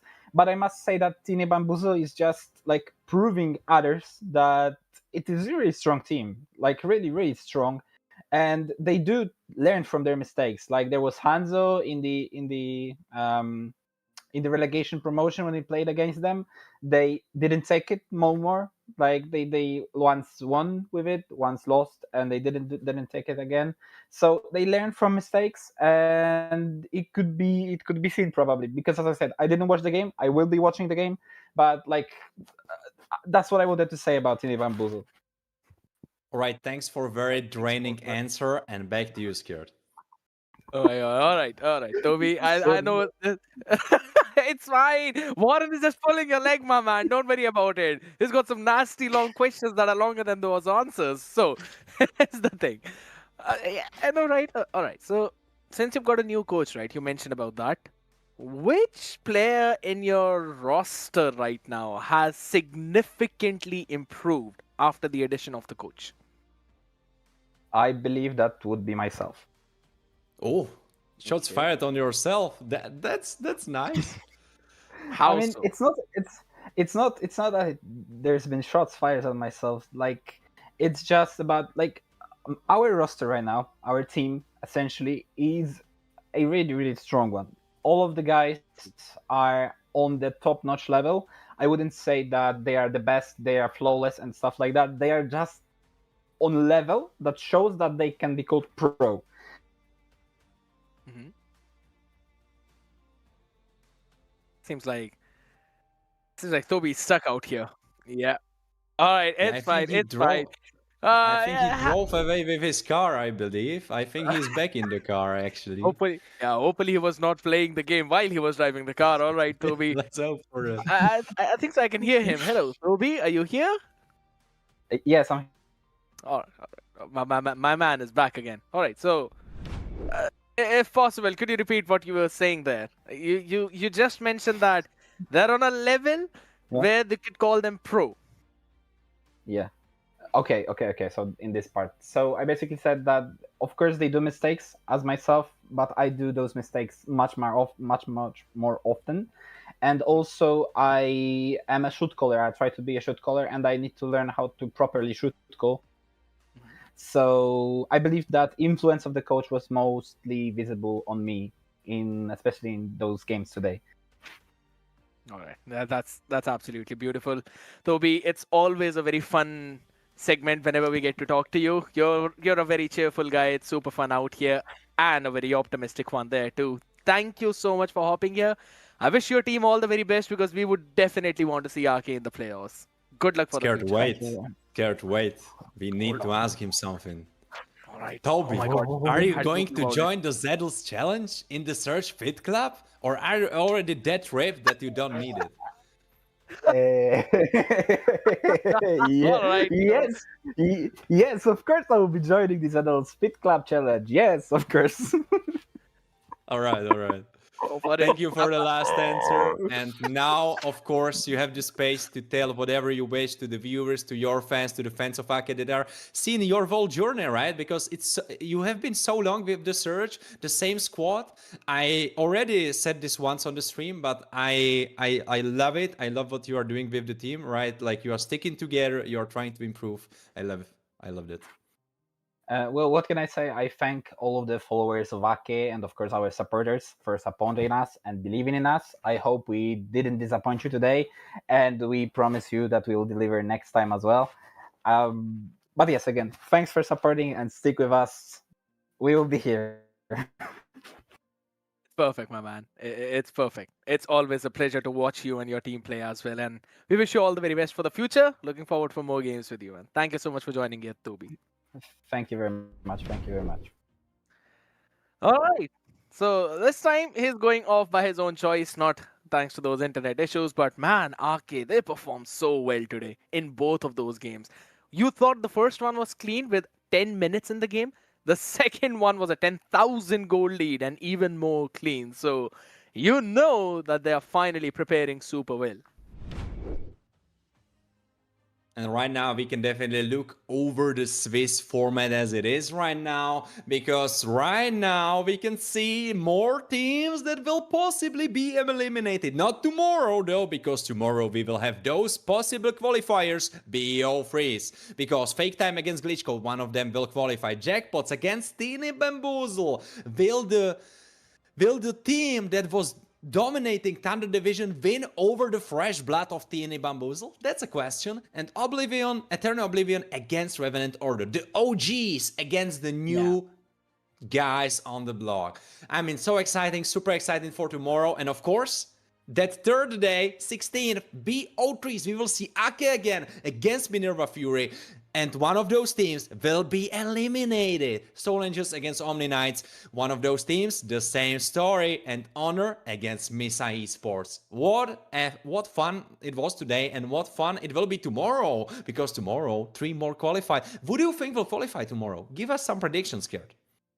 A big question mark out here, man. I think so at this point with the way how Teeny Bamboozle performed. I don't know. I think so. They can actually give a good competition to Jackpots, and I'm not really confident in them. But for Eternal Oblivion and Revenant Order, I think so I'm going to lean in a bit more towards Eternal Oblivion. I think so they've got it Ooh. in them to close it out. Glitch Code and Fake Time. Difficult, but I think so I'm going to lean towards Glitch Code thanks to their depth in the hero pool and possibilities. So yeah, it's Glitch Code, Eternal Oblivion, and difficult one. You know what? Teeny Bamboozle for me. Man, I have to say, honestly, I also think that Tine Bambuza could take it home because, you know what, like they are kind of on the victory streak, right? Because right now, they won their, not really victory streak, right? Well, yeah, really, actually, it was They victory actually streak are. because they were able to go through Void Kiss, then they were able to go through Misa, and now they are on the verge of being qualified. So after this big first fumble against Revent Order, that was close one, they are now battling it through, whereas Jackpots are going the different way, right? They win it all, they were 2-0, they were thinking, oh, we are basically qualified, but then they fumbled, then they underestimated Memento Mori, and that ended up in a disaster. But maybe they will save the disaster tomorrow, or maybe the pandas will bite into their necks. It's going to be a big one out here, though. Again, it's... think so that is one of the game which is supposed to be that proper best of 3, right? But a lot of focus will also be on the other part of the segment too, which are going 1-2, which we will see on Sunday night, though. And fun fact here, Fake Time is another team which we really saw pull through all the way from the promotion relegation, and no one expected them to be here. And fun fact, against Glitch Code, this is also a team that came through the promotion relegation. So, and you could clearly see a lot of new faces out here who are ready to prove themselves up as we clearly have a look on another regular slots out there, ladies and gentlemen. From the last chance qualifier, we had Metashift and Misa Esports. Invited were Renta and Honor. Renta has been gone back home. Honor are still on their verge of struggle. Promotion relegation teams have been the ones to inspire all of us the most. Eternal Oblivion, Arcatini, Bamboozle, Glitch Code, Memento Mori out there, and along with them, Fake Time. Memento Mori have already qualified. On the other end of the spectrum is Jackpots, Manevra Fury, Omniglitch, Stolen Angels, Void Kids, who have been eliminated, and Revenant Order, who are all still on that struggling end, still trying to find their way to move all the way back up, right? And that is one of the big things. All the teams of Thunder Division, none of them have qualified with a 3-0 scoreline. And that clearly shows you the amount of competition that there is. Oh, absolutely. But before we wrap it up today, I would love to take home one more statement before we wrap it up, right? Because Fake Time, I have to bring it up all the time. Fake Time, they said in their interview that they believed that they were supposed to beat Glitch Code back then in promotion relegation. So now it's their time to take a sweet revenge on Glitch Code. So honestly, the first game tomorrow, the first series tomorrow is so hyped that for sure you have to be here right from the start. Because if you are not, you will be missing out on a crazy story. Yeah, a crazy story. Absolutely. You'd not want to miss out on that. And the fun fact is, ladies and gentlemen, you also have a lot of giveaways available for the Saber skins. First of all, you can hop in on Instagram. You'll get to know the details about that. We have 10 winners, so 10 slots for you all to try and grab. And if you're all the people who are very good fitness freaks who want to be in the shape, you've got the ZL challenge that is going live right now. Don't miss out on that because you can rank up in real life, join the Fit Club, and win in-game prizes too. And also for all the clippers, right, who like to clip every single thing here and there, the clip contest is live on Discord. So share your good clips, your best plays, funny moments, all the fails, right? I'm pretty sure some of those moments you could pick it up from the stream as well. And if you can replicate it, go for it. No, it's normally just a one-time thing. You can join the competition, win out those kinds of skins, Do not want to miss out on those free skin options, ladies and gentlemen, because from tomorrow, it is going to be a good chance of qualification for 3 and then another do or die for the rest of them. While day after tomorrow, we will have the eliminations yet again. And who doesn't love a lovely MLBB action out? And catch all of that only on the Surge Europe channels. Follow us on our social medias as well. This was Warren. Alongside with him, it was me, Scared Yet. We also had some new faces synchro on the desk along with Zakota, who's one of the oldies out here. Also had some new things in his background. If you want to catch that all, join us tomorrow. Till then, bye-bye.